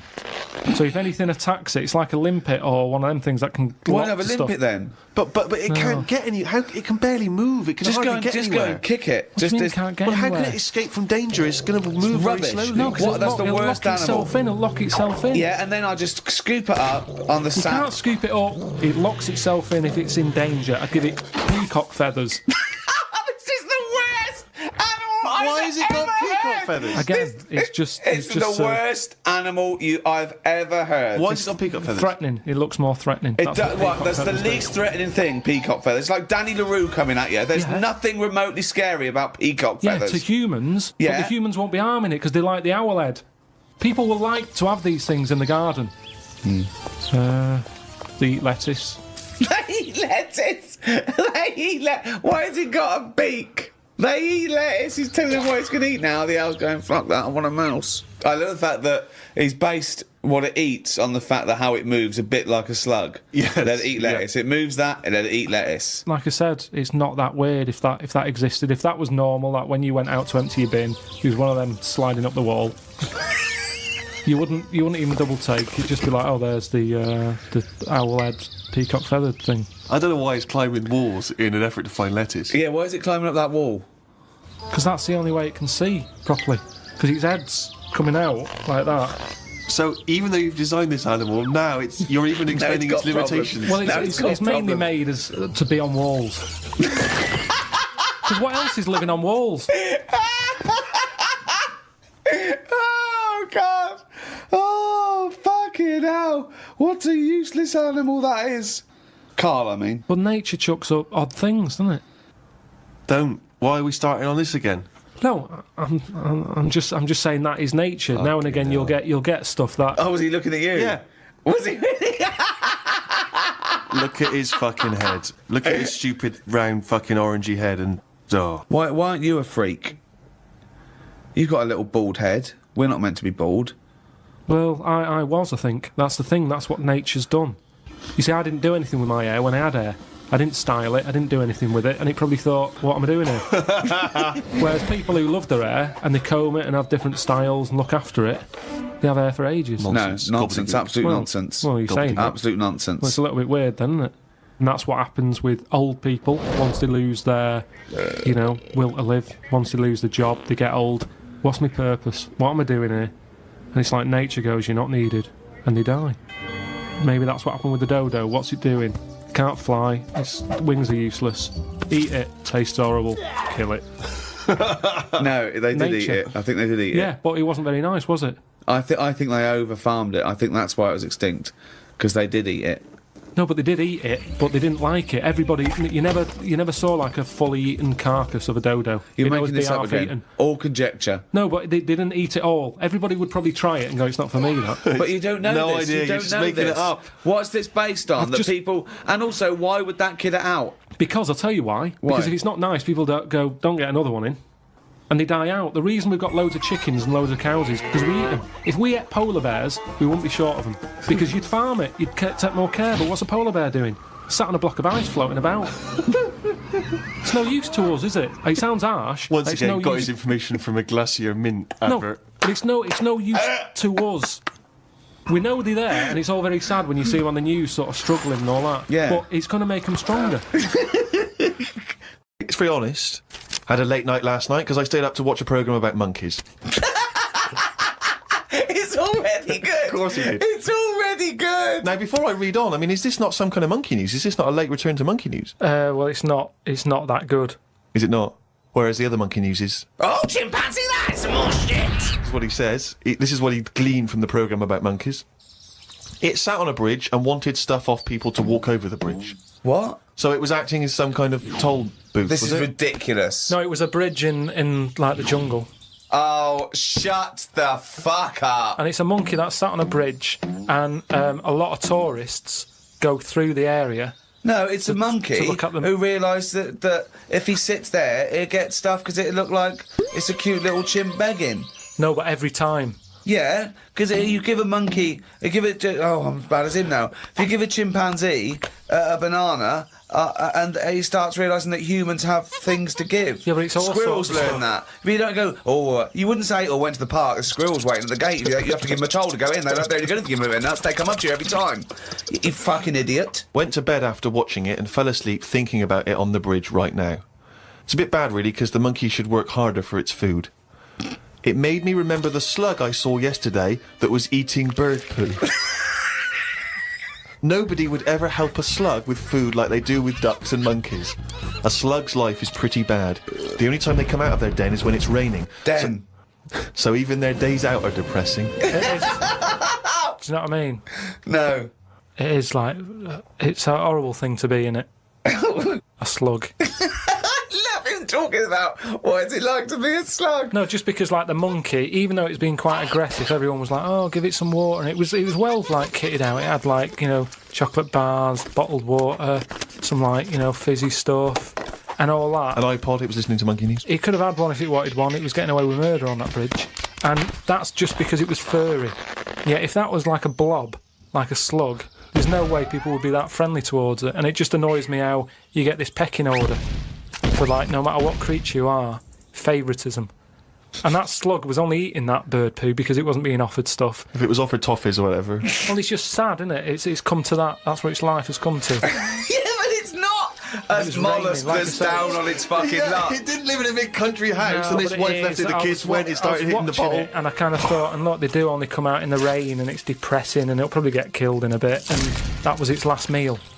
I just Last meal! But it people wouldn't don't care. prefer steak and chips, Carl. It No, but doesn't a have. leaf. It must like a leaf or you know. At the end of the day, it's an insect. They love a It's leaf. not an insect. Well, it's part of that gang. It's part of that. No, it's part of They that. hang out together. They hang out It's not. together. Why do you think it's part of that Because gang? it knocks about in the woods in the same place as a spider does. But what I'm saying is they're eating boring stuff because that is what's It's in not their boring area. stuff to them. They're not. I have no opinion of it at all. They take in sustenance. No, but where you are is what you eat. When I'm in London, I'll have beans on toast for lunch. On holiday, what? Tapas? Go on, I'll have a bit. So it's whatever you eat, what's in that area. Suzanne went off to work and I went to the shop to buy some envelopes. The shop was empty, but the fella behind the counter was on the phone and just kept talking even though he could see I was waiting. I started to count backwards from 20. When I got to 6, he hung up and served me.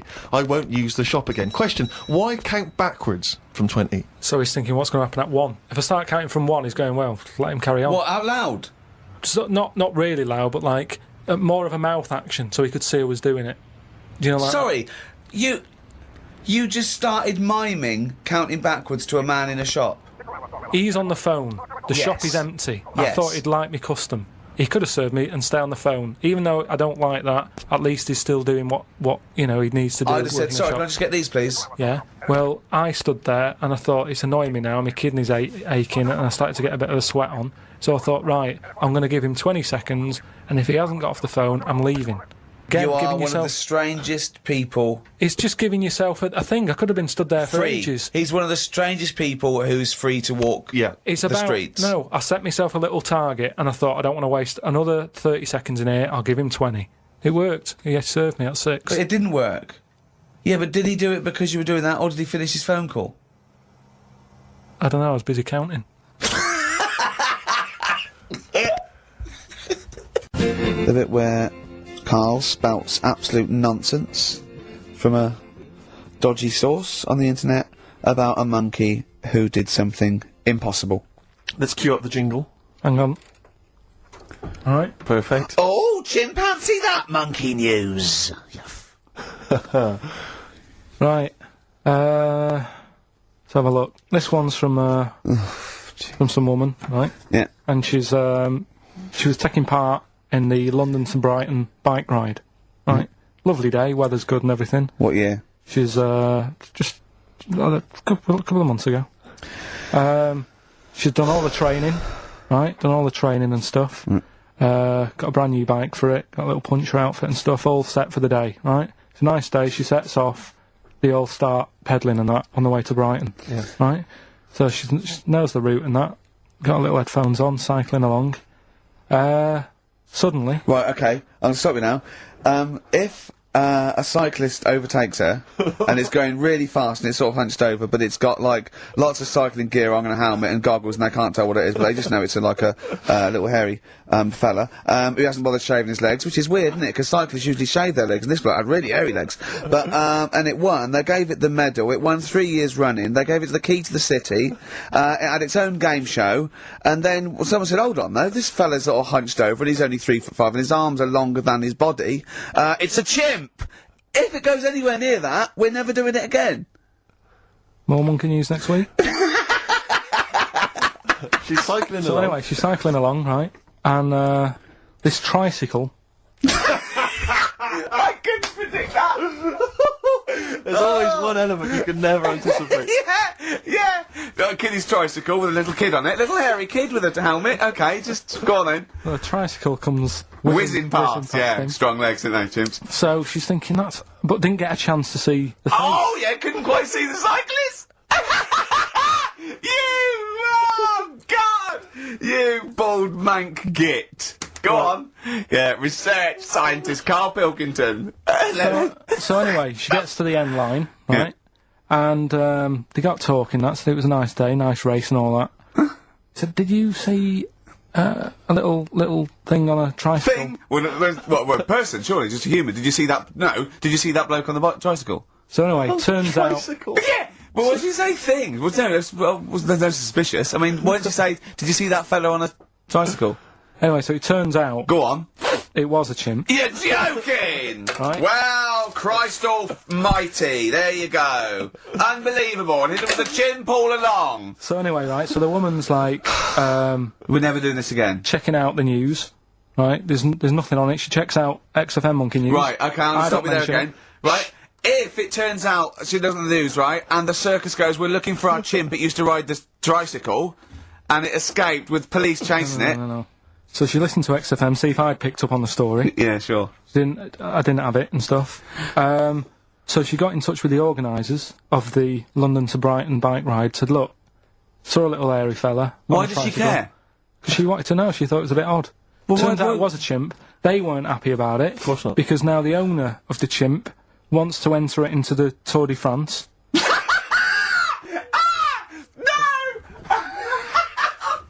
I'm gonna die! Oh, God! In 2005. Now, a couple of questions. I trust you'll be able to answer these. Oh, God! Steve, help me out. How did it get hold of the tricycle? I don't know. Okay. Okay, no, that's fine. That's not an important point. Look, that's important. What's the matter with you, Steve? He doesn't know that. How did it know to... well, firstly, how did it know which way to cycle, but more importantly, how did it know there was a major bike ride on that day? Just following the crowd, No, Steve. no. What's the matter with you? The owner of it had trained it and stuff. No, he hadn't! It had already done the run beforehand, before the big day. No, it hadn't. Like I say, it wants to do the Tour de France in 2005. No, it doesn't. But there's something about animal rights. If they don't let it enter, they can kick up a bit of a fuss. The animal rights is that it's cruel to make a chimp ride a bicycle. Not if it that wants it's to. prejudice that it'll go, is it because I is hairy? You idiot! Right? So... Wow, that is the worst. That is the worst one yet. Absolute twaddle. Absolute rubbish, Carl. Have you got a tricycle? Unbelievable.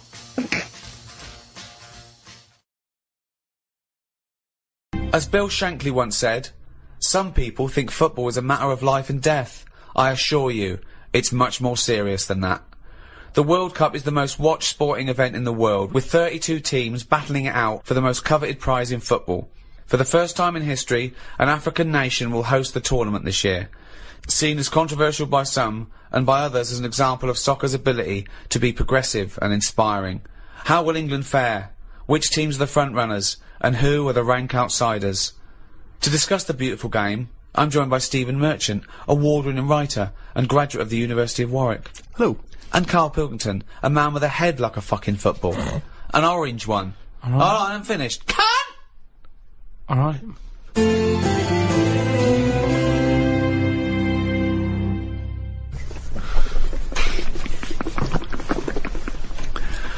What are you doing?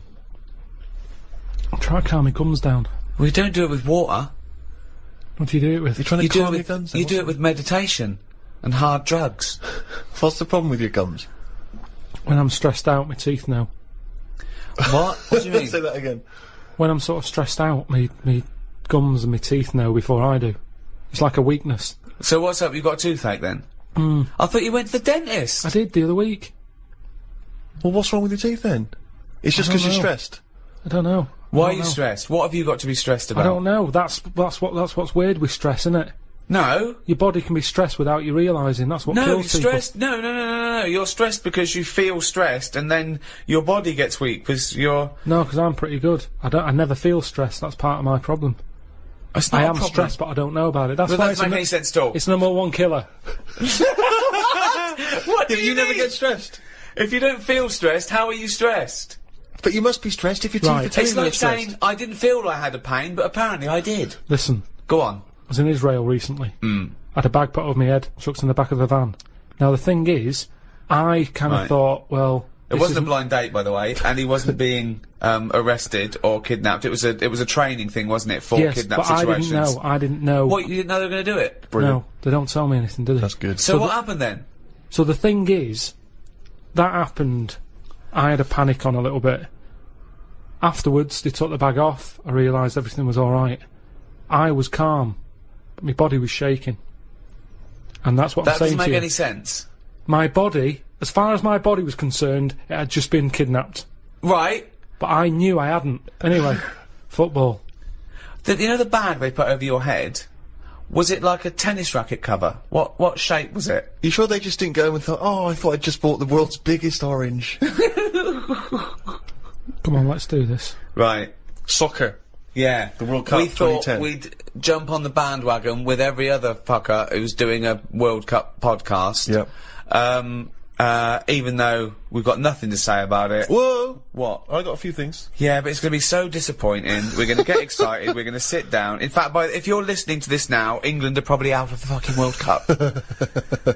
I disagree with you. I'm right behind the lads. Yeah? Right, okay. But do you remember, because I've watched the World Cup a few times with Ricky, in different projects we've been doing in the past, we've been in different situations. Do you remember when, I think the last time we qualified, we were doing a project, and we were watching it together in a hotel room. We're watching extras, right? And we're making extras. Making extras, yeah. And we watched it. We said, "Oh, go into my room." I went to Steve's room, but of course, in the hotel room, it was just like a big bed. So we sat on the bed together, and we thought that was a bit intense. So I put a line of pillows down. But I don't understand what he was put a line of pillows between us. Now he knows I'm not going to jump on him. No, I know. He's not going to jump on me. No. But he's still terrified that some kind of paparazzi is going to sort of parascend down the building and peer in and take a photo of us. And that's before we've got time to explain that we're just watching the football. It's already printed going, well, this is clearly evidence of their game. There's no way that they could possibly be sat on a bed just as friends. No, but hold on though. Why were we naked? Why didn't we just pop some trousers on? But I seem to remember that you, even though it was my room, you forced me to sit in the chair. It was one of those really uncomfortable box chairs. I said, it's weird, I can't get excited, we're having a beer, okay? So now we're drinking. Now we're drinking in bed. On the bed. In bed? No. We had our clothes on. We're on the bed watching football, but I couldn't go, come on England, with a little man sitting next to me in the bed. Not little man at all. No, big man. And so I just thought, let's pop the pillows down. That wasn't enough. I said, Steve, I can't do this. I can't watch football with a man on a bed. I said, so go in the chair. And he sat in the chair. Sat in this chair, which is, for a man of my size, those tiny little crappy hotel box chairs are no good. It's 90 bloody minutes plus the interview. It was my room. I was furious. I felt like I was, like an old rich man just waiting to die, and my little manservant used to come and sit and watch football with me Exactly, in the yeah. last days of my time. I'm in bed going, oh, it's gone again. He goes, all right, I'm up later. Look, Rooney's taking a penalty. No, it's gone. It's all out. I go, oh dear. So, yeah, let me clean it up. We can put this on pause. It's Sky Plus. Let's open a window. Yeah. But the thing is that the most, often I think football fans are very homoerotic. They're hugging each other, jumping on each other, swapping shirts and stuff. So there's nothing wrong with it being intimate watching a football game. Yeah, but I don't think gay people do that. Gay people don't run around hugging each other and swapping shirts, do they? They get stuck in. Carl, would you sit on a bed, right, with Stephen in a hotel room, right, watching football? Okay, you're pouring each other wine and beer and shouting. Well, no, there wasn't that music playing. There was the roar of the crowd and John Motson doing commentary. It wasn't. It's not a sexy sound at all. What do you think, Carl? Someone said, "Oh, come to my room. We're watching football." You got there, and he went. Well, who was on the bed That's not what first? happened. Who was on the bed first? Well, he probably got up to answer the door. So I don't know. I came in. I thought, well, there's only a bed here. We sat down. We thought, yeah. No, but it wasn't. It was a chair there. Well, yeah, but you know full well that if you're in a room with Ricky, he's the one who's going to leap straight on the bed and demand that you. I just took the chair.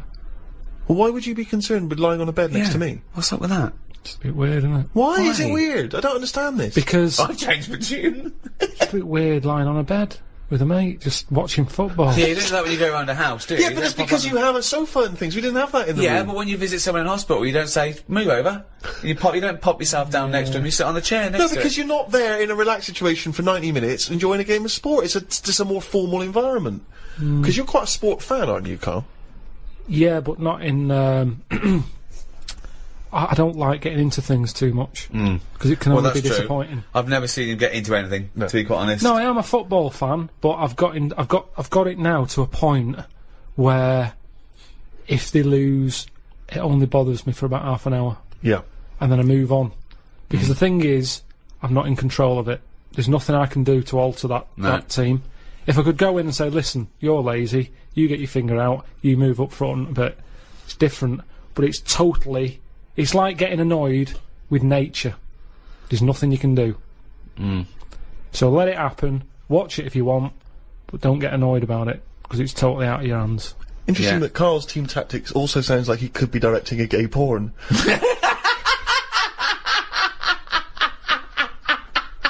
You get your finger out, you get up front. You're lazy. Oh, that's amazing. What do you think of these people, though? I love it that everyone's an expert. Everyone's a pundit. You see these fat people in pubs going, well, he's lost a few yards up front. Yeah, you fucking score a goal then, fatty. Wearing a football top. Yeah. I hate that. Exactly, yeah. They shouldn't make them for them. Shouldn't make them in that size. It should be one size only. If you're fit enough to play football, you can wear one. If you're a fatty, you're not. It looks ridiculous anyway. But what's that? That's what are you talking about? So you were a big fat slob with his belly out in an England shirt going, I could score from there. Go on then, let's have a go. Hey, listen, calm down. Don't be slagging off the fans, because that's what it's all about. Football's all about the supporters, isn't it? You know, let's not forget these people paid millions to entertain us. If we want to drink till we're fat and eat pork pies and then put on an England shirt, we'll do it. That is the British way, that is the English way, that is what we won a war for. What difference does it make if we win or lose? That's what I always look at, the end result. How can you say you like football and then give us that argument? The only reason to watch football is the excitement of the challenge. Yeah, it's entertainment. No, it is and entertainment. A bit of skill. It's nice to see a bit of skill. Well, that was clever. only because it's entertaining. Yeah. But what I'm saying is, enjoy the game for what it is, and then forget about it. If Fat Bob in the pub, he's got his football top on, he gets all annoyed when England, lose. Yeah. What difference does it make? What difference does it make if they lose there or lose in the final? Well, what's the point? Well, I'll tell you what difference it makes. I knew a Fat Bob, okay? That wasn't his name, but I'm changing the name to protect the innocent. And him. And he's not innocent, right? Was it Fat Dave? It was a big fat bloke, right? And he worked on one of the crews, that used to bring in equipment where I used to work at the Students' Union, okay? And, he was massive, right? And, I think it was 1990 or 1992, the Euro, right, when England got knocked out, and he went mental. And he was so angry, he went out, and he wanted retribution, okay? Luckily, there were no German people around, but the closest he could find was a sausage van, some poor bloke who delivered sausages, and he turned it over. He got the van and he turned it over, because it was selling sausages, so he thought, that's German enough. No, well, if he's fat, he's probably just annoyed that it wasn't open.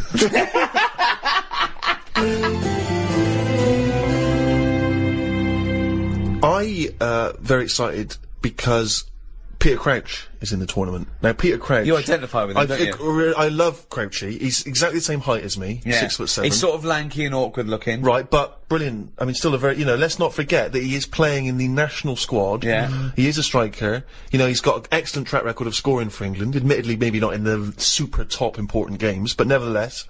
Tremendous. He's like your role model. He's like your pin-up. He's a role model. He wrote an autobiography, which I was going to call my autobiography, Tall Stories. Crouchy got there first, but good luck to him. I give it to him. Yeah. I'm happy for him to do that. I once got someone who came up to me in a club once and said, "Are you Peter Crouch?" I said, "Yeah." I thought, she thinks I'm Crouchy, what's the problem? Let's see how far we can get with this before the truth will out. But I was disappointed. I didn't know you wore glasses. No, exactly. I'm sort of off duty, you know what I mean? Yeah. I don't wear them on the field. But do you think he'd have had a different career if he'd have worn glasses from the age of 5, like you? This is one of the reasons I've not been a great footballer. Have you ever seen me doing any form of athletics or sport? No. Because I like to think I look quite elegant. I feel like I'm actually in control of it. But when I look back, if someone's videoed it, I look like one of those giant costumes in It's a Knockout. You know, where the arms are flapping and they just fall over. No real expression on their head. Yeah. But one of the things I was disappointed at, I was looking at, because obviously around this time of the year there's lots of advertising because of the footballers are all getting endorsements. And I was looking to see what each one are doing. And Wayne Rooney, he's got endorsement deals with Nike, with Nokia, with Coca-Cola. Lampard, Pepsi and Adidas. Peter Crouch, you know what he's advertising? Go on. Pringles. It's not the coolest one, is it? Pringles. I mean, even the name Pringles. Really? I know. It's sort of like an insult, isn't it? It is. Who's that Pringle? Hold on. Is that Crouchy? No, it's Steve Merchant. I mean, I love Pringles. Yeah. And I'm pleased to see Crouchy's associated, but I was disappointed. Don't bother mentioning Pringles, thinking you'll get some free Pringles, because he went on about Munches, and then we got another fucking sniff. Well, true. What do you think of that, Carl? But are you a fan of Crouchy? You must be, They're all much of a muchness. Honestly, I didn't want to come in here and start talking about football. I'll watch it. What do you mean you didn't want to come in here and say, what a thing to say? What? Imagine Gary Lineker going, hello, welcome to BBC, I didn't want to be here today, talk about football, fed up, I've got better things to do. No, but it's something you talk about. I mean, it's ridiculous coming in here talking about it before we've even kicked a ball. Who knows what's going to happen? If there's one thing that's good about it, it's that, innit? Not knowing. Well, that's what I don't understand. I don't understand all this punditry, why we have a 3-hour build-up, then they talk about it half time, then they talk about it for half hour afterwards. I mean, for me, it's like, it's kick-off, who won? They did, 3-1. Alright, cheers, let's get on with work. But also, we like the whinging after. We are, this country loves a moan. They love it. Yeah. I love it. Love a good moan. I don't know how we'd be if we won. We'd go, alright, what was he talking about? Yeah. You see, back in 1966, people weren't as miserable. No. Okay, hang on, I'd like to hear this theory extrapolated. Well, they weren't, were they? People were, the war had happened, like, not that long ago. Right. People getting on with it, 66, everyone's smart, you dressed up if you went out, they weren't on as much money. The Footballers. It was just a game of football. Whereas now, it's like all this build-up going on. Just get on with it. I'm sick of it, honestly, I'm sick and tired of hearing about it. I'm with you. I do think it's ridiculous that there's a match, and the programme before, it's like 2 hours before it, and then an hour afterwards. Well, that's just a shameless attempt to keep people... I mean, let's be honest, you and I have been guilty of being involved with that, haven't we? We've done various little skits and sketches in the past. But that's fun. I mean, we do that for us, not for them. Yeah. I don't care whether people like it or not. I did it because it was fun. I dressed up, you and a dwarf. The day doesn't get better than that. Well, I was in a pub watching that year, and I'd forgotten that we'd done that, or at least that it was going to be shown that day. So I'm in this pub, it's crammed, obviously, and that comes on, the telly's on the big screen, and suddenly that's that sketch, right? A couple of things annoyed me. One, no one was paying attention. I was furious. I was thinking there's a couple of good-looking birds there. Look, at least on the fucking telly. Look at the telly. Me in the sketch with Ricky Gervais and Warwick Davis and Dwarf. I'm playing Crouchy. No one, not paying attention. The few that were, not amused at all. Could not get... My mother, of course, famously said that's the funniest thing you've ever done. Which we knocked off in about 20 minutes. No one in the pub seemed interested. And then a few people, like, looked round, looked at me, looked at the screen, sort of shrugged, carried on going. Nothing. But also kind of, it is embarrassing, that situation. I was on a flight, internal flight in America, and, on the internal flights, you don't get individual screens. They give you individual players, but there's also screens all down the aisle for people, right? But Ghost Town was on. Ooh. Looked over, someone watching the extras. and I had to make sure that at no point did I glance up at the screen, like he's watching himself, and make sure I flicked over whenever it came up The Office or Extras. Yeah, if I'm on the tube and I'm flipping through the paper, sometimes there'll be an interview with you that I'm not aware is going to be in the paper, and I have to flip on by because I don't want a bloke on the tube going, reading about your mate, are you? Yeah. Don't get enough of him, do you? Need to be reading, you know what I mean? I know. Carl. Have you been recognised, do you ever get recognised much? Yeah, now and again, but I haven't done anything of any worth ever. It's almost like recognising a neighbour or something, because they sort of go, it's him, and then the other one might go, what's he do? Go, I don't know. It's not like I've done something of any worth yet. Yeah. None of us has done anything of any worth. It's all relative to the entertainment industry. Whatever you think of The Office, I'm very proud of it, but I haven't secured a bunker in enemy territory. I haven't given a kidney away. Do you know what I mean? It's all relative. It's just, did you entertain anyone? Did you, bring a smile to someone's face? Was it a laugh? I think you're forgetting all those emails I pass on to you for those people that have had traumas in their lives. The earthquake victim. There's people that have lost relatives or had, terrible life-threatening diseases, and they say the podcast got them through. Doesn't that warm the cockles of your heart? Well, normally it's gone straight to you, hasn't it? And you just forward me on, so it's almost like spam to me. It doesn't feel as special, because it's like, here you go, look at this, Unbelievable.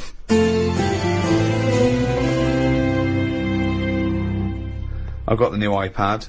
I've had it for a few months, actually. It got sent to me by the inventor. That's who you're dealing with there, Steve. Bloody hell. You've got it, aren't Still you? getting free shit. My favourite app on this is that you just type in what you want it to say, and it says it. Carl has got a head like a fucking orange. The cunt. That's good, that. It's almost certainly what it was designed for. Haven't seen that on the advert. Carl has got a head like a fucking orange. The cunt. That's great. She sounds like a Radio 4 news announcer. So what is that for? For doing that. Carl has got a head like a fucking orange. Right. The cunt. Yeah. Did I mention his round head? Good. Right then, so, I think I first became really excited by the World Cup that famous year when Maradona did the handball. Do you remember, what was that, 1986? Yeah. Oh, that was so exciting. Because obviously he'd been so brilliant in that tournament. And then he did cheat, as we all know. Yeah. What do you make of that? Do you remember that moment, Carl? Well, 'Cause that was really formative for me. I know what I made of it. The cunt. I don't know, isn't cheating part of all games now? Hang on, here we go, hold this is on. controversial. There's a lot of young people who look up to Carl as a role model. Yeah. Yeah, but it's the world we live in now, isn't it? It's, get what you can, how you can. But what's your feeling? Are you the sort of person, I mean, have you ever cheated in a game? Are you that sort of person? I just think my dad does it a lot. What, in board games and that? Yeah, just cards, you know, Monopoly. How does he cheat at Monopoly? Just nicks a lot of the money. Oh, just straightforward nicks the money. I hadn't thought of that.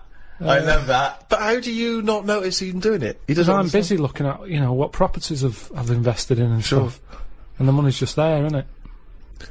See, I don't see the point of cheating. No, I at don't. Monopoly. I say that to him. I say, you're kidding yourself. You're kidding yourself. But to him, he's broke the system, hasn't he? He's got round the rules. What do you mean I can only have that much? Who says I can? Bosh. Get some more money. Buy some more hotels. And in a way, that's life, innit? All people with loads of money now, you kind of go, have they made that honestly? Right. You know, I pass big houses in London and I think, gangsters, gotta be gangsters to have a house like that. Yeah. There's no way a normal job, someone who's... Because I know, I'm trying to make money. And I know how hard it is to make money. Because the more money you make, the more hands are out there, taking little bits. So how the hell has this man bought this house? It's gotta be a crook. So do you yourself cheat? Would you consider yourself a cheater? Are you honourable? In games? Well, just generally, do you cheat on anything? No, do you know what? The other week, I'd had a cup of tea and some fish and chips at this pub, and they only took for one. And I went back the next day and said, oh, you didn't charge me for my fish and chips. What a fucking moron. I paid. No, I didn't tell her about the tea, though. Got a free tea. The free tea, yeah. I just thought, well, you know, it's pretty good that I've gone back to pay for that. How much is a tea bag? The water's free. Yeah. I'll have that for free. So that, again, that's just me. It's like the Mars bar and the paper round. It's me going, well, I've been good. The fish would have cost money. Potatoes are pretty cheap, but I'll pay for it. But for my goodness, is a little gift. Have a free cup of tea. But who's given you the right to make that decision? That's me, that's me. I'm deciding there. Right. I'm in charge. I didn't have to go in there. I didn't have to go back and pay, but I went back and paid. Tell you what, Carl, treat yourself. How's that? Have the cup of tea. Alright, I will do. There's the fish and chips. Absolute bollocks. If she was good at her job, she'd have remembered. I thought she would have done. In a way, it annoyed me that she didn't go, oh yeah, so you did, well done, thank you very much for coming back. Right. She just was like, did you? Not She enough looked at me. gratitude. I know what you mean. She looked at me like we didn't even know. Yeah. I was worrying about a staff member Getting sort fired of or getting something. done Yeah. or having to pay for it. I know where you're coming at there. One of my first disappointments with football, I was 10 years old, okay, and one of the teachers was in charge of the football team, my junior school, and I went down to Tutty's. It was a shop in Reading with my mum. So it's white socks, black shorts, white shirt. Knocked on his door. I said, I've got my kit. He went with the trials yesterday. You've missed it. That was it for a year. Right? Next year, when the trials. Got the trials, okay? He was going, everyone, I want to give it 100%, right, really try hard, really try hard. He's watching people play, right? I made sure that every time I ran by him, I was out of breath. Like, really trying. Every time I ran by him, he's sort of looking at me, I think, yeah, right. Came to it, he said, the team is this, I'm left out, right? He went past me, and he went, you've clearly got asthma. So you didn't make that team either? Yeah, and I didn't, and I vowed that day, never try hard at anything. Yeah, well, you've certainly kept that up. Yeah. What's your thoughts on that, Carl? Do you play sport at school? A little bit, but it was never taken seriously at school anyway. It was, I think the PE teacher was a geography teacher as well. So it's like, you know, what does he know? It was all that. Basically, he put some tracksuit pants on that were always too tight for him. Could see everything. What were you looking at? Because you couldn't help it. It was in the days when clothing was tight as it is, and then it was like lycra tracky bottoms. Oh, right. And everyone used to say, look at the state of that. But like he's stealing sausages from it was ridiculous, Londis. ridiculous. So he didn't know what he was doing anyway. If anything, it was dangerous, because he didn't know what was the capability of a 10-year-old kid's body. Right. He put you through loads of stuff. Right. He didn't like me anyway, because I wasn't that good. If you're not that good, teachers don't like you. I thought you'd be pretty good. I wasn't interested. That's the thing. I did relay, and I got done for swearing. Got whacked on the arse with a baton. Hold on, why were you swearing in relay? When did that come into it? When did you need to swear in relay? You're running round, how do they know because you're the lads swearing? wouldn't slow down, so I couldn't pass it on, so I sort of said, fucking slow down, and he heard me, and then went mental at me. But yeah, so it was never, I mean, Darren Campbell, the athlete, I've told you, I don't know that I was involved in his training. No. Didn't know about this. Yeah, Darren Campbell, I think he won a gold medal. Didn't he used to push you around in a bath or something? It's not less than summer wine. It was in my go-kart. Right. And it was a motorised go-kart, and you had to, like, pick it up at the back, run with it at speed, and then drop the wheels down, and the engine kicked in. But hold on, though, that means you always needed 2 people to get you going on a go-kart? No, 1. He did it. Well, where were you? Sat in it. Well, then you did need 2, then, to get it going. What are you on about? I was sat in it. Yeah. He picks it up, runs with it. Yeah. Drops it down. Wheels start, engine starts, off I go. But what would you have done without him? Well, I couldn't have done it. So you do need 2 people then for this motor Well, race one to go? person. I'm sat in it. Yeah, but counting you, it's 2 people needed. Yeah. Fuck me. But what's so bad about that? Well, how can you have a play with yourself then? And you go-kart. Sorry, this was part of his official Olympic training. No, but I just feel like that was part of his early training, which is the important bit in any, you know, job or. Well, no, we should explain. People who don't know. He was the bloke who used to push the bobsleigh in the Winter Olympics, wasn't he, for the England team? No, he was a runner. Well, how is that part of his training then? Pushing a fucking go-kart. What was he doing? Because it's running. But he's running about a yard. No, sometimes more than that, quite a lot. And it's just, God, what do you want? It's Darren Campbell pushing me go-kart. Yeah, you seem to be taking half the credit for his gold medal. All you've done is sat on your arse, you lazy twat. I just kind of think he was at the age where it's important. He could have made a decision not to go into it at that point, and I think he was never keen to get in the go-kart. Yeah. He was always keen to push it, and I used to let him. Now, if I said, no, I don't want you pushing me go-kart, who knows? I'm just saying I was there at the start. Doing nothing. Providing nothing. Sitting on your arse. Sitting around. Letting someone else do it. What athletes have you helped? Well, I didn't know this was let's do a podcast about athletes we've helped. You've not helped him, Carl. I'd have come prepared. I bet if he ever did a book, an autobiography, he'd go, the early years, Darren Campbell. No, I want to know if he has done an autobiography, because we're going to be looking this up. I remember the training. I'm making a note of that for the next time we do anything. Round at Pilkington's. Darren Campbell. Pushing a go-kart. Pushing... Bald. You weren't bald then, were you? No. Had a little hair of a Chinaman. Orangey twat in crap, cheap wasn't. go-kart. 120 quid it was. You know how many paper rounds that is? What I like when you're watching football on the television is if it goes to a close-up of a footballer He's just kicked the ball out, missed a goal, he's gone for a free kick or whatever. If you stay on any footballer for more than 10 seconds, they will either swear or gob. Yeah. Yeah. I mean, that's a fact. Oh, yeah. I've never needed to gob that much. I don't care how knackered I am, I'm never gobbing like that. It's weird, though. The other week, I just sat in the garden, slavering, just to see if it would ever run out. And it's amazing. I don't know where it all comes from. What is the strangest... extraordinary. That's amazing. Just to see if it would run out. So now he's got to the point in his life where, as a hobby or a pastime, or just to count down the minutes before he dies, he's sat in the garden... creating sputum. Slavering to see if he'd ever run out. I mean, that's amazing, Where's it all Karl. come from? Well, you create it, don't you? But from what? I'm always getting done for not drinking enough water. Salivary glands. But it's amazing. Honestly, I just sat like that with my head forward and just let it drip. Wow. Me! So Suzanne comes into the garden like and all an she sees is her lobotomy patient. boyfriend sat like something from One Flew Over the Cuckoo's Nest. Yeah, like someone had been dribbling. battered around the head with a cricket bat. No, she was reading something. Did you answer She was back sat to a there. dictator? Yeah. What did he do? Battered me. But You got a truncheon up your arse as well. Yeah, that makes me slather. No, just sat there. What a fucking That's mom. extraordinary. What a div you are. And I just had my head there and it continuously... I think I got bored of it before it stopped. Oh God! I have never heard anything like this. Oh God! I need a second opinion. Wanker.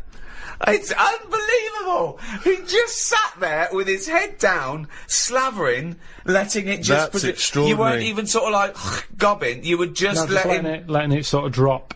So You've got nothing else going on in your life, but you've got time to do this. So your brain wasn't even engaged. How long were you there for? I tell you what, no joking, probably a good 15 minutes. 15 minutes of sitting with his head forward, Amazing. letting him salivate onto the grass. But do you reckon you could do that amount? I would Well, never we do never it. try. Never We'd do never it. try. I'd know. never Try. have that amount of time. I tell you now, you will never see either of us sat there for no reason in the garden with our head forward and our mouth open, seeing how long we can create saliva. Unless I've just come out of a coma. Yeah, or a gas attack. Yeah. No, I have a lot of, I'm sort of Goz Unlimited. That's a great new dance duo! And it, please welcome to the stage, it's Goz Unlimited. Amazing. Didn't you have a little bit of problem in China with them all gozzing? Goz Unlimited. Oh God, I tell you, they're just spitting all the time over there. I don't know what it's all about. All the time. That noise of... Oh. That continuously. That- Everywhere you look. That good sort of footballer ball of gob that they spit and it kind of flies a couple of... I can't do it. I've tried. I can never do it. Yeah. If I try and spit, it just dribbles down my shirt. I don't That's know why amazing. I can't do it. That's amazing. I've tried in the What past because did it you used to do? be cool. I remember when I was a kid, you'd hang around outside the spa. What you've got to do is you've got to sit in a chair in the garden, just put your head Like a forward practice, and yeah. open your mouth and just let the you know, the all comes out. And you'll probably get bored after about 15 minutes if you're a fucking moron.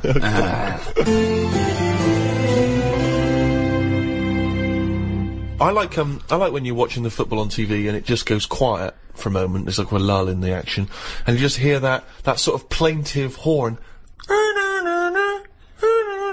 Yeah. Come on, England. Come on, England. I just find it's so kind of mournful.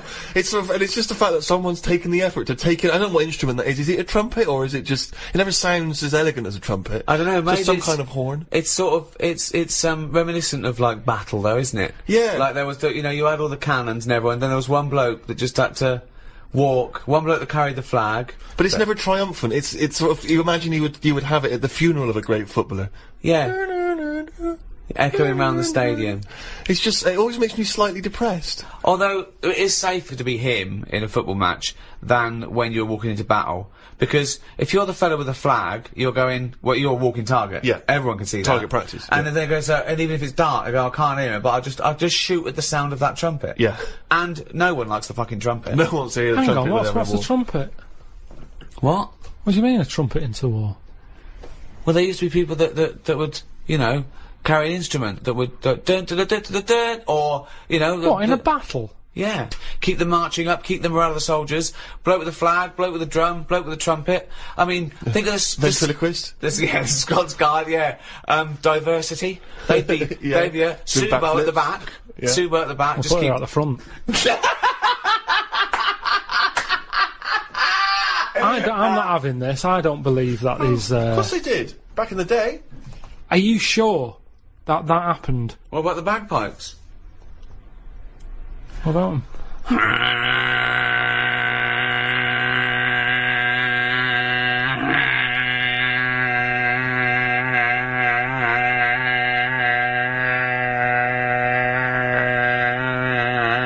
We better start going because I'm running out of breath. It's a good job this podcast is free, because if you just paid for that. It's not a good sound anyway. If anything, it might annoy you, and then you're more angry, and then you go mental with a gun. Well done, yeah. I think that's what it's more about, isn't it? Because there's certain instruments that aren't appropriate for a war, like maracas. Maracas, yeah. You know what I mean? Too They're happy. it's just a bit too carnival. Grand isn't it? piano. Oh, one of That those wouldn't be sort appropriate of at all. No. that thing, that sort of the little Yeah. penny whistle or whatever they When call someone it. gets shot at the arse, that is when the major goes, oh, okay, well, oh, bloody hell! Scott. Yeah. Yeah, no, definitely. Yeah, Cymbals are a good sound for a war. Good. You want cymbals, don't Crashing you? cymbals, timpanis, Very good, exciting. cymbals, timpanis. so at what But point? one of those, keyboard guitars. Yeah, that's Not as cool. When Funky, but yeah. not as cool. Oh, the batteries are falling out. You don't need a wah-wah pedal in a war. No. So why is that stopped then? No, they still have military bands, don't they?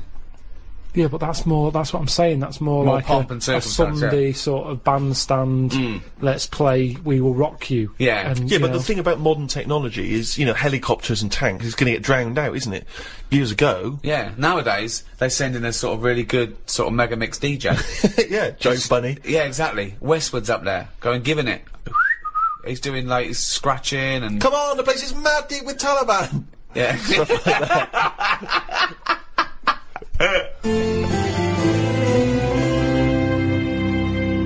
What do you think about George Best using up his liver, then getting another one and getting pissed again? Clever. well, that's always going to encourage it, isn't it? I've always said that. What? The moment we can replace stuff, people just go, "Oh, sod it."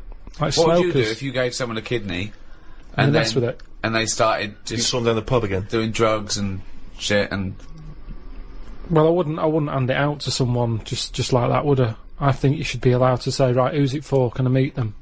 And then have a chat with them, right? saying, have you learnt your lesson? Well, I'm going to do it. Okay. I'm a little kid who wants a kidney. Okay. And you come to me. I'm at the top of the list. Hello. Hello, Hello.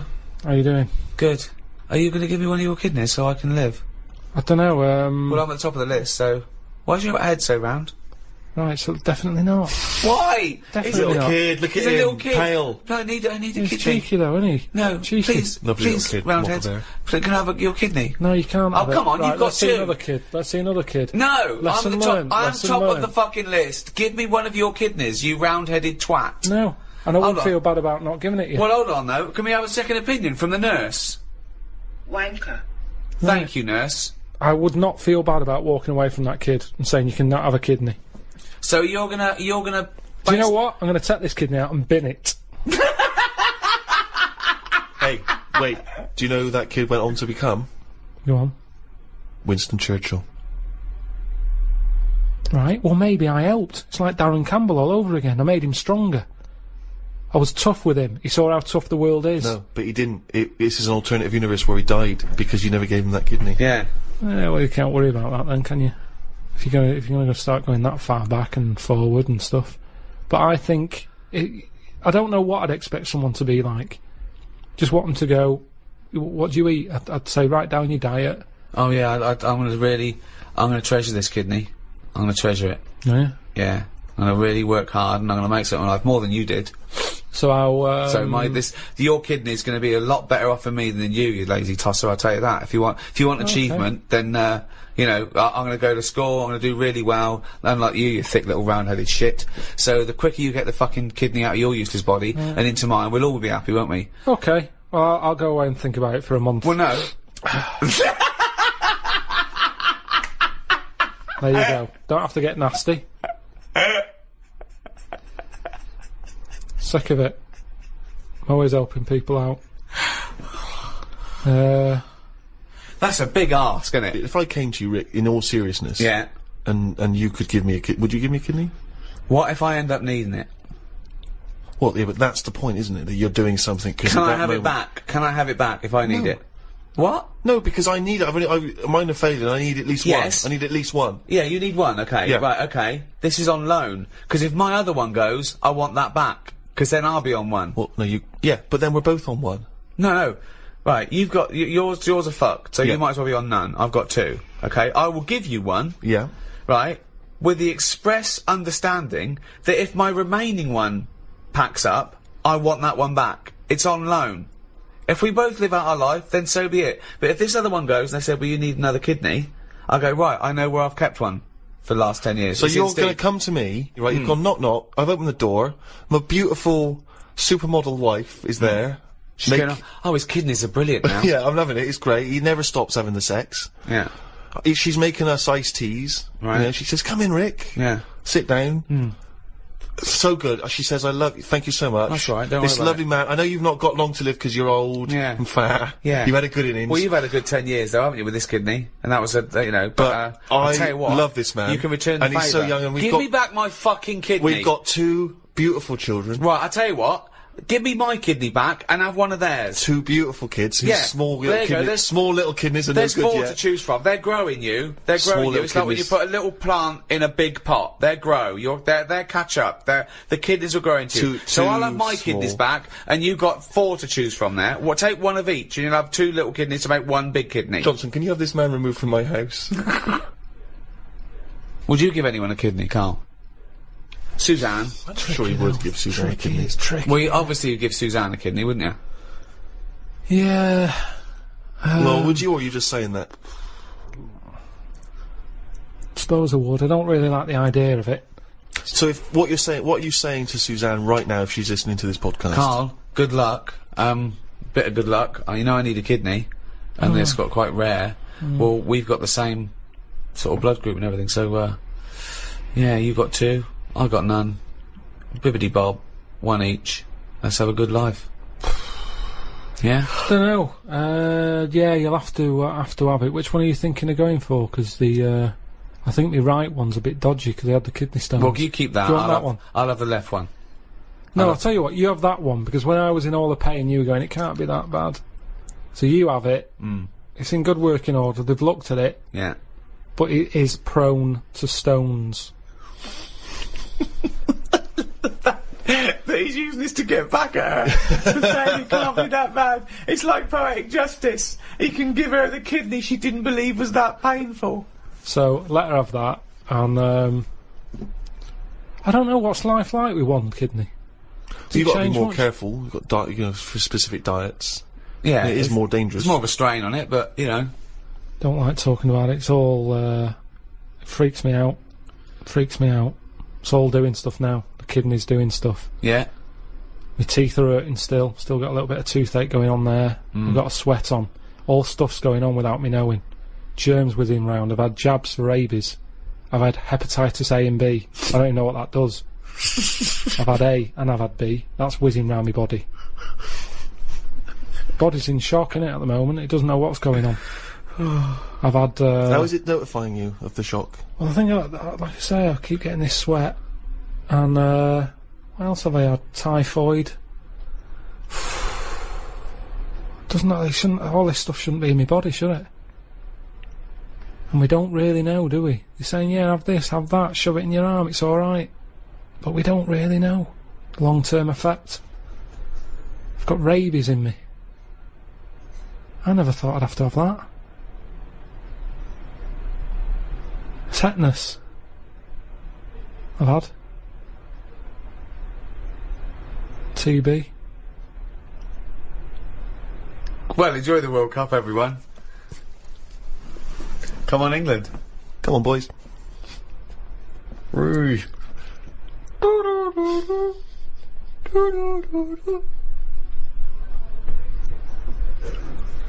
I think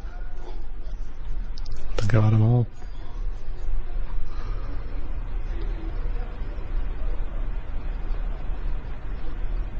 One for if I get bit by a dirty monkey.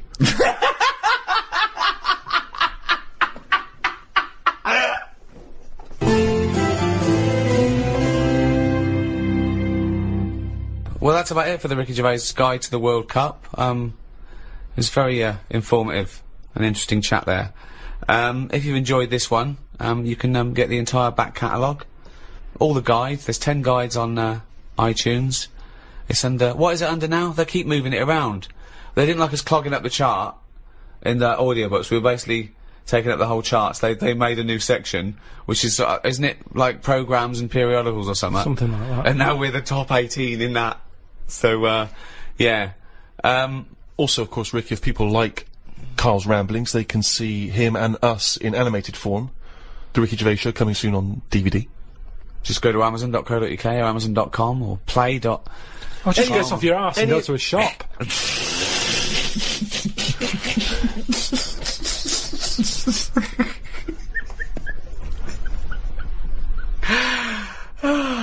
Good luck, England. And thank you so much to Positive Internet. Those guys allow us to do these free podcasts. Someone's got to pay for these, and those guys do, and do a great job. So enjoy the free ones, but buy the ones for a couple of quid as well, please. Karl wants another house. Wanker. St. Francis of Assisi once said, "Where there is charity and wisdom, there is neither fear nor ignorance."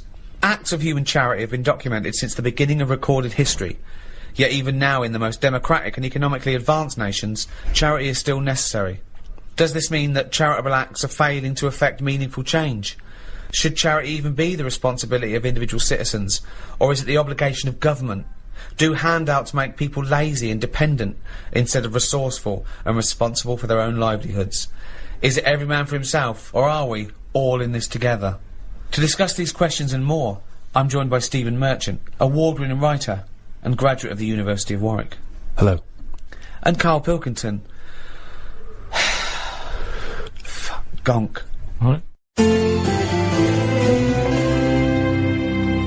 So, Red Nose Day, Comic Relief, has come round again. Yeah, Red Nose Day is obviously the very specific date in the calendar for the whole generic term Comic Relief, I think. It's normally when the telecast happens. Yeah. People know that that's the day when they can dress up, do charitable acts. But of course, Comic Relief is a charity that's working all the time for disenfranchised all over the world. And you can go to the website all year round, which is comicrelief.com. I think there's also rednoseday.com, which is if you particularly want to donate for this year's appeal. Have you always been a strong champion of Comic Relief, Karl? Not really. Why was I expecting that answer? Well, but I mean, we're doing a bit of charity now. We're donating our time. It's not much. It's not costing us anything. But I do loads of stuff without going on about it. That's I don't think you should shout about the bitch you do for charity, because then who are you doing it for? Oh, exactly. I mean, well, this is my thing, isn't it? That there's a lot of people that only do it if it's in the public eye. It's to do it really to be a busybody or to show off or to feel good about themselves. And I suppose that's good and bad. I mean, if it gets you involved, if it does some good. My gift to the world has been you, Karl, to be quite honest. I feel that you're the world now. I'm sure there's people in Africa going, we prefer blankets. Yeah. Doing a wills charity, innit? Is it? Sort of. I mean, No, if you make a donation to a charity within the will, I suppose that's quite charitable. But just giving money to your relatives is it? Of course it is. Well, they shouldn't have it. They're getting something for nothing, but it's... I mean, I don't know. It's giving something away that you have no use for. Exactly. Yeah, I mean, but forget that. It's someone is getting something Yeah. when they've done nothing for it, really. Well, it is. I suppose it is charity, but charity is usually infused with some sort of altruism. It's usually to do with giving a piece of something that is kindly because you could do with it. I mean, not strictly. I think you can give away something you don't need, but it's hardly donating a kidney, is it, or some of your wages? It's like, it's not charity on your part, because you're literally not around anymore. So it's no longer you giving it, it's just some Yeah, but money I could there either was. give it them or not give it them. Once I'm dead and I've turned to mush, I shouldn't be worrying about Suzanne's mum getting a table.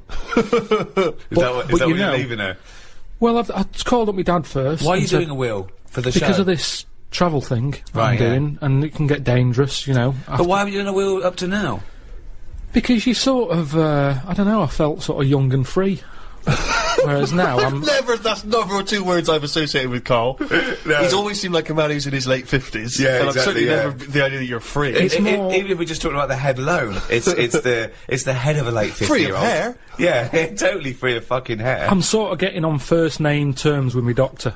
Oh, really? Chatting more. Oh, what is it this time? How's your middle finger? You Not know. too bad, Carl. All that sort of thing. So it's just made me think. Have you had that done for the will, by the way, for insurance I think and you stuff? need to, don't you, for a will? I think you do.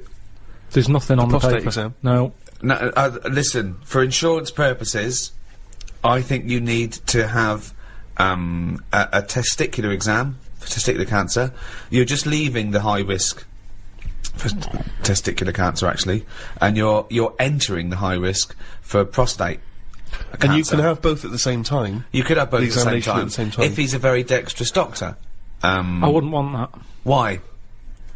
Too much like... It's just too much playful. going on. It's like someone juggling you. Yeah, it's like being examined by Squiddly Diddly.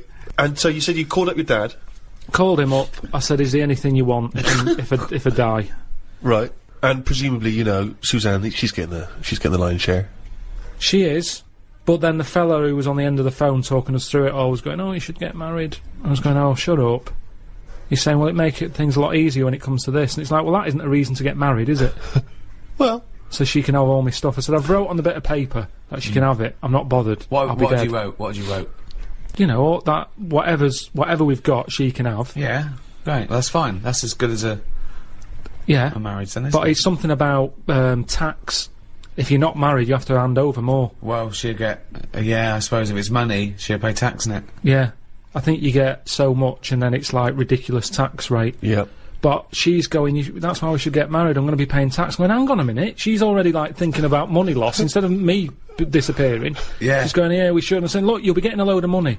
I said, if I die on this programme anyway, I'm insured, you'll be getting about £1 million for that. Yeah. I said, so that's something you haven't got now. Yeah. Got nowhere near that now. I said, so even if you have to pay tax on that, Yeah. I don't think it'd be right to get married just in case I get killed. Well, you are married, aren't you? Is it? Well, then as you may good as well as. get the paperwork. No, because then everyone wants a party. Everyone's don't have going, to have a "Oh, party, you could go you straight do, down to the registry honestly, office." honestly, people start going, oh, you should do this, and oh, it's not a proper wedding unless you do that. Have your two sets of parents met? No. That'd be good, would it? Well, I suppose it's a reason to, isn't it? At least if you're getting married, there's a reason for them to meet. At the moment, there's no reason for them to meet. They'd get on each other's nerves. My dad wouldn't get on with a man. Why? Just wouldn't. She doesn't like me, so she won't like me dad. Because he's just an exaggerated version. So, I think, it doesn't need to happen. But you could just nip down the registry office, get it done and dusted, and you just phone up your folks and say, it's already happened, I it's too said late. that. I said, listen, if we had to do it, I said if it was like we've got to do it for some reason, I said I'd do that. We can have it done by 2. You can be back in work for 3. Because at the end of the day, there's no, you know, we've known each other for years. Yeah. We're not going to suddenly turn into some sort of Tom Hanks and Meg Ryan film just because we've got married. Yeah. It's going to be the same, exactly the same. Yeah. Except she'd want a joint bank account or something. That's the only other thing that would probably change, and I don't like the idea of that. Why? Just, I like to know what's going on. There's enough people sticking their hand in my account, charity-wise and all that, without an extra hand going in.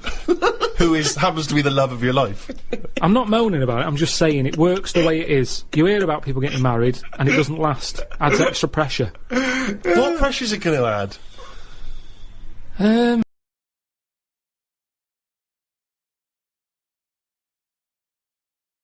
It's not going to add any pressure. I suppose that you resent the fact that the only reason you would be getting married is because she gets your money after your death tax-free. What if you gave her a series of challenges so that she sort of I earned think the right to have that It money? just keeps her on her toes. Because, whilst we're not married, it's easy to go, I'm sick of this. So it keeps it. It keeps it. Keeps sort her on of- her toes. But it keeps us both sort of Because doing you're stuff. such a find, she's got to Yeah. work hard to keep you, hasn't she? What have you? You never do anything in order to sort of maintain this relationship, as far as I can tell. I'm not saying Loads. you're a bad wife, but in terms of romantic Meg Ryan type stuff, Right. you never do anything. Me and Jane were out with them and Suzanne the other night, right, at dinner, and honestly, he is so grumpy. He was saying about for Christmas, right? He said, "You've had a flaw." You've had a flaw. Now, what did that mean? We had a new floor put in. But how is that her floor? Because she wanted it. But you walk on it too. I paid for it. I don't understand what But you don't mean. you understand that, like, you know, a romantic break or clothes or perfumes, you know, sort of things that are kind of indulgent for a lady. That's a gift, not a new floor. That is like something you give to some little African fella on Comic Relief. In fact, I think I saw it once. He didn't have a floor. Exactly. They built him a floor. I remember watching it with you, and they gave him a new pair of shoes and the floor. He went, "Hold on, floor or shoes, not both." Oh, when that tsunami hit, and it was like a month after Christmas, they showed that Britain had given £2 billion, right? He was going, "That's enough." He said, "Before, they were living in mud huts, now there's an Arndale centre." So you think charity is all right, as long as people don't get above their station with charity? I think it should be there as a little booster. Something's happened that they didn't expect. They're all a bit in shock. I don't think they'll feel bad, because all they ever seem to do, these countries that are struggling, they never give anything back. Right. They've always got their hand out. Right. And it's been like that since I was a kid. Yeah. I remember being a kid, people knocking on the door, my mum going, "Don't look at the door, there's someone there." And we'd just pretend they weren't Charity there. starts at home, not at your home. No, but because it's all the time. I mean, my mum didn't like answering the door anyway, even if it was the pools man, she'd sort of say, "Don't move," and he might not see that we're here. So you just froze where a man was at the door. Well, you just, because the front room was near the door, so people Right. could see in. Right. So you just sort of stayed there and pretend that either you Well, so can't hear like him. some sort of predator, like they can't see if you don't move. Well, even if he was peering in through the window and he could see you in there not moving. So he looked through, and there was 3 people just frozen, right, like statues, right, just their eyes looking at him, Yeah. and well, him confused. Well, not- they're clearly dead. I'll move on. There's obviously been a gas leak. And did you say sitting or stand up, or did you sort of like throw yourself No, to we the just floor? sat on the, you know, where you were, and you just stayed still. But did he ever look in and see? I you don't know, because you didn't turn round, did you?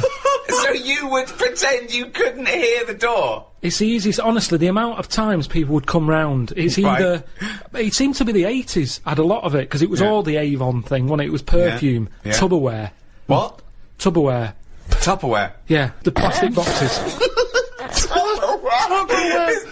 It's dishes for fat people. Here we go. Oh, these are big. God, they are. They're for fat fuckers like you to eat out of. There was the pools man. Right. Just a lot of charity stuff. Just a lot. It seemed to be the time, the 80s, that they suddenly found out they can sort of scav money off people. Yeah. and Oh, give there's it a lot to of scavving. So that's why we used to ignore the I door. just love this image of you. Yeah, so You're in the silent. lounge, Yeah. you're having a little boogie, it's Christmas, someone's Yeah. tapping on the glass. Freeze! They just go, well, we'll move on. Yeah. Nothing yeah, here for yeah. us. Hammer time. Silence. There's a.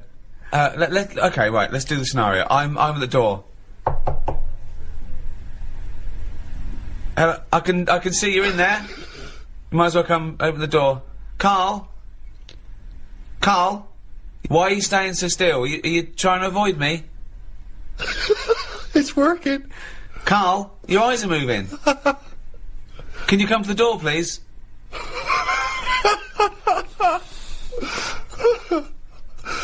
I suppose in the end you've got to move on. Carl, no, I'm going to stay here. I'm just going to stay here until you have to move. Carl.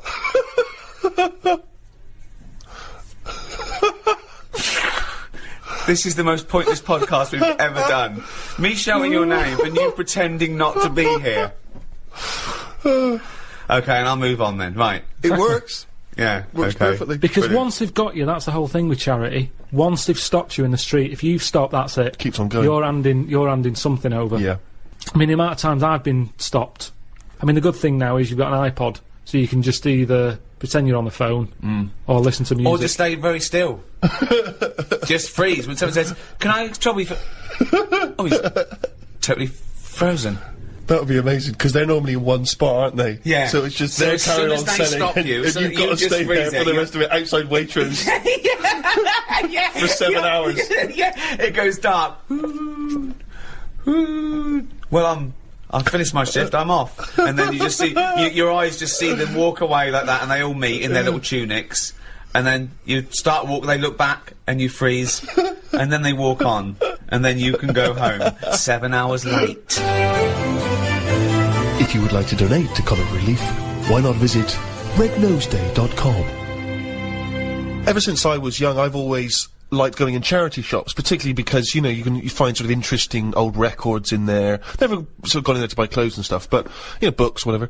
And, I was in a charity shop, you know, and I've patronised them for years, and I noticed out through the window there was like a paparazzi guy, and he was taking pictures of me through the window. That was a bit weird, and obviously the old ladies in there didn't have any idea who I was, so they just thought that was a bit strange.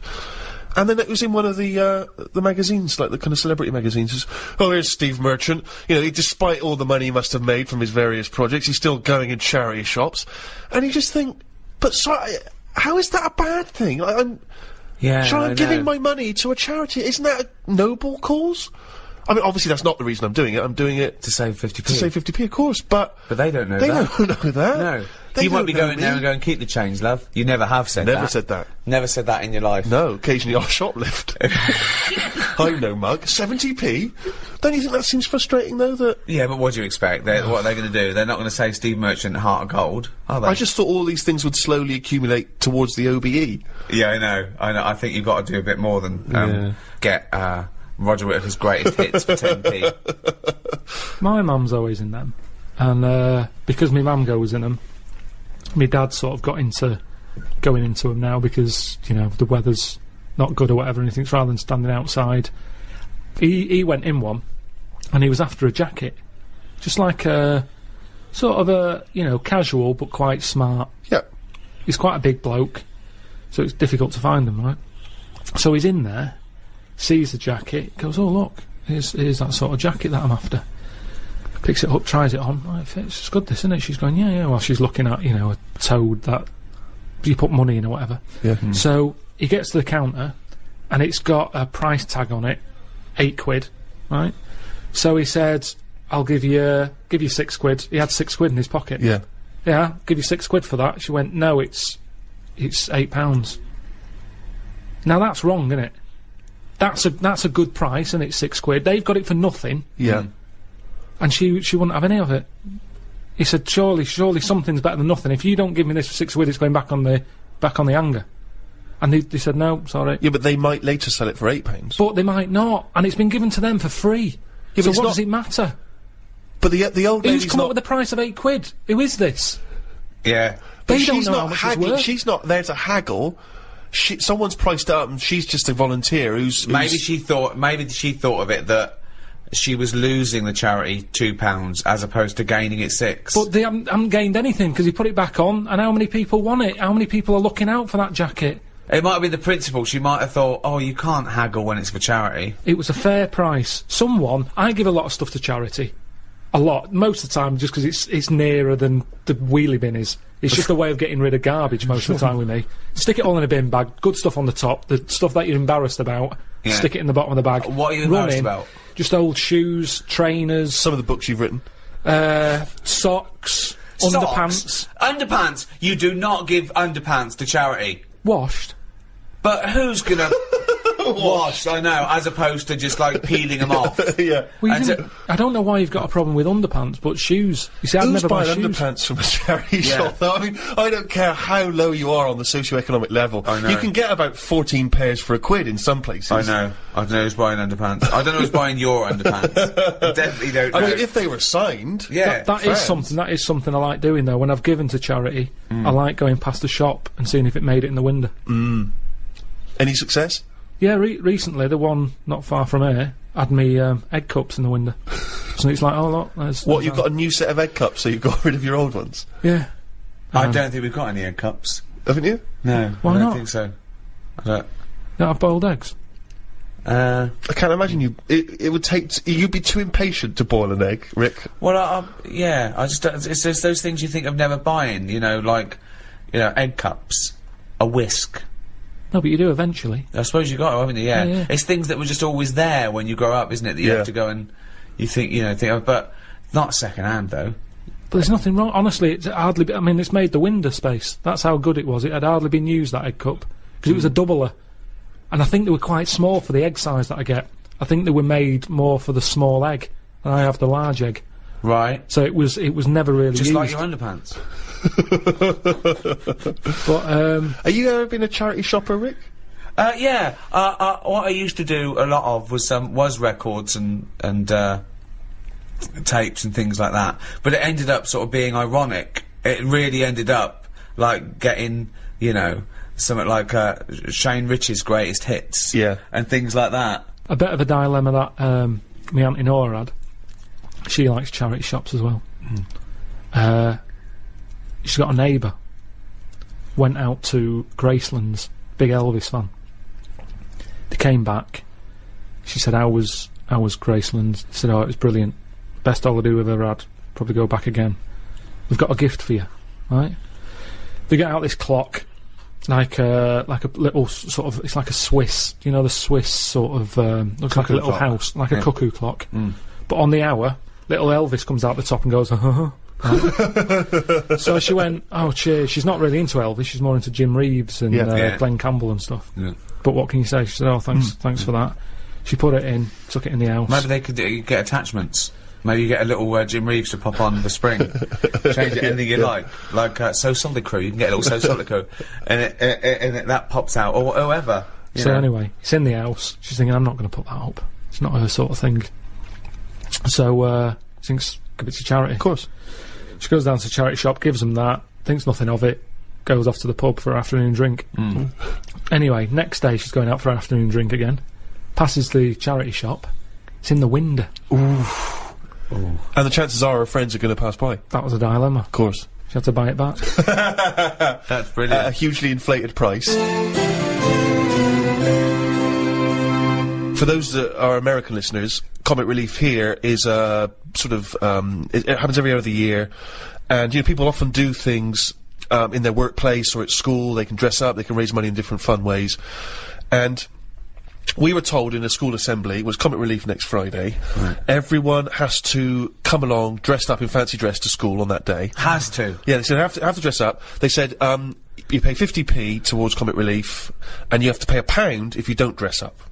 Right? That's annoying, isn't it? So of course, I'm looking forward to this because, you know, I'm a sort of aspiring comedian and that. Get to dress up like a clown, right? Spent Wow. quite a lot of time getting the old clown outfit together. What did that look like? The shoes, obviously, I just wore my regular shoes. Exactly, yeah. But I had the red nose, a wig, Wow. you know, the whole deal, big bow tie that my mum made for me, like, you know, I thought this is going to be the best day ever, right?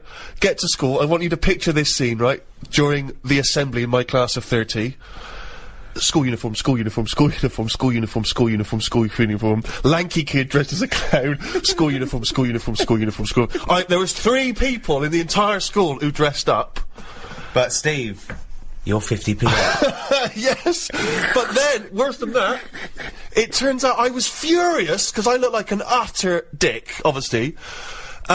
It turns out that what happened, I don't know whether I'd missed this information, but apparently the headmaster must have had another assembly where he told people that he wasn't allowed to enforce that rule about making people pay against their will. Yeah. So obviously no one showed up dressed like an utter dick, except me and about 2 other knobs. What disappoints me is that for a man who was a self-confessed aspiring comedian, you chose the least funny thing in the world to dress as. Yeah. Clowns are anti-comedy. They suck comedy out of the room. It's not... You're right, and this is from a man who wanted to dress as Hitler at the Golden Globes. No, that's He knows funny costumes when he thinks... But you were saying about the guys who bother you in the street. Did I tell you that when I pretended to be foreign to try and get out of that? Did I tell you that story? Amazing. Because a technique I used to develop at university was whenever people bothered me in the street, I would pretend to be sort of generic foreign. I can't really do a foreign accent, but I would just be like if someone asked for directions, I was always worried about giving them the wrong directions, so I would just, sorry, I don't really, how you say, you know, it's just kind of vague foreign. Brilliant. And I've periodically used this method throughout my life.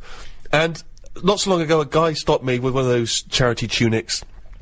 And I sprang into my old trick. I was like, sorry, I don't, an elderly Russian woman. I don't know what voice that is. I don't know what accent it went from vaguely French to sort of Eastern European beggar. Yeah, I don't know what it was. And the guy, and I was I don't, he was, well, just let me explain to you about it. Sorry, I'm not from, and the guy... This world. Yeah. I am from planet Snork. And the guy said, are you Stephen Merchant? No. Swear to God. Not when you were famous. Oh, yeah. No, you didn't. Yeah, because it hadn't occurred to me. It was like a lapse of concentration. God! It was a lapse of concentration because, And did your bow tie spin round and you squirted in the water and ran away? That's what I'd have done. Because, you know, it's one of those things where, you know, you don't always remember that you've been on the It's not like I instantly remembered that. Amazing. So he says, are you Stephen Merchant? And then you're at this position where you've got to go, either you've got to admit what you did, or you've got to carry on the lie. And I chose the second one. So I was kind of like, I don't know who that is. What? I don't know what you're... And he was like, oh, God! Really? You look a lot like him. I was going, I've never heard... I don't... In fact, you are Stephen Merchant. Freeze. I'm always getting stopped for... I mean, there's so many charities now. Anything... I think that's the other problem, actually. That there's so many now. Years ago, a problem wouldn't have been a problem. Whereas today, it's... Someone's got this problem, someone's got OCD and we're collecting for that. Right. It's not just starving people anymore, it's everything. Yeah. One little fault, they're out there with a clipboard Yeah, a asking lot, for your bank details. a lot of new diseases have cropped up, particularly for these sort of rich and famous diseases that really third world people do not suffer from. So I was in W.H. Smith's probably buying a Valentine's card. Oh, okay. So there you go, you see, so I do a bit. And is this the cheapest one you've got, love? and I bought I bought a big bar of like Galaxy. Oh, cheaper than a box of chocolates, but yeah, still nice. For me, that, because they had an offer on, right? Oh, this is what I'm saying. Okay, she's getting a card, isn't she? This is what I'm saying. Yeah. I felt awkward because she could see that, oh, he must have some money. What, a big bar of Because Galaxy you could afford some chocolate. Well, it was like an impulse buy thing. Yeah. Right. So she's thinking, he's got money to burn. Yeah. So, at first, I didn't know who she was. There's a guy over here buying a big bar of Galaxy and a small card. Yeah, follow him. So she's there, I'm thinking she just works in W.H. Smith's. Yeah. Morning, sir. Alright, how's it going? Oh, have you got a minute? So I'm thinking, oh, is it W.H. Smith saying, you know, how often do you buy the Galaxy? Because they always do sort of surveys and stuff. So she said, oh, you like chocolate? I went, yeah. She said, yeah, I'll have a chocolate. Right? Oh. Little chocolate. Yeah. I ate it. Yeah, then she goes, right, are you aware of the problems in the world? So I'm thinking, oh, what's this? You see, they've been clever there. Yes. I can't say no and walk off without a bit of chocolate. Sure. Right. So, Why don't you freeze? Just freeze. We're closing up now. We're closing the shop. So I said, oh, yeah, there's loads of problems, I'm sick of it. So she says, no, not yours, sir. There are some people who are starving. Yeah, and I explained to her, I said, listen, I've got loads of these charities every month. I said, my bank account is literally... Because I don't use my current bank account that much. So you look at it, with a statement, it's like, Tools for Africa. Right. Help the Aged. Deaf Kids. There's another one. .com, deafkids.com. There's loads. Is Tools for Africa when they send people like Karl over to help out? Yeah, that is Comic Relief. Tools for Africa is another name for Comic Relief, if you watch it. So anyway, I said, I do all this. She's going, oh, that's very good of you, but, you know, we need your money as well. So she's saying, just as much as you can afford, you know, every little helps and everything. I've been here all day. Look, as you can see, I haven't had much luck. It's not that busy in the shop, blah, blah. Oh, all right then, right? So I give her the details. She looks at the amount, she goes, right, now the options are, you can tick the £5 box, the £10 box, the £20 box, the £50 box. This is a monthly payment. Right. She said, well, I'll put you down for a tenner. Forget the £5. She just leapfrogged that straight away. Yeah. And you can't go back, can you? Because then you feel bad. Sure. To sort of go, well, you've got a £5 one there, tick that one. Yeah. She can see I've got the chocolate, sort of wasting my money on things that aren't necessary when there's people dying around the world. Yeah. I said, right, yeah, tenner, fine. And, you know, I filled it all out, I left the shop. Yeah. Spent more on that than I did on the card and the chocolate. Right. So you spent under £10 then, basically. So I get home and everything, forget about it. I keep seeing these statements going out. It looks like Gandhi's bank account, the amount of stuff I'm giving away for charities. Sure. I forget about it though, forget it. I'm doing my bit for charity. I should feel good about it. Yeah. Anyway, something kicks off in the world. Right. Ring, ring, ring, ring. Oh. Hello? Is that Mr. Pilkington? Straight away I'm thinking, oh, who's this? This isn't good. Yeah. Oh, hello, it's so-and-so charity. Right. Are you aware of the problems in the world? I said, yes, I am. There's lots of them. Yeah, but have you heard about the latest one? I said, yeah. She went, well, I'm just calling up to say thanks for the donation that you give us every month, but it's not enough. So I said, yeah, well, I think I give enough. I said, you're not the only ones here. I said, I've got 5 charities on the go here. Yeah. I said, and, you know, I've give you what I can afford. Yeah. She's going, yeah, but let me just tell you about the problems. There's so many people missing here. This is bad. These are dying. Da, da, da. I'm going, I know. I was told all this when I signed up, and I agreed to that amount. Yeah. The £10 that I said I'm happy to give you, that's what I can afford. Call some other people up who aren't giving you a tenner. Yeah. She goes, no, but we haven't got their numbers, you know, and we understand that you're a supporter of our charity, and, you know, just a little bit more will help. I said, listen, I can't. I've given you that amount. If you want, if it's not enough, let's stop the direct debit now. Right. I said, if it's not helping you, let's can it, and I'll give it to deafkids.com. I said, because they're not calling up mithering. No. Well, they That's can. a good thing with them. So she said, no, I don't want to do that. I said, well, that's it then. And she wouldn't let it go. And in the end, she got an extra £1.50 off me. Right. But that shouldn't be allowed. I think they should have, like, 1 year where they go, this year, you know, hungry people. Right. Next year, people with a limp. Or just like they do with the China thing, with the year of the cat, year of the rabbit. It's very clear. Yeah. It's that year. That's who we're helping this year. Right. If you've got that problem, it's your year. You're going to have a good one. And who decides? Just have some meeting. Just have a meeting with... But who gets together in the meeting? What What would be the charity. first year? What would be the first year? This year? Right, well, we'd look at it and we'd go, right, what are we hearing a lot of problems about? And someone goes, so-and-so's hungry. Go, right, are we all in? Are we in to give this lot food? And we're not just going to give So them it's food. not everyone who's hungry, it's specific people. So it's like hungry... Starving, people who are starving. If someone goes, oh, I've got, I don't know, what's another problem? Adenoids. Me kid's deaf. Well, maybe next year. Maybe next year. It's not your turn this time. We can't help everyone at once. Because that's life, isn't it? You've got to give and take in your own life. There's things that I want, I can't have, I do without, have something else But that's there's more so many important. causes that But it that's could what I'm wait saying, 20 years Steve. before your charity I know, comes but round. what can you do then? Because we're not sorting it all out anyway. I'm paraplegic. Right? Oh, I need help really bad. I'm paraplegic. But so does everyone else. Well, why are you giving it to the hungry now? Because if we don't help the hungry now, Right. they can't wait. You can wait. Right. Oh, God, I'm blind. Is this a different person now? Yeah, I'm blind. Right, well, you're not hungry though, are you? Well, a bit peckish. Yeah, well... Where's the fridge? I can't find the fridge. Can you help me to the fridge? Yeah. Otherwise I'll be hungry as well. I'm blind and hungry. I'm blind and hungry because I don't know where the fridge is. Who's let you in?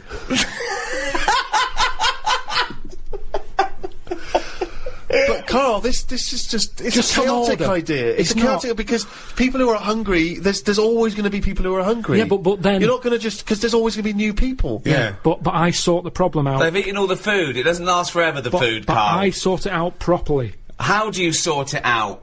Because I'll go, right, not only are we just giving you food, Right. we're giving you some seeds. We're giving you a pan. What, We're you giving think they haven't Let thought me of hear that? the theory, please. Right. Sort it out. Don't just give food. That's going to run out. Right. Give them a proper... You see, the problem is, there's companies who jump on the back of all... Do you know when I was in the Okay. jungle? When Right, I was in the jungle, yeah. right? On that travel thing. Yeah.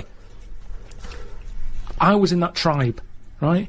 Now, some company had given that tribe a laptop. because it makes them look good. They can send out a press release. Well done to so-and-so computers. Right. They supplied the tribe in, you know, out at Amazon with a computer. I saw it. They were using it as a breadboard because they don't know what it is. They've got no electric. It's useless to them. Right. And that's what charity does. Right. Companies use it to make them look good. When I was there and I really needed to go to the toilet, I was thinking, tribe, I wonder what their toilet facilities are like, right? Thinking it might be better than just doing it in a hole. Surely they've built a toilet. They're not stupid people. They kill animals. They know what they're doing. They know how to cook. Surely they've built some sort of unit. Turns out they don't. They still do it in a hole. But some company had been there, some plumbing firm, and given them a toilet, right? The bloke who was, you know, the producer who was out there, he said, "Oh, you'll be happy. There's a toilet round the back there." I'm thinking, "Oh, brilliant." I go round there. It is a toilet, but it's not plumbed in. Sure. So it's just a vase with shit in it. It doesn't work, and this is what we need to do. We need to get out there and say, this is how it works. Educate them. Okay, so let's do this then. So it's just with the seeds. You're not giving them a... so I'm a starving African. Hello, Carl. Have you got any food? Got any food? Got any sandwiches? Well, I'm I starving. have, but if I give you my sandwich, there's someone else behind you, and they'll all come out. So what are you going to do then? What are you going to do? I'm going to help you. How? What are you going to do? I'm going to make you think about how to make food. Oh, okay, right. Have you ever grown anything before? No. Right, well, here's some seeds for potatoes. Brilliant. Oh, thanks, Carl. See you later. Do I just put them in the ground, yeah? Put them in the ground and water them. Oh, there's no water, you dopey cunt. There is some water. There's no water, you dopey cunt. That's why we're starving, you dopey cunt. Right, well, at that point, that's where I go, well, this is a lost cause here. Right. There's no point. Can I have your sandwich after all? No, or you're what? not having it. You're not having it now. So not only can I have a sandwich, you give me seeds with no water, you useless, bald-headed fucking twonk. Right, but all I've done there is made the mistake of the computer firm who's given a laptop to a tribe. Right. It's useless. Right. But there's got to be another way round this. Go on then. Either move. Right. Because every year they're going to be queuing up saying, I'm hungry, give me a sandwich. No, you're not having another sandwich. Once again, it's an utterly ill-informed discussion. I'm just saying, there's no point queuing up every year. Do you want a sandwich? Here's a sandwich. But Carl, the next year, can I have a sandwich? Where's your brother? He died.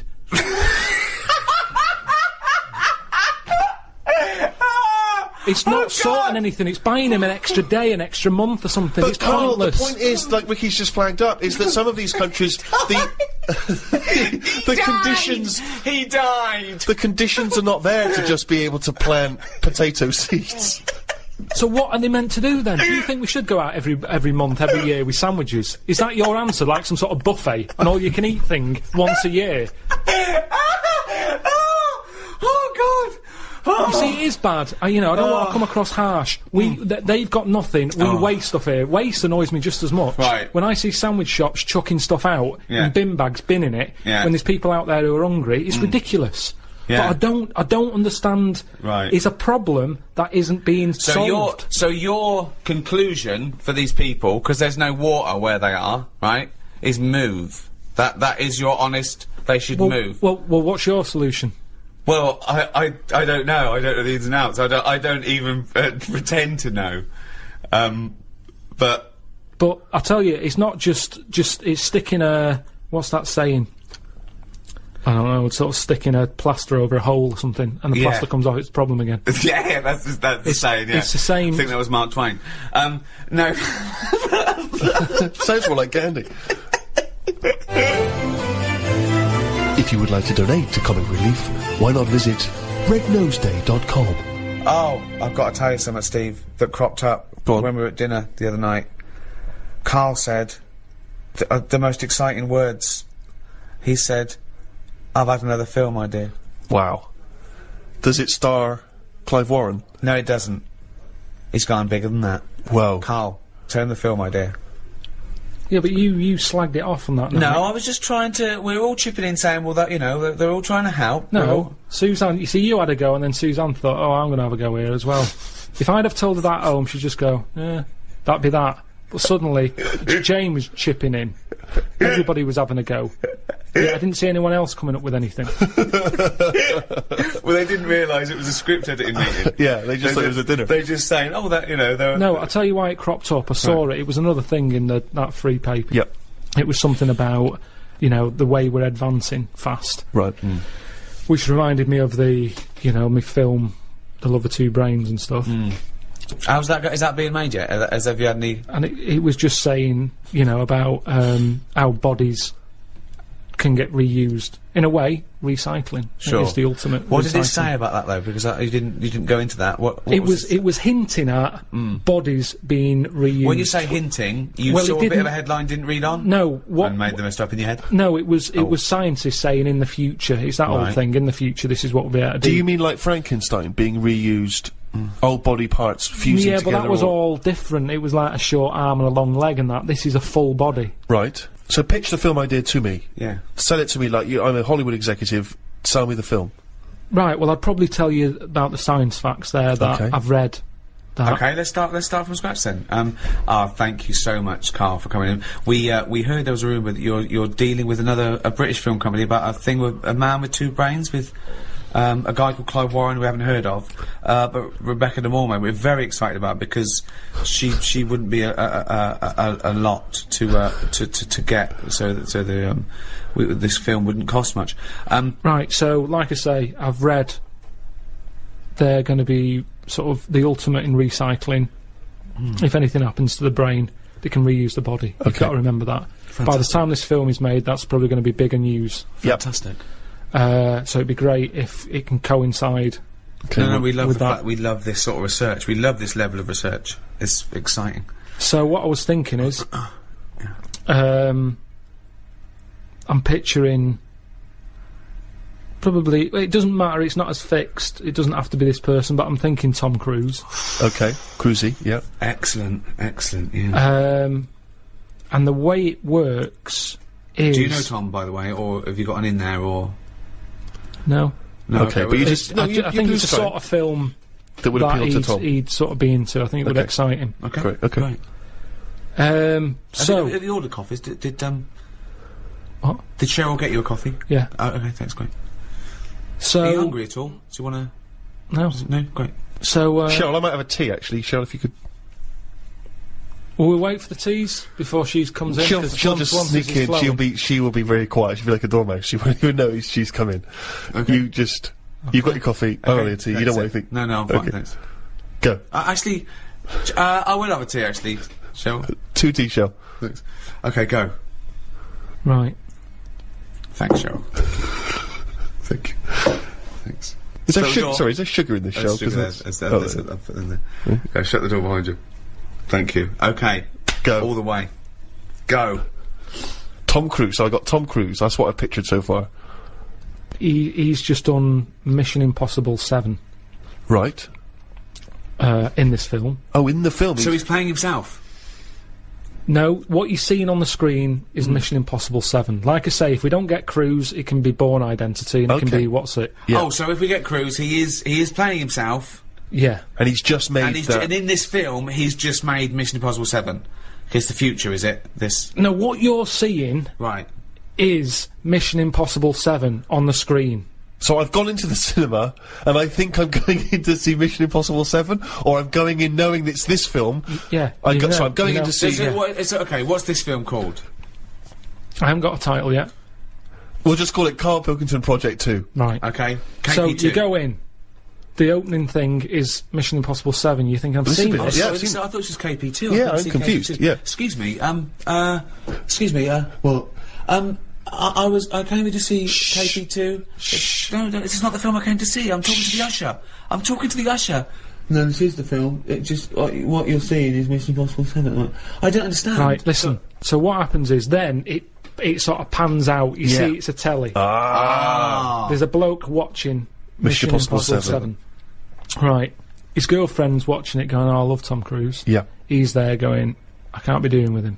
He's So it overrated. is set in the future, though, this, because we're assuming that he's made 7, so this is a... Yeah. How far in the future is it? Well, when will Mission Impossible 7 be made? I don't know. Probably about 2 years, the way it's going. Right, so, yeah, 2013. Okay. Right? And this is underway then, is it? This practice of recycling the body?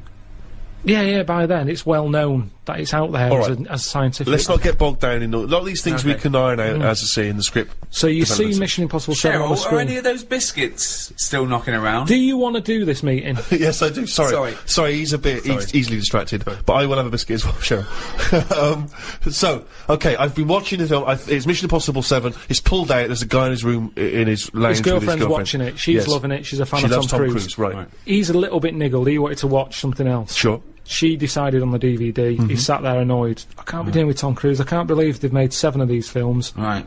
He's a rubbish actor. I should be the actor. You know, I've been doing acting for years. But he's not an actor. He's Well, he is. Okay. But he hasn't quite made it. He's in pantos. He's sending a lot of demos off. But he's just It's not funny being because I seen. remember this is one of our notes to make it more plausible, this film, because you didn't know him as an actor before, did you? Yeah, well, this is how it works, isn't it? Right, interesting. Yeah, well, you two don't know about that meeting, do you? Right, okay. So, right. forget So that. he's a struggling actor. So what happens is, next day they get up, right? Yeah. She's still going on about Tom Cruise. Loves him. Thinks I'm sick of him. Right? She loves him. Drop my biscuits gone in my tea. I left it in there too long because he put me off. you Just hang on, let me just fucking think. twat. Can I get the spoon, please? Yeah, sure. Do you want it? Oh, it's all probably gone. better. All soggy. That's soggy. Cheryl, can we get some more of those biscuits in here, please? Do you want to wear more? Or Yeah, I'd love to Yeah, hear no, more, I'd love to please. hear more, Yeah, yeah, I'm just yeah. conscious that Colin Firth's coming in. He's won an Oscar, so And he's got an idea yeah. about a prince with a Right. cleft palate. Anyway, listen. So, what happens is, he gets so annoyed with his girlfriend liking Tom Cruise. He plans to kill him. So he plans to kill Tom Wow, Cruise. this is new. I've Now, never this man is a jobbing actor. He's obviously based in the UK because he's in Panto. So he flies to Hollywood. No, the equivalent of that. Oh, he's based sort of- he's based in yeah, America. he's a bit part player. Yep. So he sees Tom Cruise. He kills him somehow. Now it's some way. Right, how does he kill him? Because this is all new to me. I don't want to put everything Because down again, on paper. This is just a in rough the original idea. pitch in the restaurant, Tom Cruise just dies on the set of Mission Impossible I 7. see, right. Yeah. Oh Which- yeah. Yeah, Right, that's right. okay. Oh, hang on. So Okay, right. he dies in the film in Mission Impossible 7. They're doing Right. that thing on the strings. Right. He cuts. He lands. Right. His body is in perfect condition. hold on. But how is she watching the film? Yeah, did they put it out even after Tom Cruise No, died? no, sorry. He was filming Mission Impossible 8. So he's, okay, so... He's filming the next one. They film the next one, Mission Impossible 8, okay, sure. He's annoyed. He's going, I can't believe they're making more of these films. Right. I can't get a gig, and yet Yeah. they're churning this crap out. Yeah, okay. So he's on his springs, On his wires, yeah. on his wires. Yeah. An accident Spring happens. sounds better. He's bouncing around. like a baby growth. Yeah. Yeah. The strings cut, smash. Tom Cruise dead. Right. Right. Right. The bloke hears this on the radio, on the news. Yeah. The girlfriend's fella hears it on the news. He can't believe it. He's like, yeah. Ooh. Takes his eye off the road a little bit in the celebration. Truck plows into the car. Right? So he's killed as well. Well, is he? Okay. Okay. Little interlude. Fades up. Comes out of. You're seeing it out of his eyes. You see his eyes sort of opening. You know when you're seeing out the eyes, you see the eyelids, Yeah. and you see his girlfriend there, sort of looking at him like a bit startled. Sure. Oh, yeah. And he's going, "Oh, what happened?" And she's going, "It's all right, it's all right." And he's going, "Oh, get me a mirror." She's going, "I don't want to get you a mirror yet. Okay. Oh, hold on, what's going on? You've had a bad accident." Oh, probably terribly disfigured, is he? Or? This is what he's thinking. Oh, how bad do I look? Scarred, you know, burned. You know, Yeah. you fancied that Tom Cruise. I gone the other way. She's going, "It's all right, it's all right." Right. It can't be relevant though that Tom Cruise was killed at the same time. I don't need to think about Tom Cruise. I'll put him out of my mind. Go on. Put him out of my mind. Anyway, What's he going to look all like? mirrors out of the room and everything. He's just learning to walk. He's going, "Why can't I look in a mirror?" And the doctor's going, "There's no point. Yeah. Right, No okay. point. You've got to get used to this body." See, what do you mean? It's great that Tom Cruise just did a small cameo at the This beginning is of good this as film. well, because we're seeing it through the... What's the voice like, by the way? The bloke's voice. It's the same. Just the same as it was earlier. So so the whole thing is through his eyes. I haven't seen his face. No. Then he gets walking.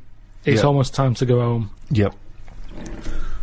His girlfriend comes in. Yep. It's her job to tell him the new news. Oh the my god, shocking what news. is the news? Says there's the mirror. Look in there. He looks in it. Yeah. He's Tom Cruise Right. because He had his accident on the set. He had the accident. They ended up in the hospital. Right. Quick, we've got to act quick. This is the time. This is the future. Right. Where they can use bodies, all the rest of it. So Tom Cruise is dead. Tom Cruise dead. This But bloke he's just a Brian. body. His body's squashed, but what's his name? Brian. Yeah. But Brian's brain's in Tom Cruise's body. Just a donor body. He just happens to. Just happens to. That's how it is. It's just meat. It's just like a lung donor, exactly. a heart donor. Yeah. It's just so this is timing. Brian. He just looks like Tom Cruise now. He's got Tom Cruise's flesh. Yeah. Basically, yeah. Now, at first, initially, he's annoyed. But his like voice, going, the voice is still the same as his was, even though it's got Tom Cruise's mouth. It's got a bit of both. A little bit different.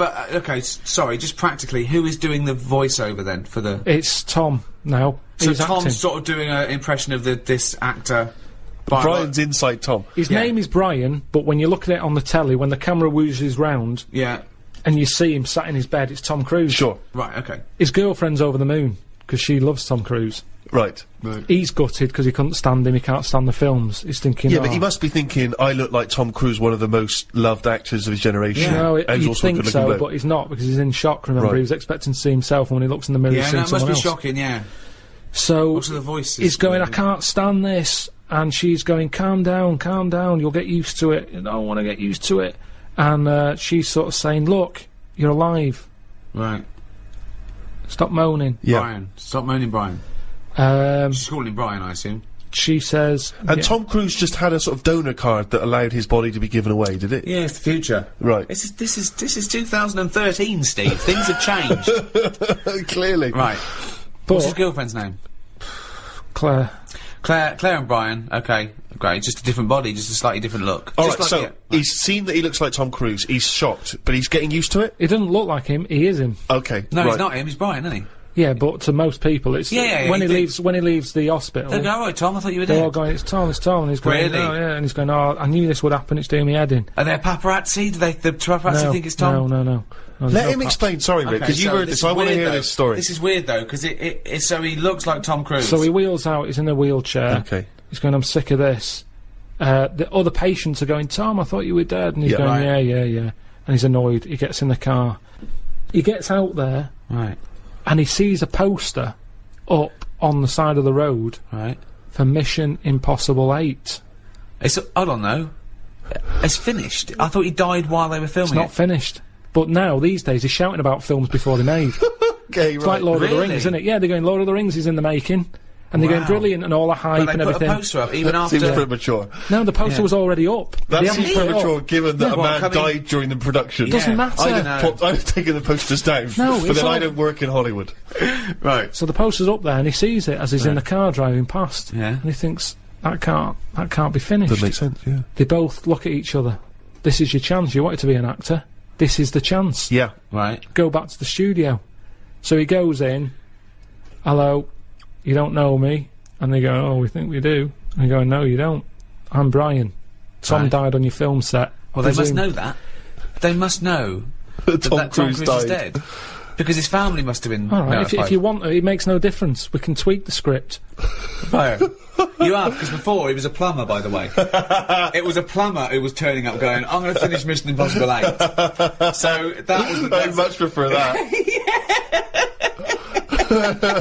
And I can sort out your lavatory. You get the idea. Right, no, we don't get the idea. So this is... Brian has turned up looking like Tom Cruise. He said the film company, right, who must know that Tom Cruise died on their film set. What were they going to do when They they would got have had to wrap it up. They would have had to say... You said they put the posters are up. Yes, the posters are up before they've even finished So filming they're it. cancelling the film until he walks in? Basically, yeah. Oh, so they are cancelling the film? They're cancelling it. Okay, so we're afraid that production has stopped on Mr. Impossible 8 due to the death of Tom Cruise. Hang on a minute. What? I'm Brian. Who's Brian? Oh my god, you look exactly like Tom Cruise. Oh, have they done that thing where they put Brian's brain in Tom Cruise's body? Yeah. Ah, but it's not Tom Cruise, you can't act like him. I'm an actor. Yeah, but he was good because he was like one of the best actors. He's not that good. I never rated him. Yeah, but a lot of people did, and he's got a lot of people didn't. So Right. let me bring in a new audience for you here. I But can bring can a you- bit to this. Right. So the film people. So just tell me what happens. Do they sign up the new guy? They But sign is up it in Brian? the news? It must be in the news that But Tom are they Cruise pretending that it's really Tom died. No, and they that Tom can't do that. survived? They can't do that. No. But they're quite So unscrupulous, these they've Hollywood told the people. world that Brian is taken over. Brian, right? He used to be a plumber, but it's now Brian, who has no surname. Brian has no he's like just Madonna Brian. or Cher. Exactly. yeah. So Brian, right? Is that Brian? It's above the title. Brian I bet it's Brian with a Y. Brian with a Y in Brian. Mission Impossible 8. This won't work. Where's Tom Cruise? It's not the same. So this, of course, gives it a boost because The flagging franchise has been rejuvenated. The press, the news that's out there. Yeah. Tom Cruise in his new film. Well, it's not Tom Cruise. They can't say that. Well, it is though. When you look at it and you go, "Oh, it's Tom Cruise." Well, no, you got to say a bloke that looks like Tom Cruise. The body in of his Tom new- Cruise. Yeah. The acting ability of Brian. In a new movie. Mission Impossible 8, starring the bones and skin and stuff of Tom Cruise with Brian's brain. Oh, forget Do it. you like Tom Cruise's face, but not his acting? And you'll enjoy Mission Impossible 8? I'm not bothered. Oh, Mission Impossible 8. From the people who brought you the first 7, and the hair of the bloke who was in the first 7, but with Brian doing all the lines. It's Brian. It's some guy I've never heard of. On the 7th sequel. No, wait, sorry, I really want to hear the ending of this movie. Please let me ask questions. You had your chance to ask him questions. Right. So where are we? In a sort of 90-minute running time of a movie, where are we now in the film? Are we about two-thirds of the way through? We're close to the end. I'd Okay, say. so Mission Impossible 8 has been made. So what's the end of our movie? Not of Mission Impossible 8, but the movie you're making. What's the ending there? Do we ever get to see him in Mission Impossible 8? Yeah, but I think what happens is he becomes the person who he never liked. Right. And it's I just want to get across the moral that who are we? Are we the people in our body or the people we look like? What's important in life? Is it the way you look or the way you think? And he changes because he looks like Tom Cruise. He becomes the man he never liked. But you see, to me, just from the outsider's point of view, even if I was to accept all the other premise of this movie, which is clearly horseshit, what would have been more interesting is that they don't tell the world that it's a new guy, that they tell the world it's Tom and that they've brought him back to life. He'll have that. That seems more interesting because he then dropped there's the plumber. tension, they're lying to the world, and this guy, he's getting the glory that he always wanted as an actor, but he's lying, and that's a more interesting tension. Is he going to declare, actually, I'm not really Tom, I'm Brian, I've been lying to you all, and that seems like a more interesting dilemma. Instead, we've brought back the walking corpse of Tom Cruise with another man's mind. I mean, But I think if the people- whole world's accepting of that, No, but you do want to see that. I think a lot of people would just want to see it for that morbid factor of my God. yeah, but this is. You mean they want to see your film because of this morbid factor? Yeah, this is a fiction. This is a fiction. This didn't really happen. You mean the final act of the film is us seeing Mission Impossible 8, starring the real Tom Cruise playing just his own cadaver, and I mean it's an Oscar-winning performance from Tom. I don't know how he's keeping in check who he is. What's his girlfriend think of this? Who's? Brian's. She's loving it, isn't she? Because she always liked Tom Cruise. She's over What the did moon. Brian look like, just out of interest? He's just sort of an older looking. Well, who would play him? Who would play him in this film? Probably. It's got to be American. I'm not. What's his name? The bloke who was in Cheers, probably. Ted Ted Danson. Danson. Ted Danson. So Ted Danson is Brian. So Claire, right? This is so confusing because Ted Danson's supposed to be someone that we've never heard of, even though he's Ted Danson, and Tom Cruise is playing himself, the famous actor Tom Cruise, who is now inhabited by Ted Danson, who's not Ted Danson. Ted Danson. Ted Danson as Brian. Ted Danson as Brian, as Tom Cruise, as Ethan Hunt in Mission Impossible 8. Wow. So, have you got a title yet? No. No, I just wanted to know if you're in. Surely the wife of Brian. The wife of Brian. Who's played Claire? Well, I'm up for you. You know, that's why I've come to you. I thought There's you'd an know. obvious suggestion. Okay, so Rebecca De Mornay. Okay. She is so hot after the love of a brain or whatever it was called.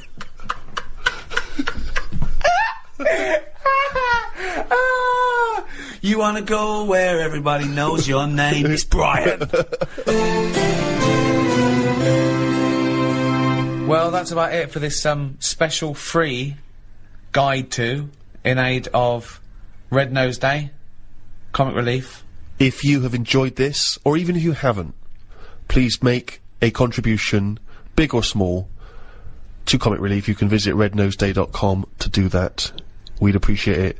Little Richard Curtis would appreciate it. He's definitely going to get an OBE at some point, if not a knighthood. Yeah.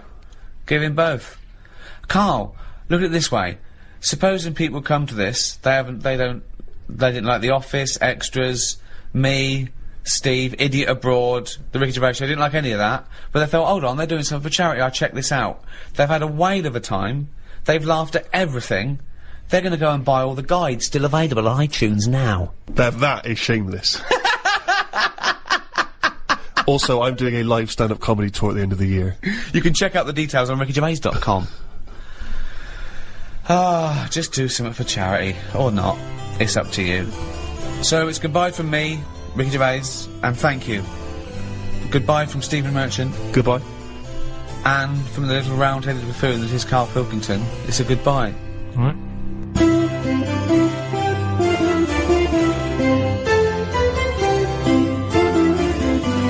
And a big thank you to Positive Internet. Those guys make these little free podcasts possible. Good guys.